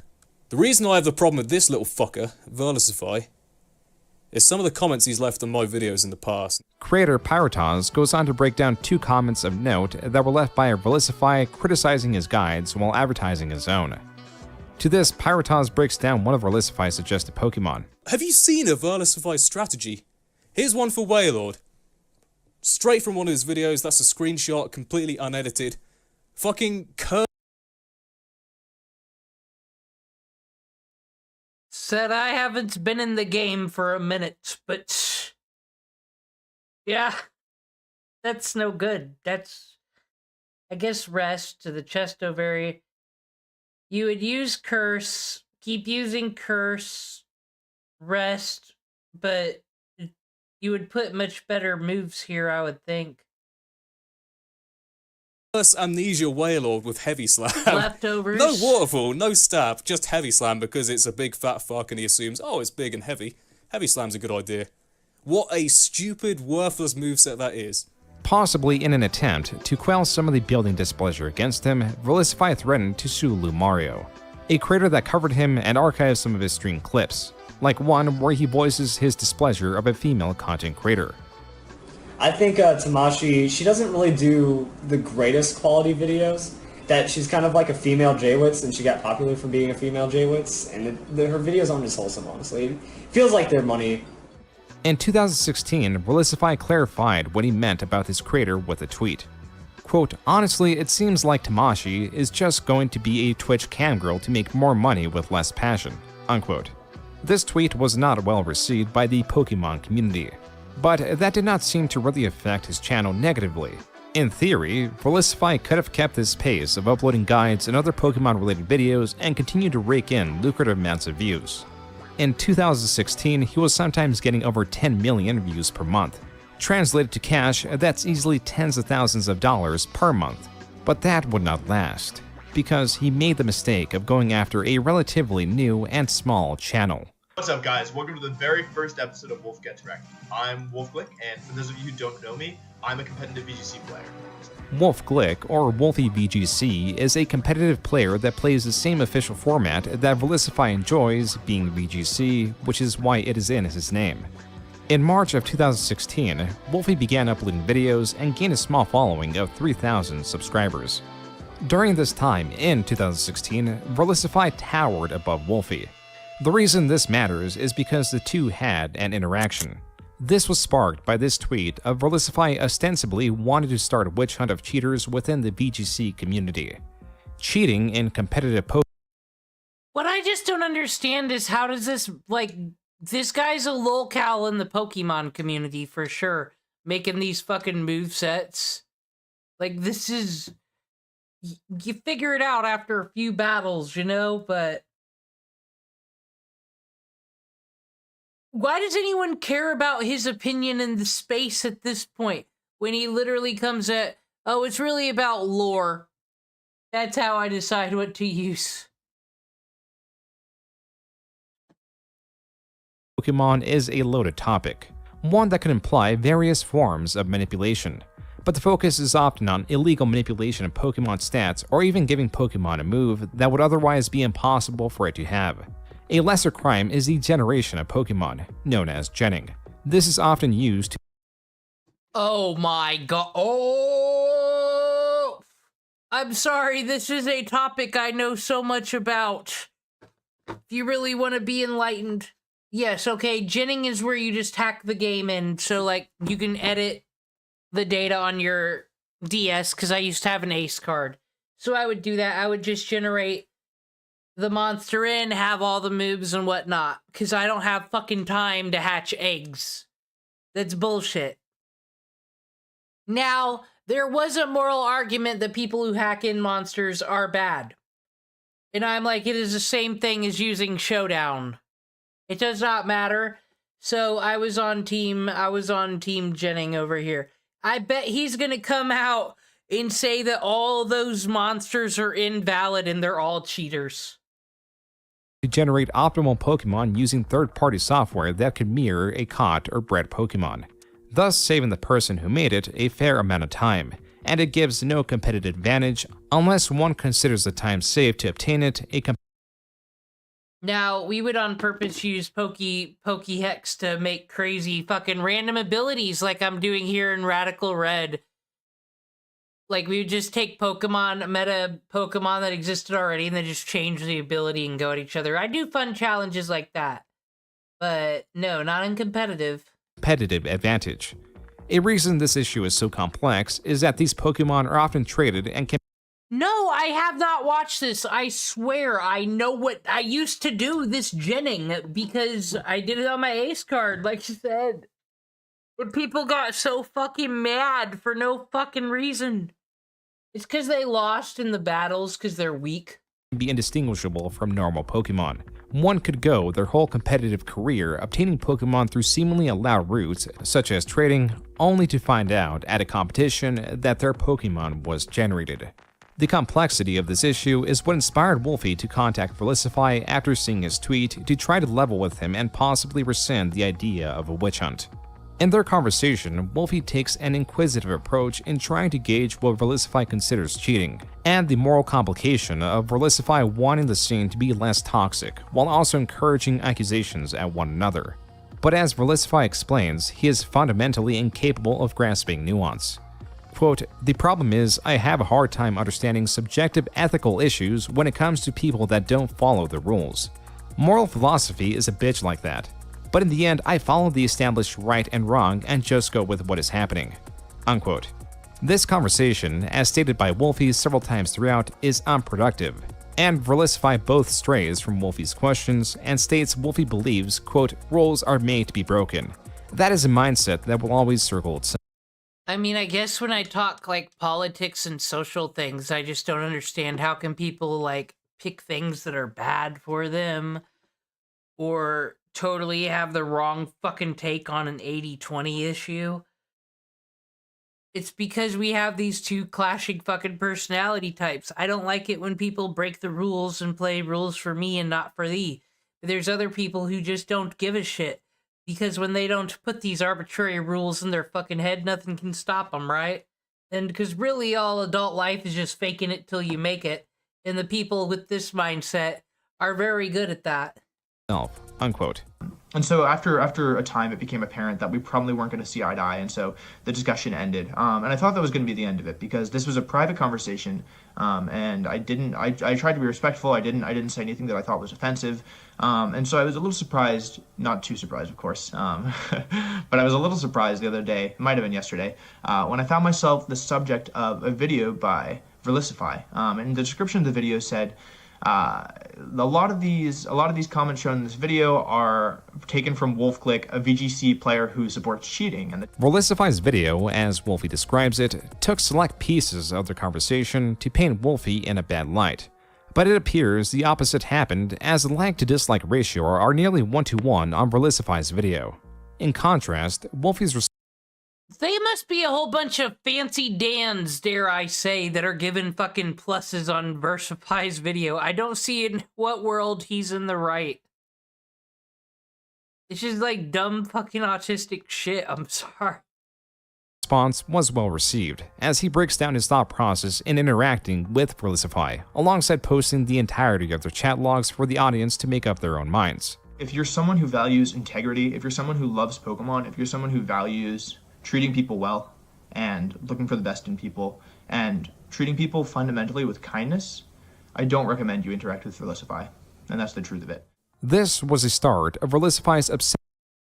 Now, as I said, when you do these call out videos, I feel like In Praise of Shadows should just now be the fucking bar. If it sounds like your video's ending with, and that's why Windigoon shouldn't be allowed in public spaces. It's a bit too far, I guess, but now no one should be hanging out with Versify. He needs some time in the timeout corner. With Wolfie, and it did not take long for him to make another video on him by trying to reflect what Wolfie said. But the biggest thing about this is I don't think that this person deserves to be taken seriously. He lies throughout this entire video. I'm about to prove a lot of lies. And like his personality just doesn't seem like a person that you should respect or follow. That Felicify fails to expose any of these lies, and rambles borderline incoherently for over 20 minutes, using words like fallacy or calling his arguments bad, even just inserting the word philosophy without expanding on what he means by any of it. What worked is Felicify had himself and an ethics student who apparently took no issue with using someone's quotes privately that they hadn't given permission to share. Ad hominem, because we made him feel bad since he has bad arguments. I mean, literally, he has fallacies. He has fallacy in his video. He has straw man and ad hominem arguments. He makes it into attacks, and he has bad analogies, and his subjective morality does not hold up when you look at it from a philosophical way. That was his second video on Wolfie, and as the one prior, it was not very well received. However, Felicify's third video on Wolfie, in the span of over just a week, released on June 5th, 2016, did get a bit more attention. This is an impossible VGC Pokemon. There you go, you can now dislike the video and click off knowing that Wolfglick has used a Pokemon that can only exist through cheating. Felicify's evidence was that Wolfie used a Pokemon held in a Dream Ball.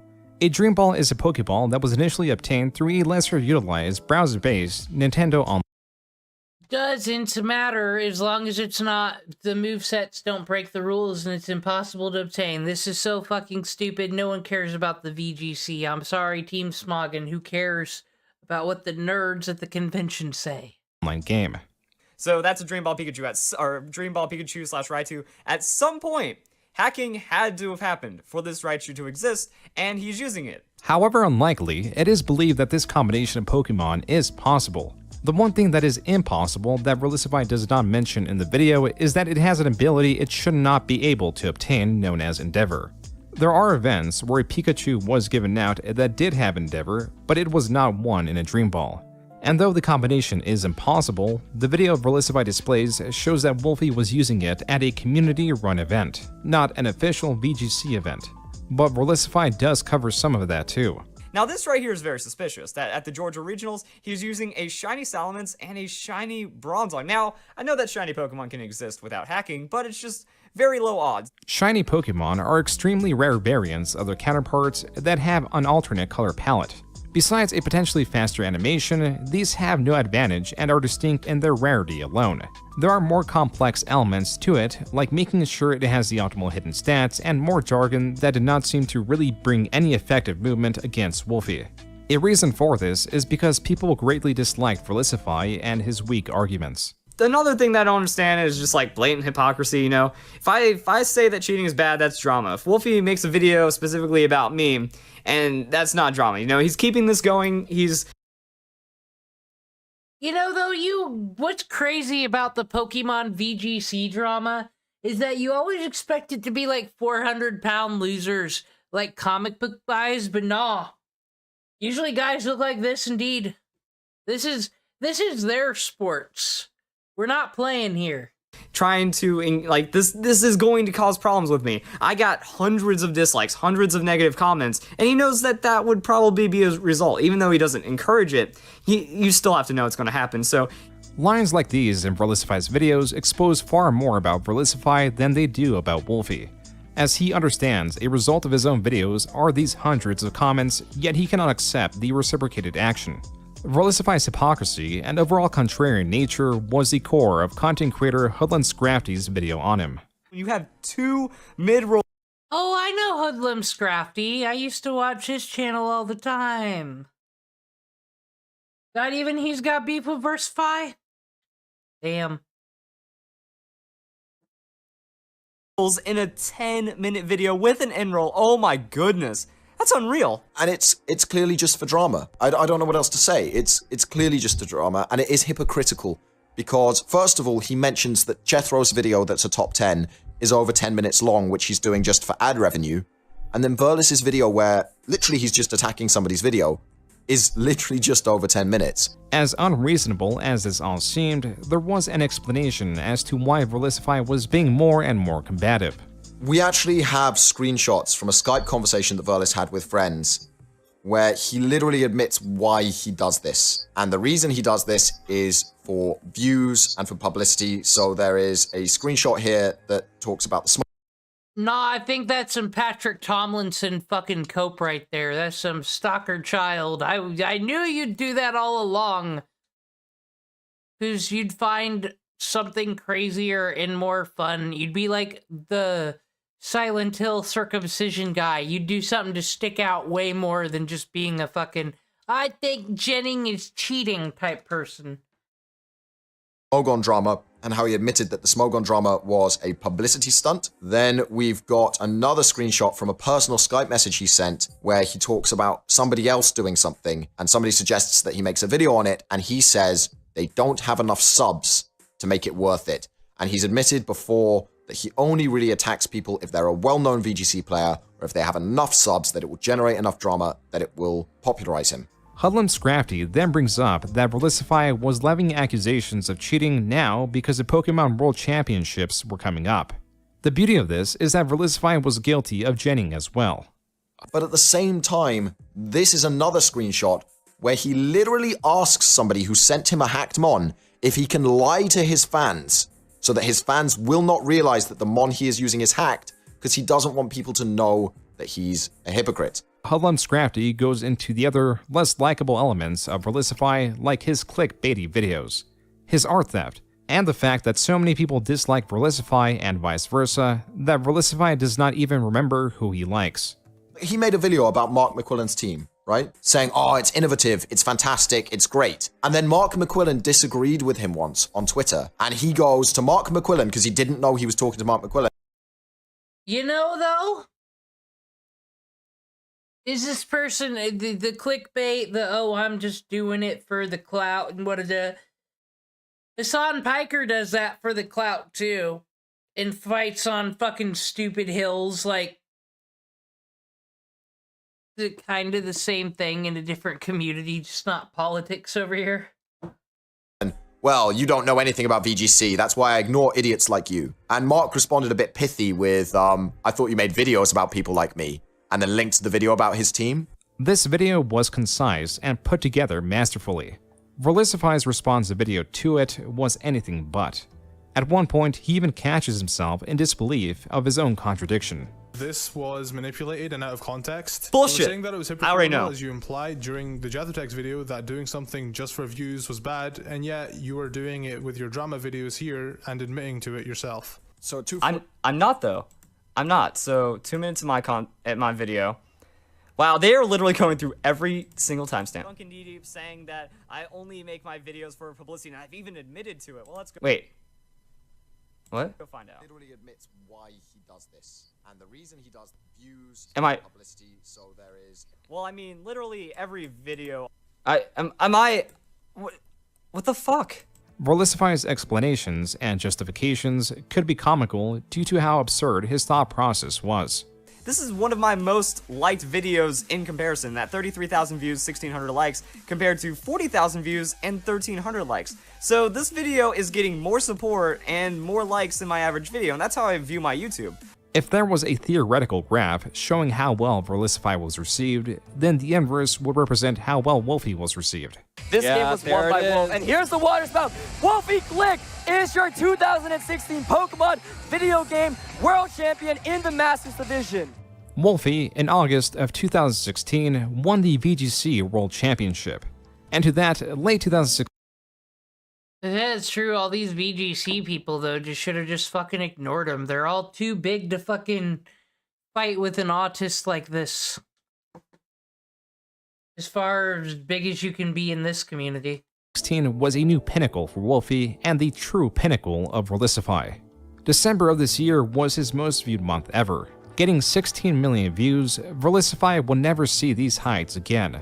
And those signs were starting to show that drama was poisoning his channel, he still continued his tirades against cheating and Wolfie. But he did have his own set of lines he would not cross. Is this the part of the movie where I have to ally with my enemy to take down a greater evil? Because this is some of the most fucked up shit I have ever seen out of Pokemon, guys. So Wolf Glick has effectively been doxxed, therefore they could get his IP address to find out what alt he is using on Pokemon Showdown to then snipe his teams. That, sure, I have gone after Wolf in the past, but that doesn't mean that he is not a victim in any situation. He is certainly a victim, and this is more bullshit than almost anything I've ever covered on this channel with what has happened to Wolf right now. He doesn't like rule breaking, unless he does it. But he did not do the doxing, so the doxing is bad. Nosferatu. 2017 was a year that Verlisify was solidified as a meme, assisted by a diss track created by Shofu. My wrist is so stupid, they call it Verlisify. I tell you niggas that I've been nice. If you ain't fucking with it, drink egg whites. On August 1st, 2017, Verlisify tweeted, quote, "Sad how a lot of members of the Pokemon community find ways to be more bigoted than actual Nazis," unquote. This tweet, You know, we're just so used to seeing this that it just... Something about seeing it in 2017 Pokemon VGC drama just brings a fucking smile to my face. This is really where it belongs. This is really where the tragedies of World War II need to be compared, if anything. was likely in relation to Verlisify's reaction to ongoing US politics, events, and other unsavory topics. And though he would never be above 10 million views a month again, his channel was still getting tens of millions of views yearly. But even this would not be for long. 2016, 2017, when they really messed up the algorithm, when they really started killing gaming communities, whenever they made this weird shift that has still not been fixed, explained, or anything like that, it now just kind of really shows a snowball mentality. And yeah, then you do like 2 bad days and then you're kicked out of the algorithm forever. Verlisify believes that his loss of viewership is because he was quote-unquote kicked out of the algorithm, an issue he was desperately trying to fix. So I just want to see what happens if I take a break. No, people are just tired of me talking about Pokemon Let's Go, so if I don't say anything for a week, 2 weeks, maybe someone wants to engage with that video that comes back, and then that's going to kind of help boost me in the algorithm again. So this also isn't a video like, wah, wah, wah, I want more views. Verlisify's strategy That's exactly what it sounds like, hate to say it. of taking a break of daily uploads did not work to bring viewership to his channel, it only hurt it. This was nothing compared to the damage he did to his channel via ruining his reputation.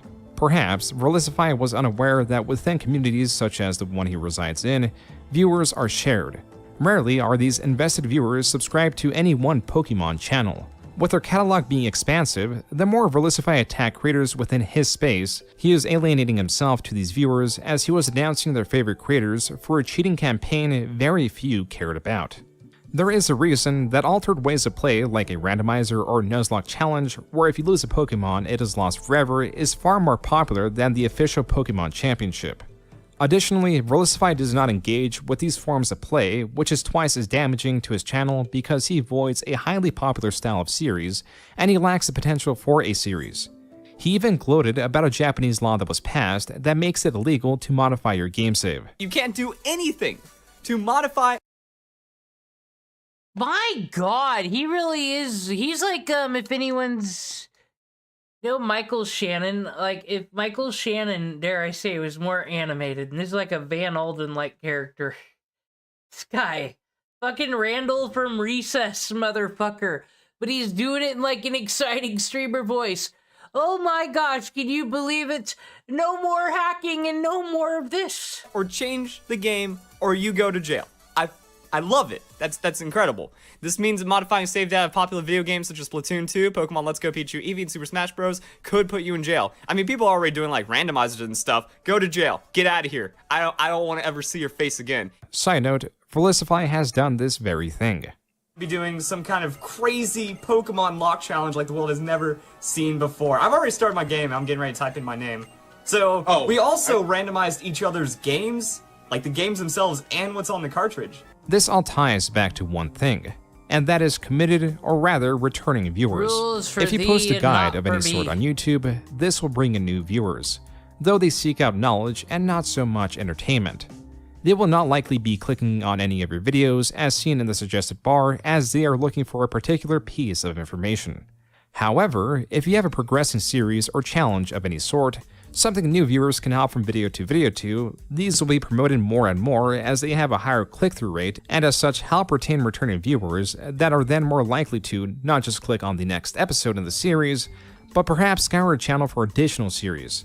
This is the lifeblood of a channel, and it is no surprise that Felicify's was dying. Forgetting. It did not help that he was possibly stealing Faber's a guides from other steel pipe. creators as well. His thumbnail for his shiny hunting guide consists of the thumbnails of my shiny hunting guide, as well as A-Drives, HDVs, and Austin John Plays. He puts the words all wrong in big, bold letters on top of all of our thumbnails. So let's see, is Felicify going to bring some revolutionary new information to the table? That's a big claim saying that all of our videos are wrong. But this raises a very Oh god, now you're fucking with the shiny hunting community. VGC really is dead, you little clout shark.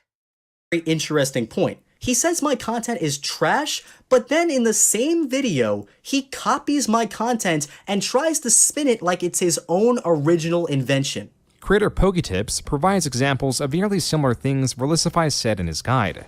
There are things like the shiny spawn rate and other elements that are pure fact. The one thing that was not very well known, if known at all, was the strategy of flying that Poketips discovered and presented in his guide.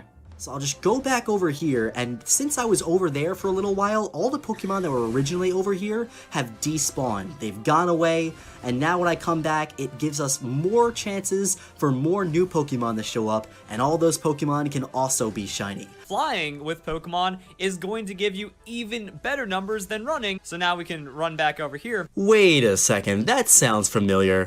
Now watch here as Felicify goes off and says that this is his method. Pretty much my method with this is after about 4 or 5 Pokemon spawn, that's when you start getting close to the cap, so you might as well free it up by just leaving. Wow, dude, I have never felt so much deja vu in my whole entire life. Maybe that's because I said the same exact things that you are now copying and trying to present as yours. Poketips also makes a point that Felicify pads out guides heavily. Felicify could even pad out the video at this point and make it to that 10-minute mark by doing an extra long outro. But no, the man who literally looks like Satan decides to make this video go even longer because he knows YouTube favors longer videos. Satan of the Pokemon community, please. It is personal now. And quickly decides he wants to turn his video into a money guide and start talking about methods to make money in Pokemon Let's Go Pikachu and Eevee. YouTube does indeed favor long-form content, only because it has a higher watch time. If a viewer clicks on a long video, but only watches 30 seconds of it because the video itself was of terrible quality, then it hurts the video. So even Felicify's guides, which are his mainstay content, are terrible.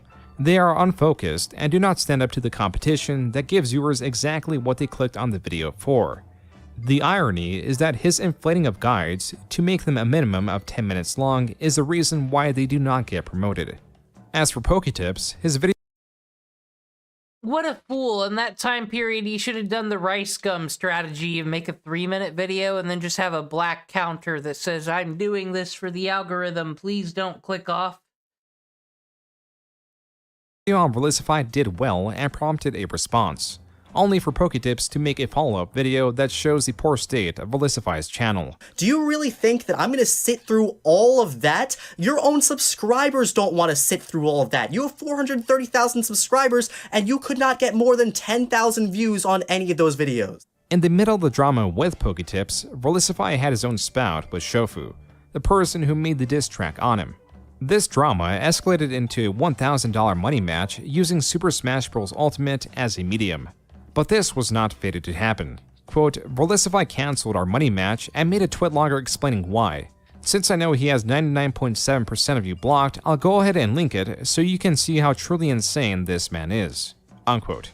Verlisify provides 3 points to why he cancelled the match. The first is because of a shooting that happened at a competitive gaming event, and to that extent he does not feel safe going out.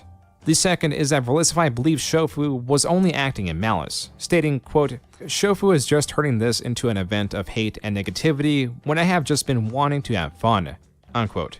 The third is tied to the second, in that he's receiving negativity from who he claims are Shofu's fans. Quote, this should be something the Smash community should take seriously. Smash Ultimate won't be as great or popular as it can be when hopefuls just get bullied out. The community will just burn out if they want to take Smash this seriously when the Melee community Just all the autists are just all colliding into one in this fucking sector. Now we got the Smash Brothers. Why are we here?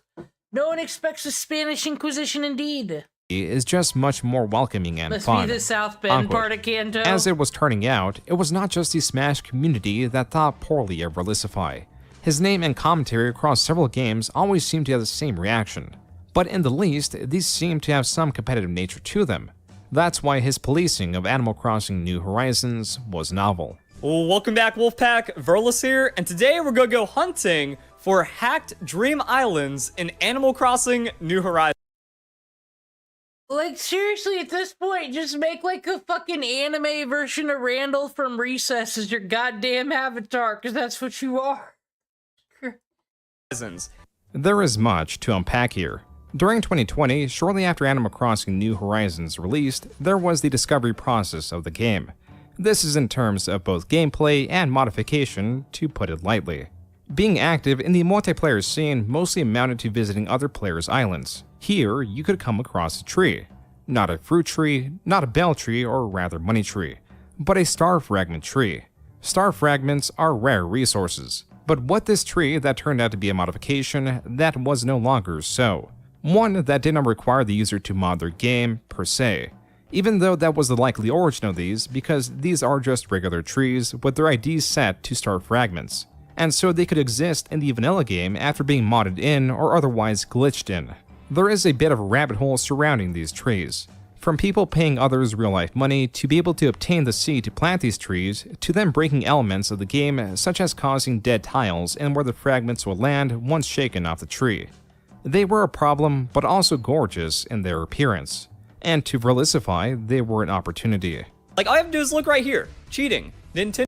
Okay, so it is true, so he does do it to get fucking views and clicks. He could just make good content, but I've suggested that for other channels, and that's a fucking insane concept, so I'll shut my mouth. Nintendo has it, and this is a picture of a star fragment tree, which is unavailable inside the game. There's also all kinds of other items and all kinds of other hacks that people are doing, but you report them for cheating, it gets taken down. You have absolutely no right to be upset, and you shouldn't be cheating in the first place.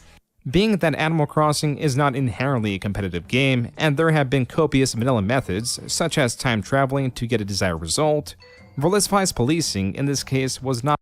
So yeah, it's the fact that we're not talking about anybody fucking using mods in Fortnite or anything like competitive. It's always shit that is no big deal, like using Gen for Pokemon, because just stats, just numbers, whatever, as long as it's legal. If true, it's okay. In a game where you decorate and have fun. This is what, like, it's just because it is fucking rage bait, because no one can be on his side. He's got no argument to make in this dumb shit. Particularly welcome.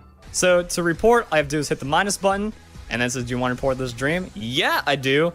That's cheating. Oh, it even takes the picture. You go cheating. I wish I was on this sooner before they went underground, but as you can see right here, reporting someone's island is the biggest Karen move ever, getting tons of attention, they, them, of course, and then it's like, no, you're the— No, this is not where you get to fucking disrespect people's pronouns.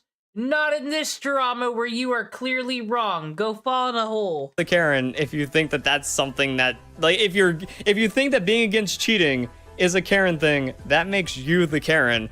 Verlisify would search Twitter to find these islands to report them. He even did a live stream where some were prepared for his visit. I mean, when like an aimbotter gets banned, he probably gets salty or something. Oh, get wrecked, noob. I did it. Woo. Wait, is it fenced off? Ooh, you got him. You got him, boys. Actually, that's probably reportable for harassment. Yeah, this is actually just, this dude is so deranged and so ill, they have now wrecked themselves. This is bullying. It took about a week after Verlisify's crusade for Nintendo to patch these out. And for that reason, he is remembered for the part that he played. Also, I thought that it was absolutely hilarious for this creator to take the moral high ground on something like hacking when his island flag was... Okay, no. We're going to rent on a user. That's not a creator, that's a user. What is going on here now? A lewd image of Isabelle from Animal Crossing. Absolute class act. While this was an entertaining distraction for Verlisify, he cannot go too long without making a video on Wolfie. And while a fair portion do not get traction, this one made in December of 2020 about the odds of encountering a rare Pokemon did. The odds of encountering this Moltres are 1 in 180,000. A legitimate competitive Pokemon player ain't got time for that. This Pokemon is entirely possible in-game, and was traded, meaning it did not originate from Wolfie. But the possibility of it being generated was also likely. To this, Wolfie responded.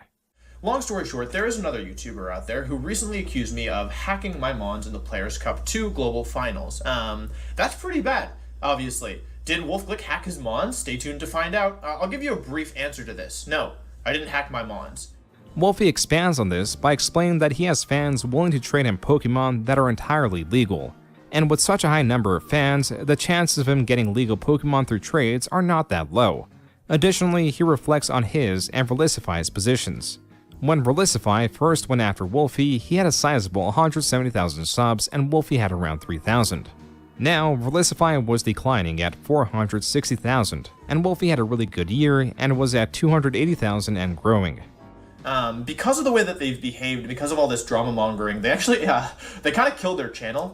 They have like over 400k subscribers, I believe, and last I checked, they have over 450k subscribers, and most of their videos get significantly less than 10k views. Yeah, they're like averaging between 2,000 and 6,000 and 8,000 views per video. So despite having such a large number of subscribers, all this drama and all this like kind of hate that they've spewed online has overall tanked their channel. Oops! By 2022, Wolfie had eclipsed Verlisify, and with that, there was something darker going on. Perhaps brought on by Verlisify failing to grasp his decline. There has been a complete refusal to hold anyone accountable except for me, even though I am the most honest and real PokeTuber. So, and that, I don't... Imagine even if that were true, being your title. Like I said, I hated these fucking people during my time in the sport. I'm not gonna lie. Fucking, ugh. I don't even know. Like, He how do we get wrestles to this my point? jimmies. That's because we've kicked out legitimacy. Where Verlisify was once thought to stir up drama for the sake of viewership, now even his drama videos were getting around 10,000 views. Something seems to have switched. In 2021 and 2022, he went on a spree releasing videos about Pokemon Legends Arceus, even just announcing it for its trailer. All I see is conflicting lore and wasted opportunity. This contrarianism was no longer helping his channel. For half of 2022, he was not even breaking 1 million viewers a month. But he continued doing it, arguably not for views, but out of anger, as 2022 was the start of Verlisify's dark chapter. First baby Pokemon. Smash. Smash. Oh no, is this what you meant by it gets worse? Is this what you meant? Is this the rage bait we've gone to now? Smash. Smash. That came from Verlisify's Smash or Pass video, inspired by a video Markiplier had released. It is that line, first baby Pokemon, followed by Smash, that perturbed many. And because Verlisify removed this video, there are only re-uploaded snippets of it. But this is still only the tip of the iceberg regarding 2022. Later in the year, Pokemon unveiled a pledge of $25 million to philanthropic organizations dedicated to improving the lives of children, and this is how Verlisify reacted to the news. Quote, "The corruption in the Pokemon company continues to fester. Quote-unquote equity, quote-unquote social responsibility. It also says a lot that this is TPCI's initiative. Japan doesn't engage with this nonsense. So weird how the company is split." Unquote. But Verlisify wasn't quite done yet. Oh boy, are we gonna have one of these that honestly believes this behavior is okay because of that other country? That one doesn't count. This is America. Who gives a fuck what Japan's doing? Just sell us the things. Can you just auto-attack it? Auto-attack? Dude, you have a ranged auto... What would I expect from the guard of... He let him get away? How the fuck is that even possible? Someone can... Is there a way to, like, reverse look up? I know that... Okay, someone with a hack switch. Please reverse look up this name, get their IP, because this guy doesn't have a handler. Like, call his handler, he's gone rogue, he is a danger to himself and others in his current mental state. Oh, I guess that whole line of doxing, so he's just wanting to be a full-on internet bad boy, is he? Like, doxing is the most important thing you can do, but I think this is an absolute case for it. Verlisify could have been directing this towards a deranged chat member, but it is hard to tell as the only existing evidence of this was that 1-minute clip. And this was not the only piece of drama surrounding him and the game Pokemon Unite, as he used the DMCA process to take down a video analyzing his gameplay. This all shows where Verlisify was at this moment, but just how much he was hated was somewhat shocking. I read every comment. That's not a good thing. Why the fuck are you copyright striking June the King? He is one against the low-tier god, sir.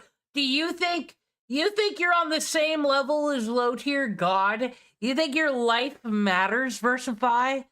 God.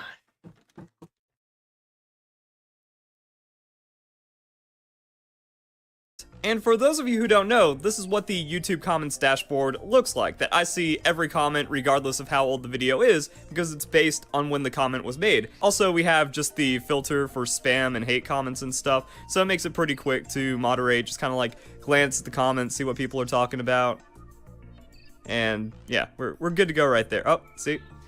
Glancing at Verlisify's published comments, or comments that are publicly available for everyone to see, and comparing it to the hidden comments that are held for review, reveals that he is getting a much higher influx of not just negative comments, but comments negative enough to be held for review.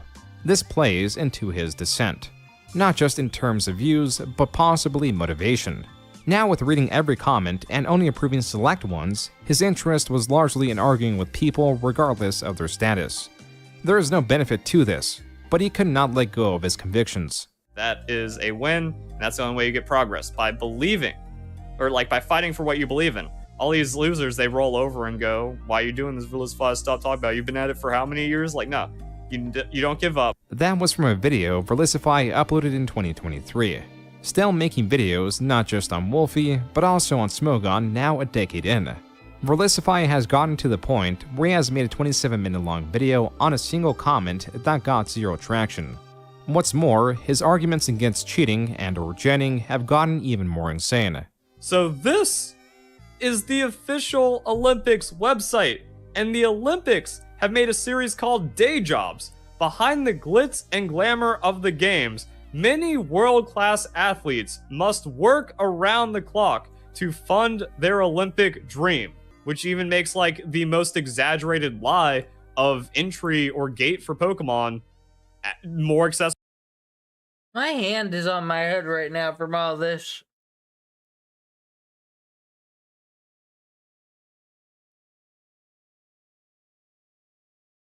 I've watched all these channels.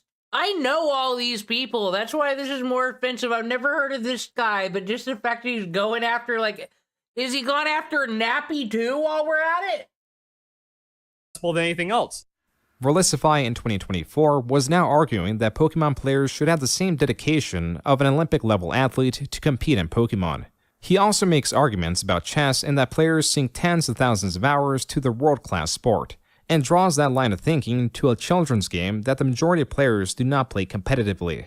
Don't tell the Pokemon VGC community that a Smash controller starts at $200 and goes over $400 if you want to be competitive. This argument that a controller that is the price of a console and game combined is a barrier of entry is insane. It is insane because this was once one of, if not the most influential Pokemon channel. Add to that, it is unsurprising that its viewership is the lowest it has been in the past decade.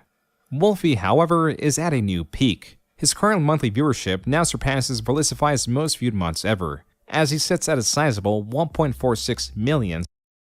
Well, isn't it nice to hear a fucking underdog story, something positive around these parts? I'm happy for Wolfie VGC. Subscribers. It is rare to see a creator so heavily damage their career with a campaign against another. And in reflection, Verlisify's campaign was never about what is morally correct, or what the community believes is right. It was not about cheating at Pokemon or stirring up drama for viewership. It was about a creator struggling to get unquestionable support. And when he found the one hurdle he could not surpass and drum up support for, he remained stuck on it, as he will remain for the foreseeable future.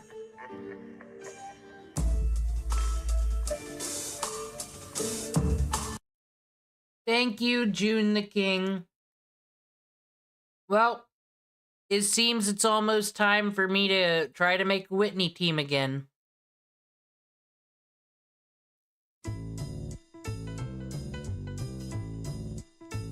You know me, the fighting freak Knuckles, and we're at Pumpkin Hill. You ready? I ain't gonna let it get to me. I'm just I need a moment to think. Pumpkin Hill, I got to find my lost piece. I know that it's here, I can sense it in my feet. The great emerald's power allows me to feel. I can't see a thing, but it's around somewhere. I'm gonna hold my head, cause I have no fear. This probably seems crazy, a graveyard theory. Our ghosts try to approach me and got leery. Ask him a question and he... I've just been trying to get out of Diglett's fucking cave, but I might as well kill these Magmars, because they're worth some XP up in here.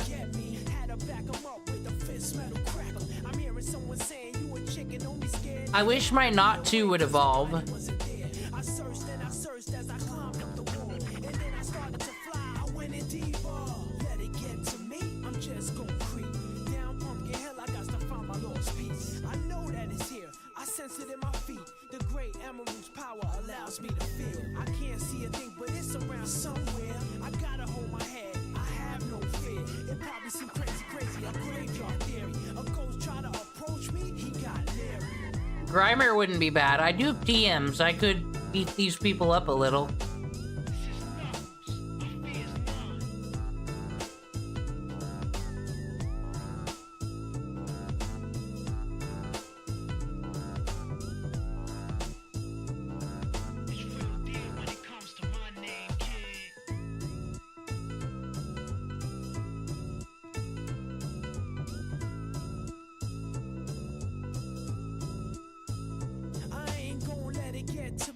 Just gonna creep down in Pumpkin Hill. I got to find my lost piece. I know that it's here. I can sense it in my feet. The great emerald's power. Still trying to get out of this cave. I fuck you, wishy-washy. You ain't worth shit. This probably seems crazy. A graveyard theory. Our ghosts try to approach me and got leery. Please let me out. Let me out. Yeah. No. One more Magmar. One more light. One more fire.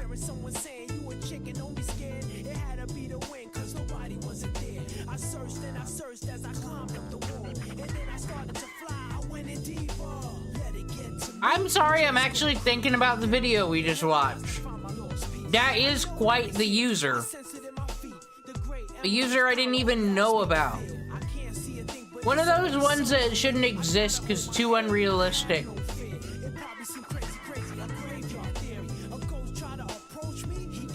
It's one of those things where, like, if he's faking it just for the clout in some kind of weird strategy. What's that saying? Like, if you pretend to be regarded, aren't you kind of regarded? Yeah.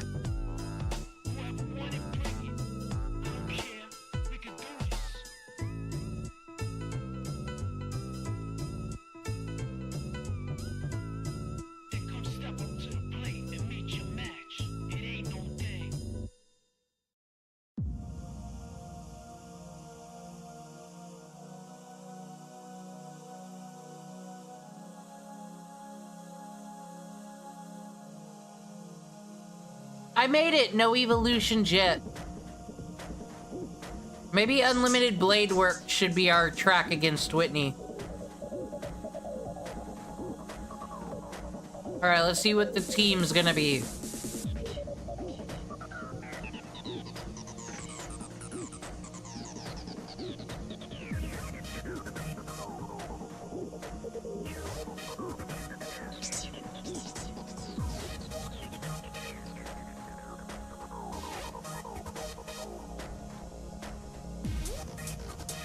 Okay, so Frogan's got Venoshock going on, so we need her.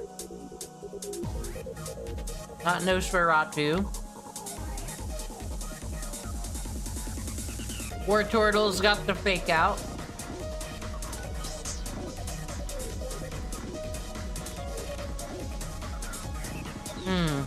Primer, you're not ready yet. I just don't know if Saber is useful or not.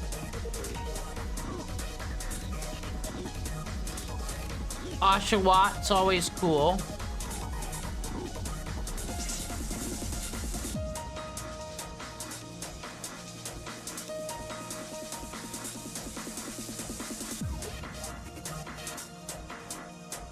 And then Blue Light, I think this is it right here. Kind of the same squad as last time, but I've gotten smarter, haven't I? Well, I guess Saber's here. Because that should help me if, Miltank comes out. I can switch into Saber. Lead with War Turtle. Now Saber being a ghost in a metal.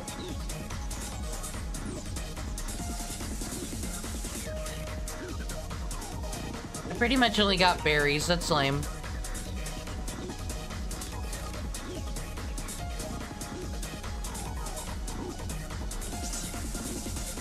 Oh.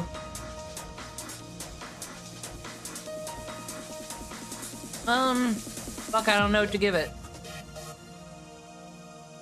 I really wish I had more than berries. Let me recheck my normal items.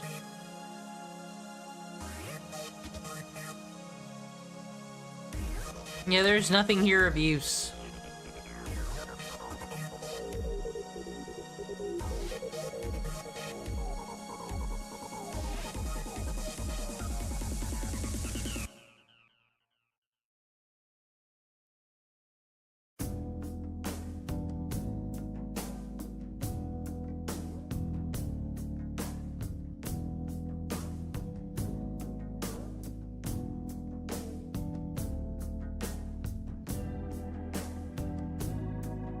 Actually, like, wake up and poison. I wish we had an anti-confusion. Eventually we'll get a Lumberry and life will be better. No one likes sleep.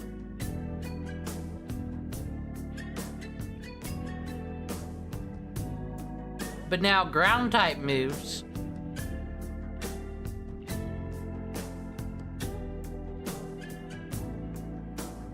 I can give you some soft sand. Enjoy.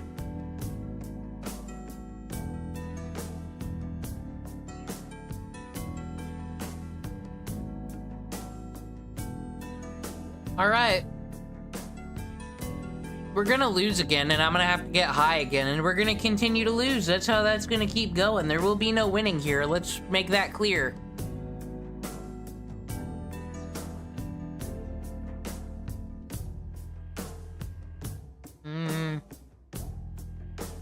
I need to find us the fucking... This seems right.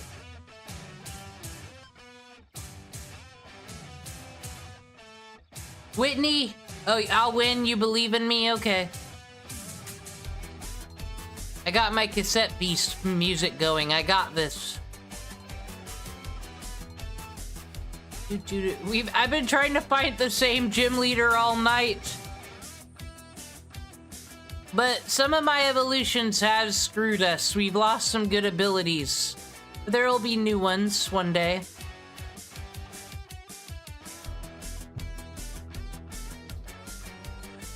Fuck off, Cherim.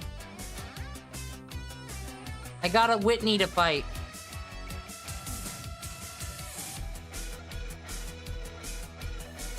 At least all my Pokemon are 34. I don't know if that'll help me.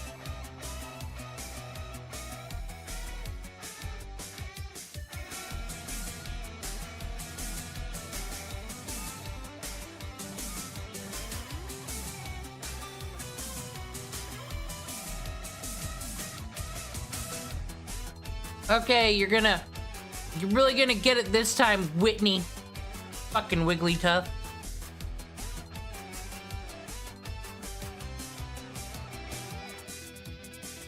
Alright, the fake out.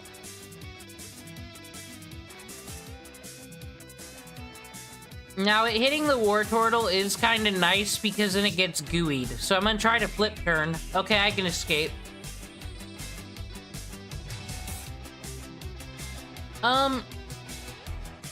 Okay, let's try Saber now.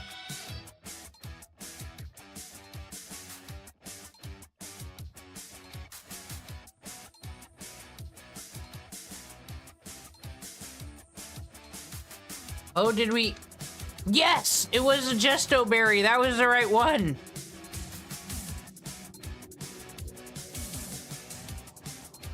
Swords Dance. No, not Fire Punch. I didn't see it coming. Well, I don't think Shadow Sneak works on it, does it? No. Why are you so fast? Saber, no, I'm sorry. I'm trying to beat Whitney still.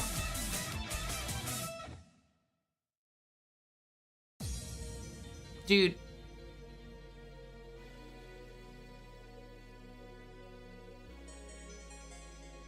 Okay.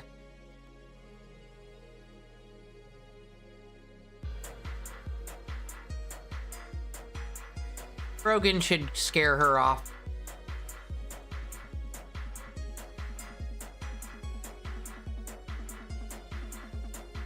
Or not.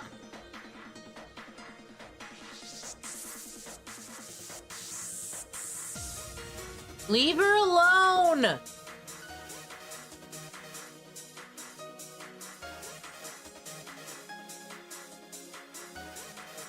Okay, she's gonna use Fire Punch.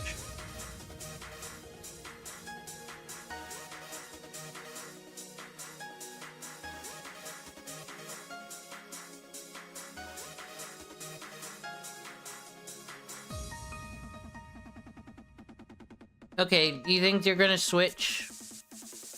Bulldoze then. Yep. Oh, good, good, good. That's how we're starting off, as we should.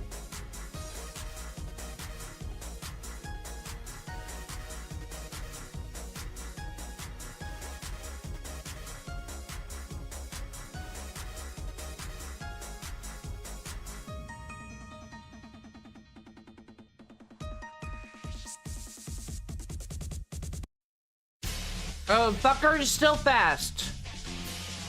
Oh, you fuck. Oh! Oshawott can't take this.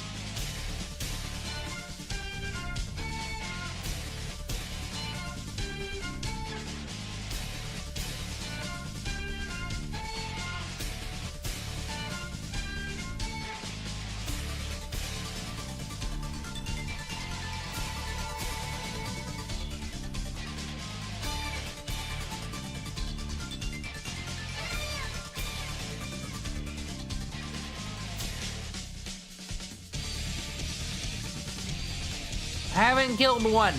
I've not gotten rid of one Pokemon yet, so.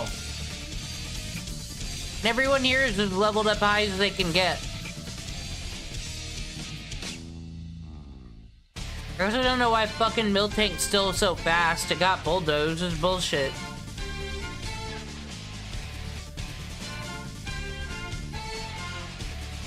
Okay, now it's slowed down. Oh, what's it gonna use? Fuck it. Brogan.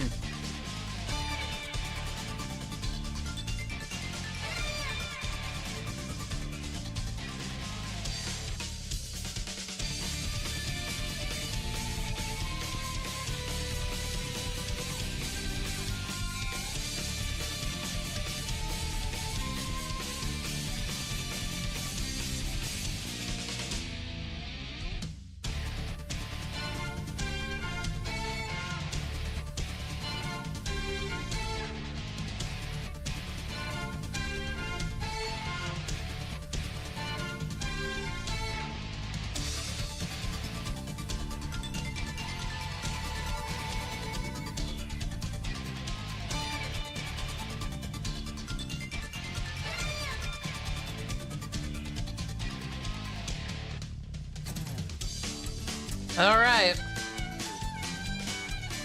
Well, that'll kick my speed up, not that it matters. Well, no, it won't. I got new abilities now.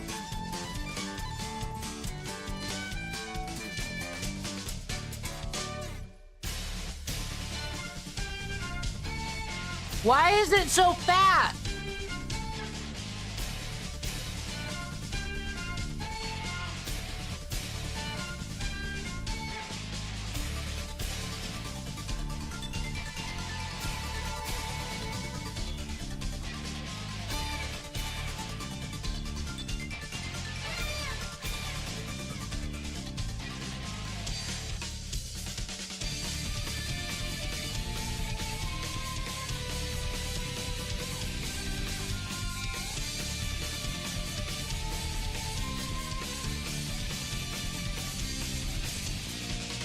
If I had someone that could sweep, that'd be awesome. I wonder if I could teach Saber another fucking move that's actually useful.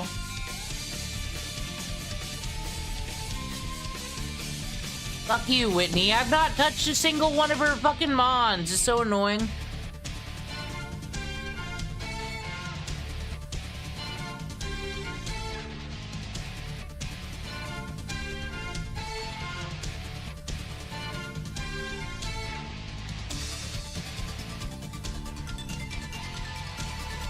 Grandpa's out here being a fucking menace.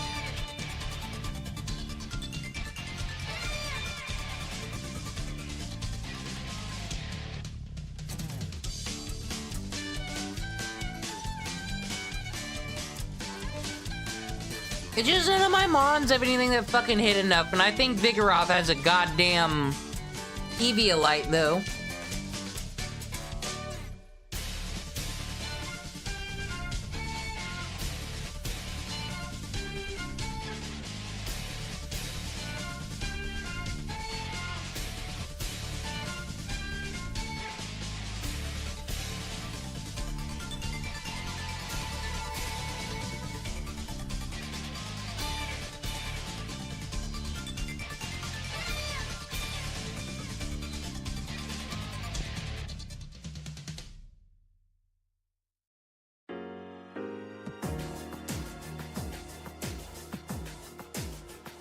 Okay, luckily you're just not gonna do anything, I guess.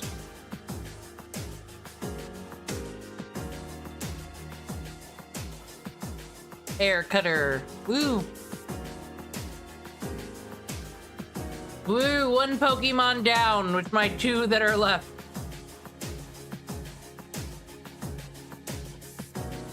I didn't save, so I will get whited out, but at least IBAT speed has gone up a level. It'll be a Crobat one day.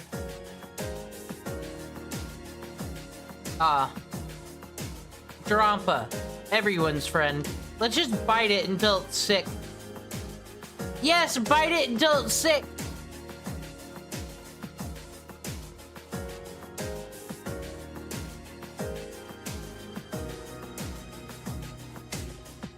I can't believe a Thunderbolt doesn't kill my fucking Golbat.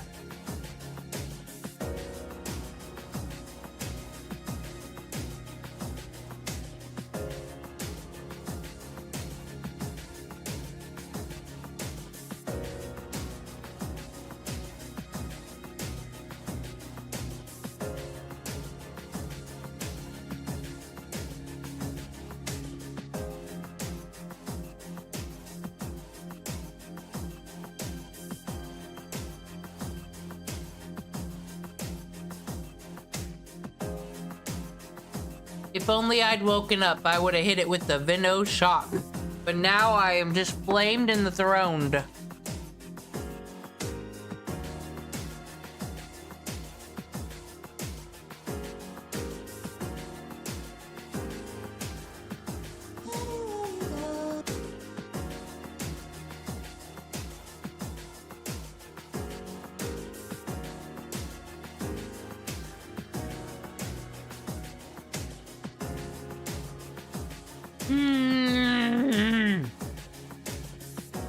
Guess we can Icy Wind and fake out at least.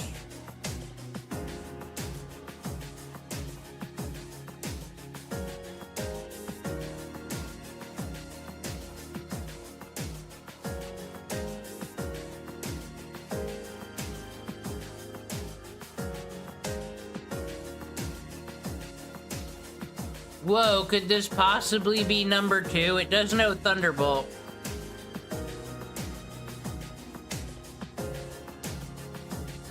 Oh, Roost, huh?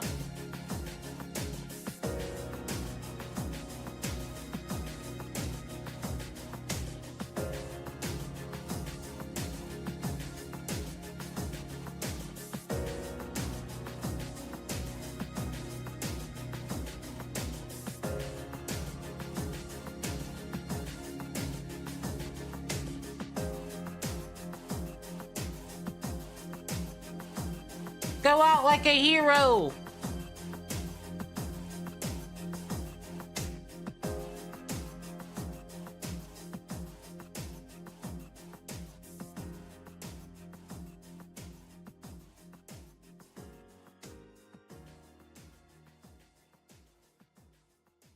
An absolute fucking menace, as you all said. It is.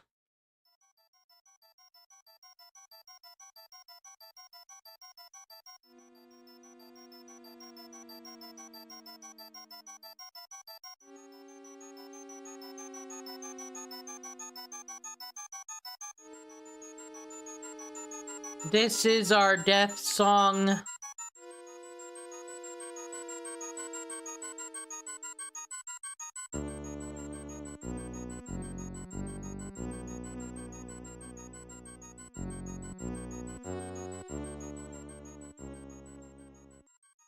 Fucking hate this thing.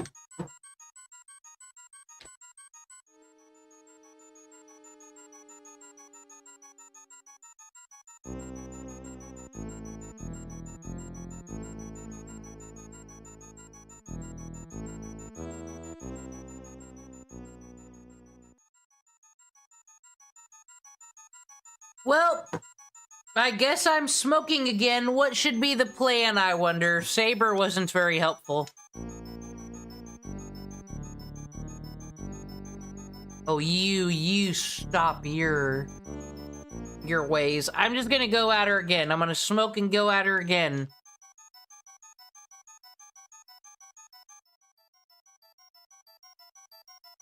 Well, this time I'll save, so I don't have to reset. I can just reset next time I'm gonna lose. Not have to go through that whole painful thing, but it helps me remember what their moves are, because I'm too lazy to look things up.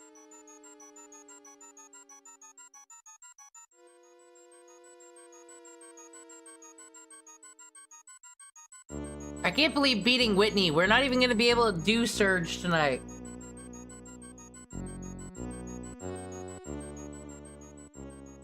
All right.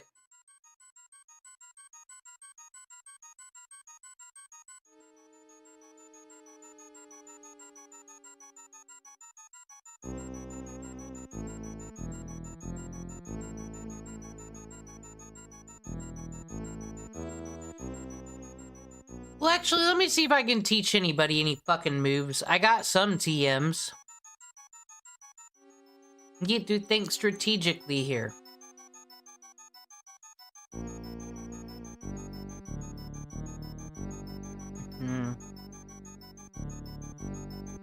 U-turn, bulldoze, power up, punch.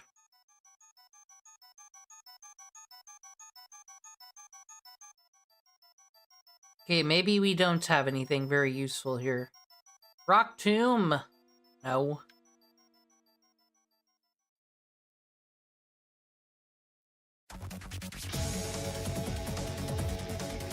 I guess roar when something upsets us.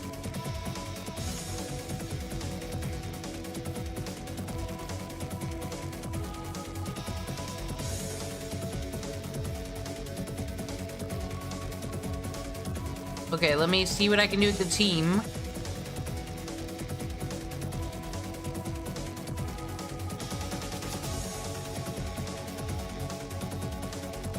Alright, Saber, sorry, you are not helpful. I guess we could take Blurturia.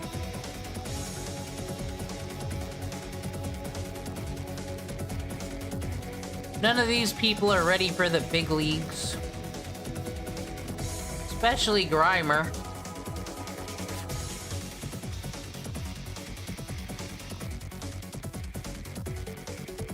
Well, I don't know if anything here would be useful.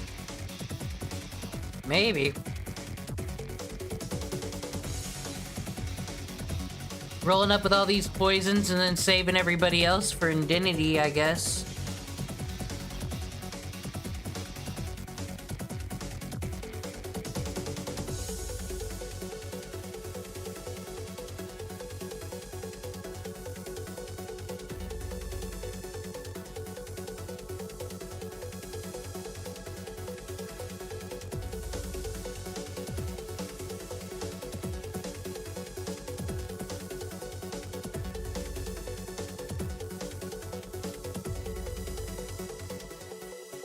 God, the quality of life is so good, though.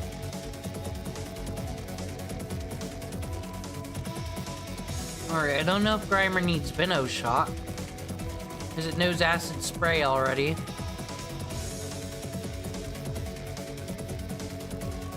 Rest could actually be helpful.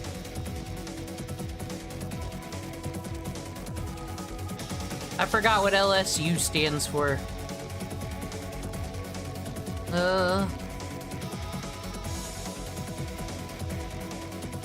And it knows Rock Tomb. Perhaps helpful. Alright, still opening up with War Turtle and Fake Out, even though it is Wigglytuff.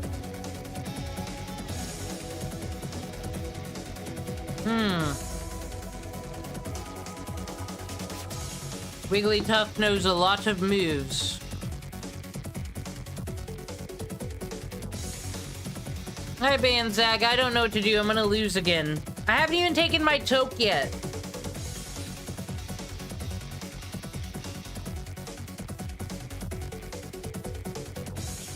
DemonCringe AMA. Ask me anything while I consider my team and how to let me down and how I wish I had more items.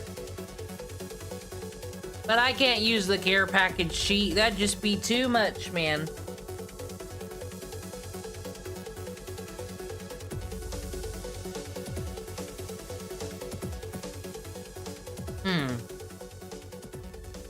Don't do that instead. I have to. It's the Highlocke. It's the challenge.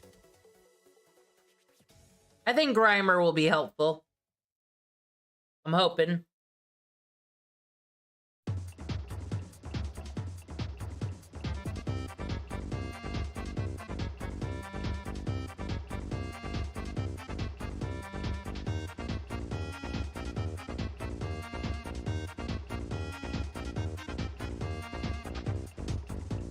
You're right, Oshawa is ready for anything.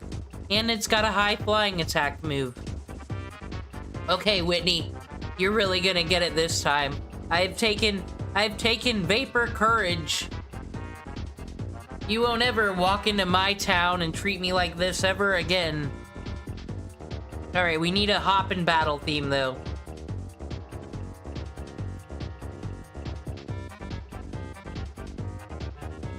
No shuffle, only repeat.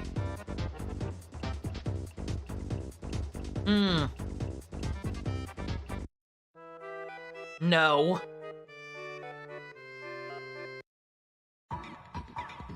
You know what? There we go. This is perfect for Whitney.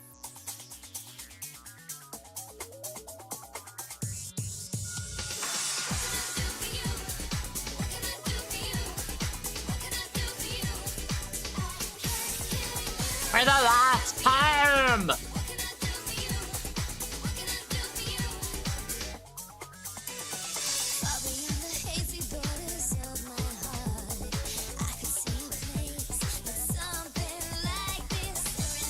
Let's just think about that cool concert that was in the beginning of Final Fantasy X2. That's what I often think about.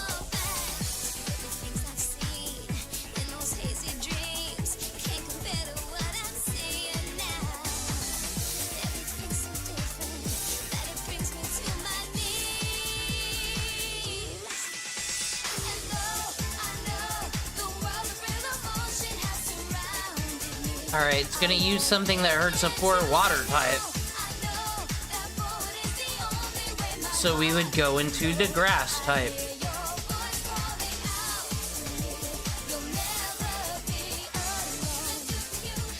Ah! Okay, it knows like flamethrower. So this is where we go into Oshawott.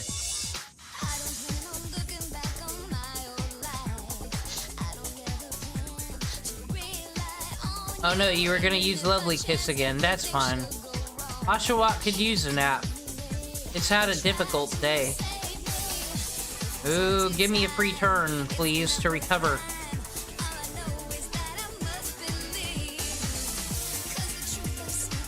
Okay, you're gonna like bulk up, so...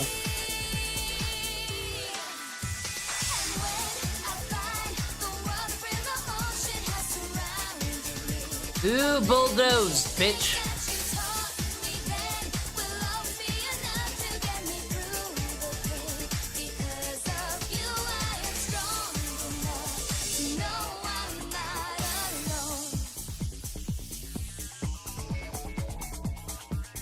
Apparently, yeah, your defense is going up. That's a problem.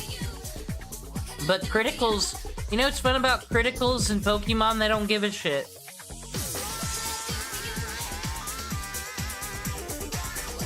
See if we can flinch.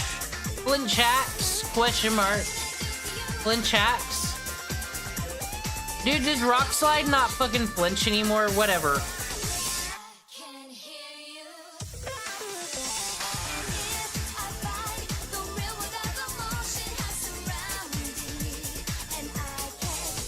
We're going to rent on a user. Okay, well, I don't know what Vigoroth's doing, but it's dead anyway.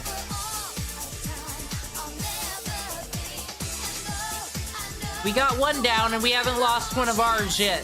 That's a record.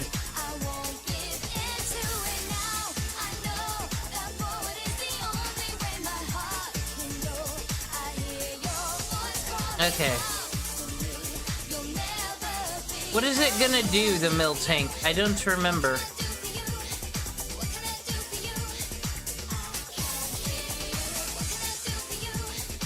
Oh, it might make someone go to sleep. Ooh. I'm gonna send out Grimer, because who cares?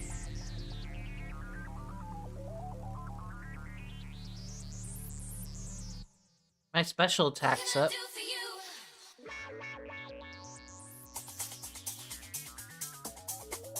Well, that was a nice time.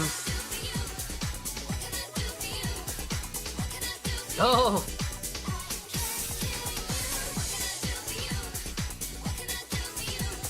I think this stomping tantrum thing is fucked, actually, but I can fake it out, I guess.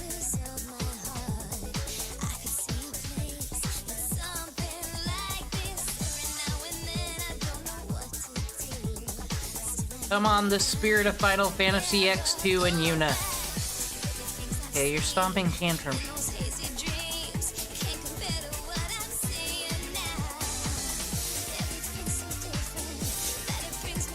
Well, god damn you and your paralyzation. At least you get gooeyed, at least. I was gonna icy wind it. Okay, is it gonna do its stomping tramp?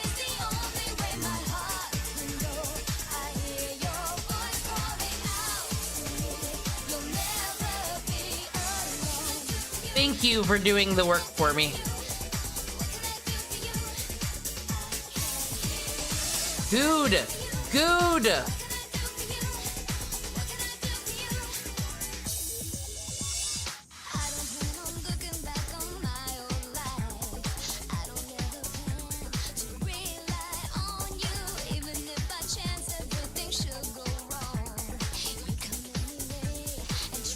Doll Eyes is worth it though, because it'll fucking knock its bullshit off.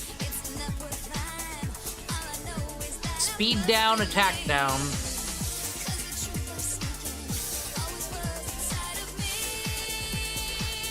See, it was worth it. I saved myself.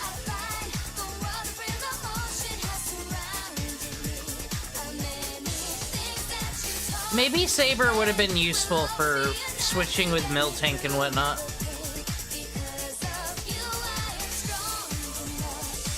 Paralyze this fucker. Okay, good. At least there's that.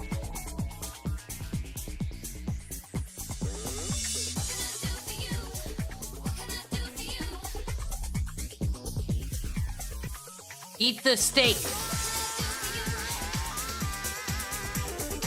Eats the steak. I'll use this. I'm gonna use blue light for some trade-in fodder, actually.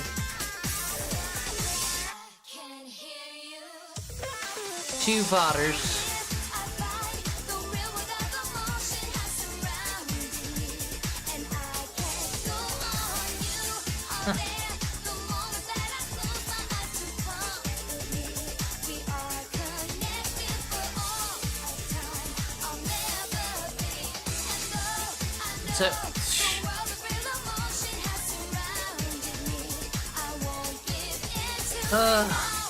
Only one monster down.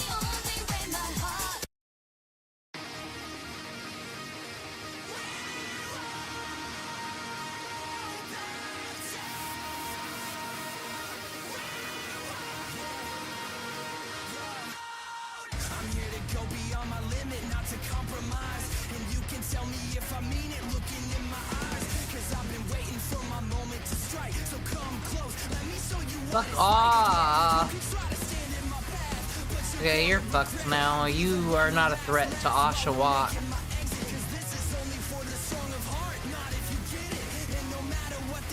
So, like I said, I don't think Rock Slide fucking flinch hacks anymore. It hasn't happened once. I just want to brine.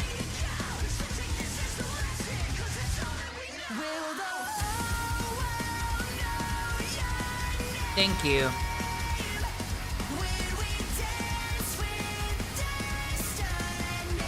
Okay, that menace is done. I don't know how to deal with the fucking menace that is Drampa, though, now. 2 down. Fucking menace. So we don't need to bulldoze it, it's already slow as fuck. Normal dragon.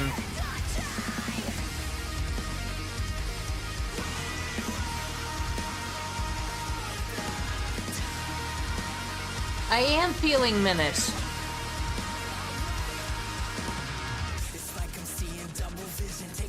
We have been working on one battle this whole stream.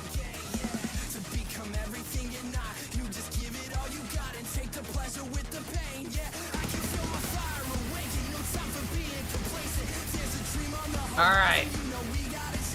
Now it knows Thunderbolt, it knows Flamethrower.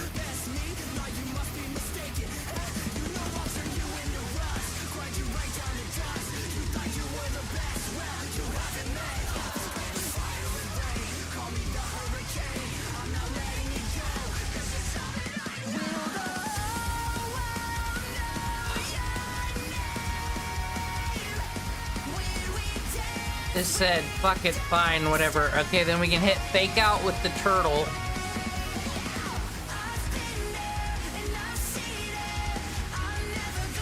You believe in me, but are we winning? It keeps going down to Frogan and Ibat Speed. Those are the real MVPs.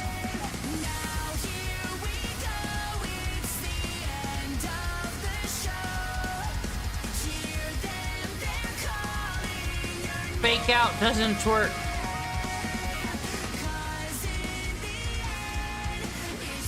Okay.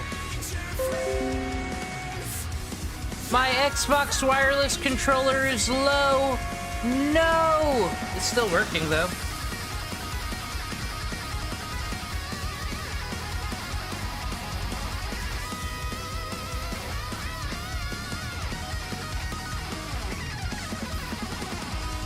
Oh, is poison not good against dragon though? It's not. Ew. The Fake Out wouldn't have made the difference. If I could poison the fucker, that'd be great. But no, of course that's gonna miss. Well, there's no way I can win because a Golbat with it's going to do shit.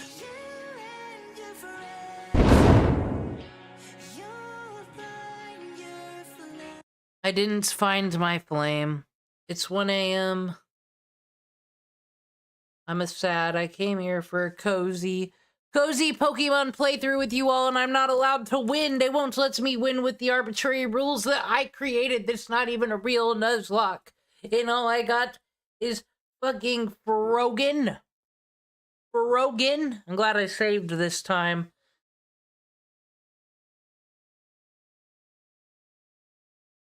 Bullshit. Disgusting. Rage quit. That's what I just did. Literal rage quit.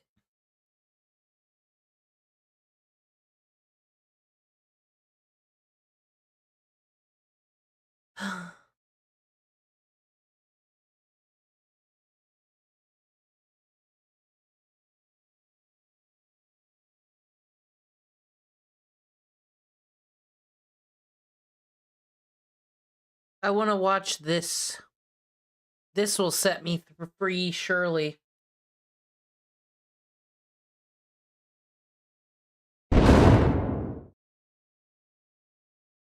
The other day, I was scrolling through TikTok and I came across this video right here. Obviously, what it shows is a T-Rex skeleton on the bottom and a sort of really fun reconstruction of a sort of wyvern T-Rex on the top. Obviously, the original poster posted it with the intention of making it seem like we might be reconstructing dinosaurs incorrectly, and in reality, they were dragons. There's a few things wrong with this post. The main being, they didn't even credit the original artist, that being Emily Stepp. In fact, they cut her name out of the actual image, so... I need to see what's going on in the dinosaur community. That'll make me feel better about myself, surely. That's a bad start. But as I was looking at this image, there's one thing that came to mind that I couldn't quite shake the feeling of. The comments section is probably a mess. And so I decided to do what I probably shouldn't have done. I looked at the comments, and I was correct. The comment section is wild. So I just had to make a video about it because some of these comments that I found were just, you know, they kind of talk about certain things that I've been getting a lot of recently. Like in my comment section, people commenting certain things that are kind of similar to what we're seeing right here. So I wanted to talk about it because some of these things I just want to squash because I'm getting real tired of it. There's not a lot. I just picked like a few of the main examples. But yeah, let's just talk about the very fun topic that is dinosaurs and dragons. Or This is the most frustrating video he's ever made. We're not playing around here. It's fucking dinosaurs, dragons, or were they real? I don't know. More specifically, T-Rex and wings. Here's the first comment. This makes the arms of the T-Rex make so much sense. Okay, so we're off strong right here. And also look at how many people are liking it. So far, about 4,500, or actually closer to 40. Do you all not fucking understand his frustration? Does the chicken need fucking long arms? No, it doesn't. The T-Rex is a fine, beautiful specimen. Oh, so body shaming's all of a sudden okay when it's fucking dinosaurs, is it? Fucking fake leftists all over this internet. Leave the T-Rex alone. It's perfect the way it was. I get why he's 600 mad. likes. A lot of people agree with this person. They think that the arms of Tyrannosaurus Rex does not make sense.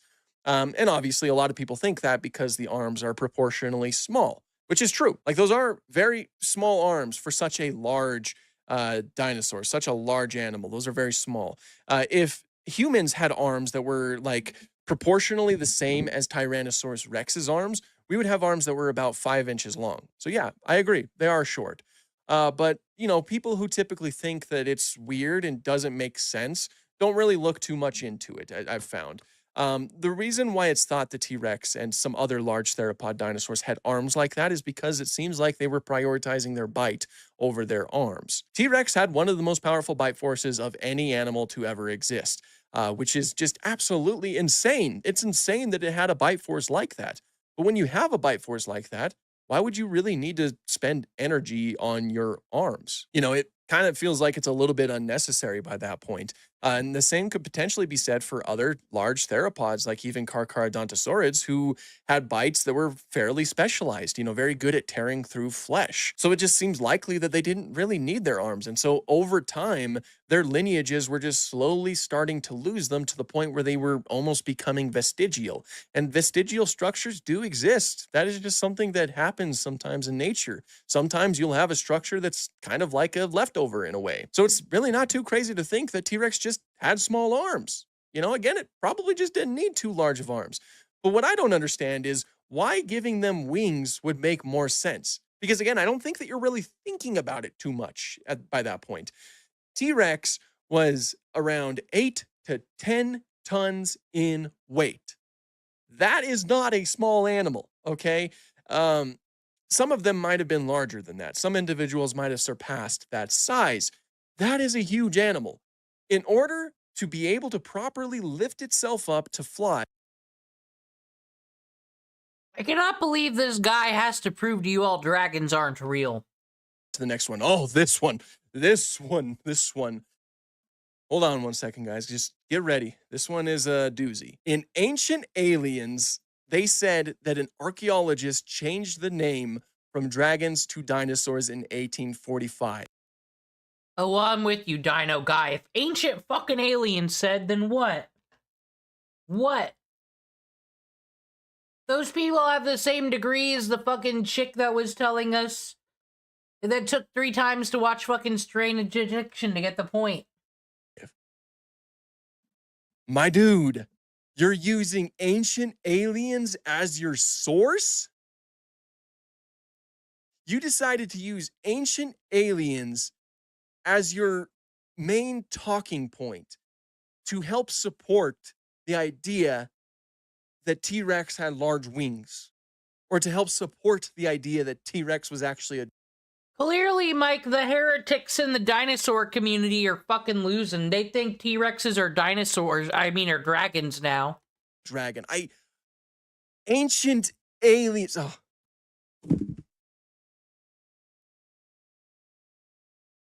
How did we get here?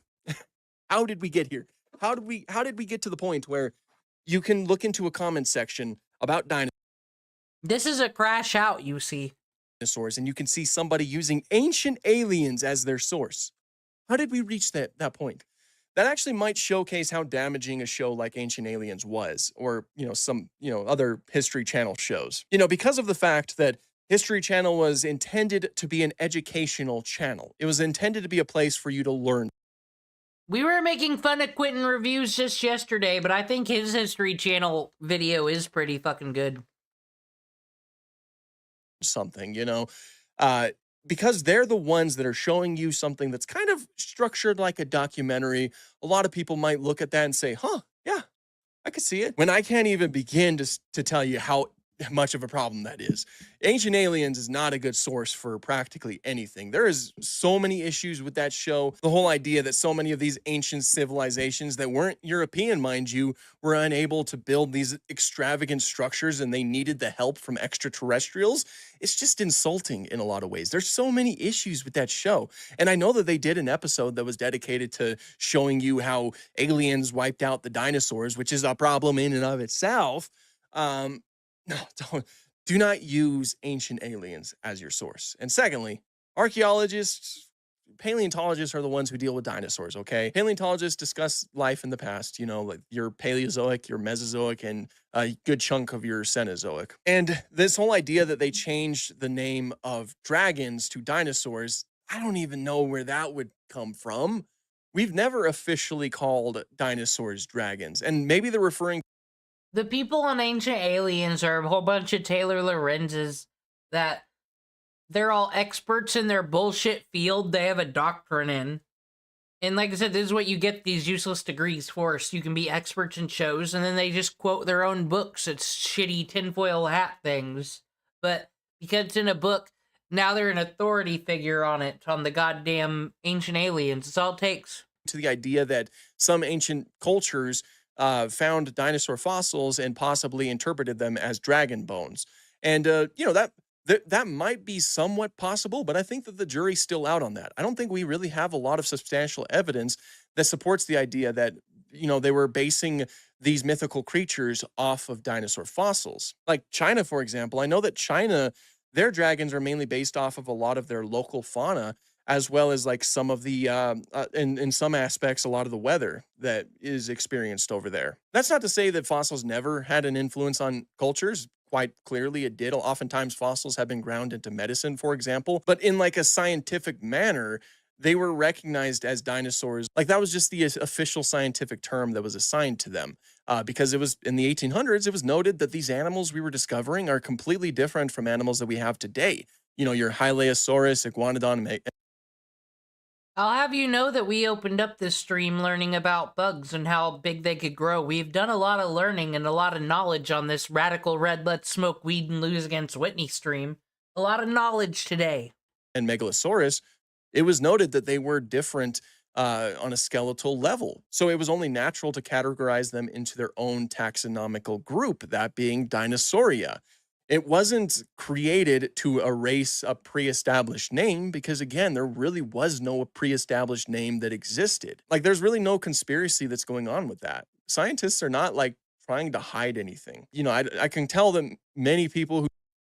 It got boring debating whether fucking The Lion King copied off Kimba the Lion, so now they've come to this fandom to ruin it with their dragons and feather velociraptors. Who say stuff like that don't actually know any paleontologists, because it's just wild that those are some of the conclusions that we reach. Anyway, I better move on to the one I'm still caught up on the ancient aliens part. It's just this one might be a joke, but this person says, and we believed that dinosaurs had these small arms. How foolish we were, lol. So yeah, I wanted to bring this one up because for some reason people always think, like, they always use the word. Well, all this is foolish anyways. If Tonto was here, he would tell you the truth that the devil put those dinosaur bones down there. So, like, it would trick you guys. None of it's correct. Dinosaurs, like this plural, to, like, assign it to the group as a whole. When not all dinosaurs were like the T-Rex, okay? Like, T-Rex, yes, had proportionally small arms. Abelisaurids actually had shorter arms, but whatever. People don't know that part, I guess. A lot of dinosaurs did have proportionally long arms. I mean, look at megaraptors or Spinosaurids, for example. Some Allosauroids certainly did. Even if you look at some ornithischians, their forearms are certainly quite a bit longer, proportionally speaking. So yeah, no, not all dinosaurs had proportionally short arms. You know, I don't know how we reached that conclusion either. This one. They say the T-Rex was closer in time to humans than to Stegosaurus. Human legend talks about dragons. This one seems to be hinting at the idea that humans... Are you being a fucking ableist right now? Are you implying the T-Rex doesn't have the right to go to a nice fancy dinner and use a steak knife and a fork to cut up its meat like a civilized fucking person? It would just go around eating things with its mouth, huh? Makes sense. Lived alongside non-avian dinosaurs, which is not true. I don't think they quite understand what we mean when we say that T-Rex lived closer in time to humans than to Stegosaurus, because that is a true fact, but the way that they're stating it is like hinting at the idea that humans lived alongside T-Rex. By closer, we mean 66 million years. That's how close T-Rex lived to us. 66 million with an M, years.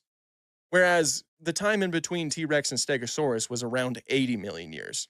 So yeah, it is closer, but not by much. It's not like it just lived last week or even the last century. No, it's still been dead for a long time.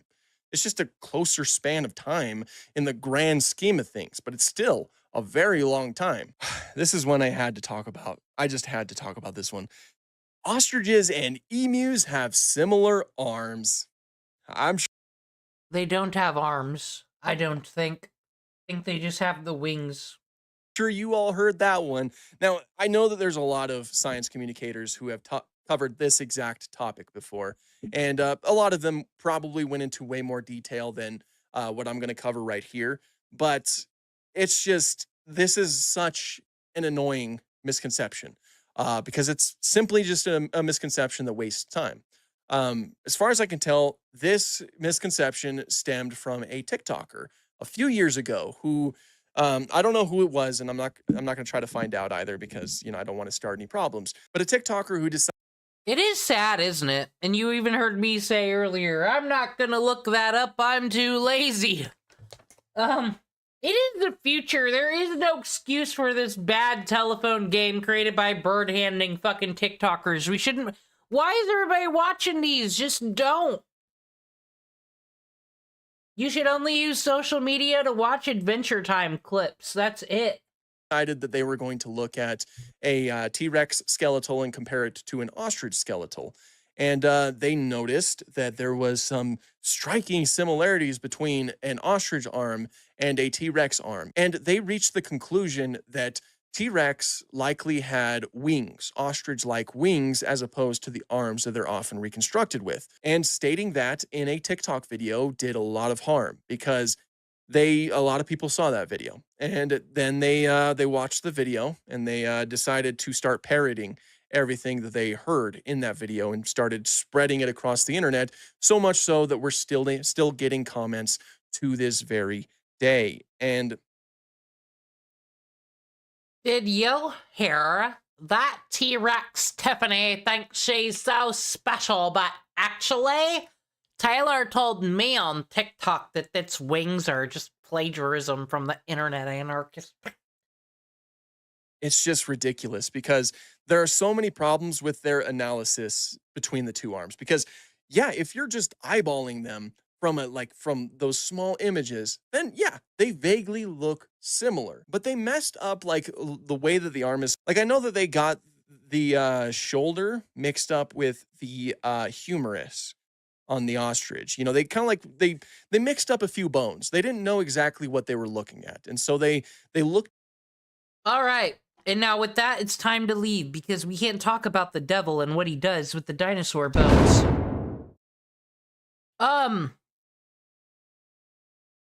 Mike, you're owed a logo. Justin, you're owed roleplay replies. I'll do all these things tomorrow before I do anything else. I just know you would all make such sacrifices. You'd rather me do a stream for all the people. How noble of you guys. I got this beautiful controller, and we'll come back with some Stardew, but we'll do Radical Red. Radical Red could actually be the fucking morning grind. Get this fucking done. How to end this?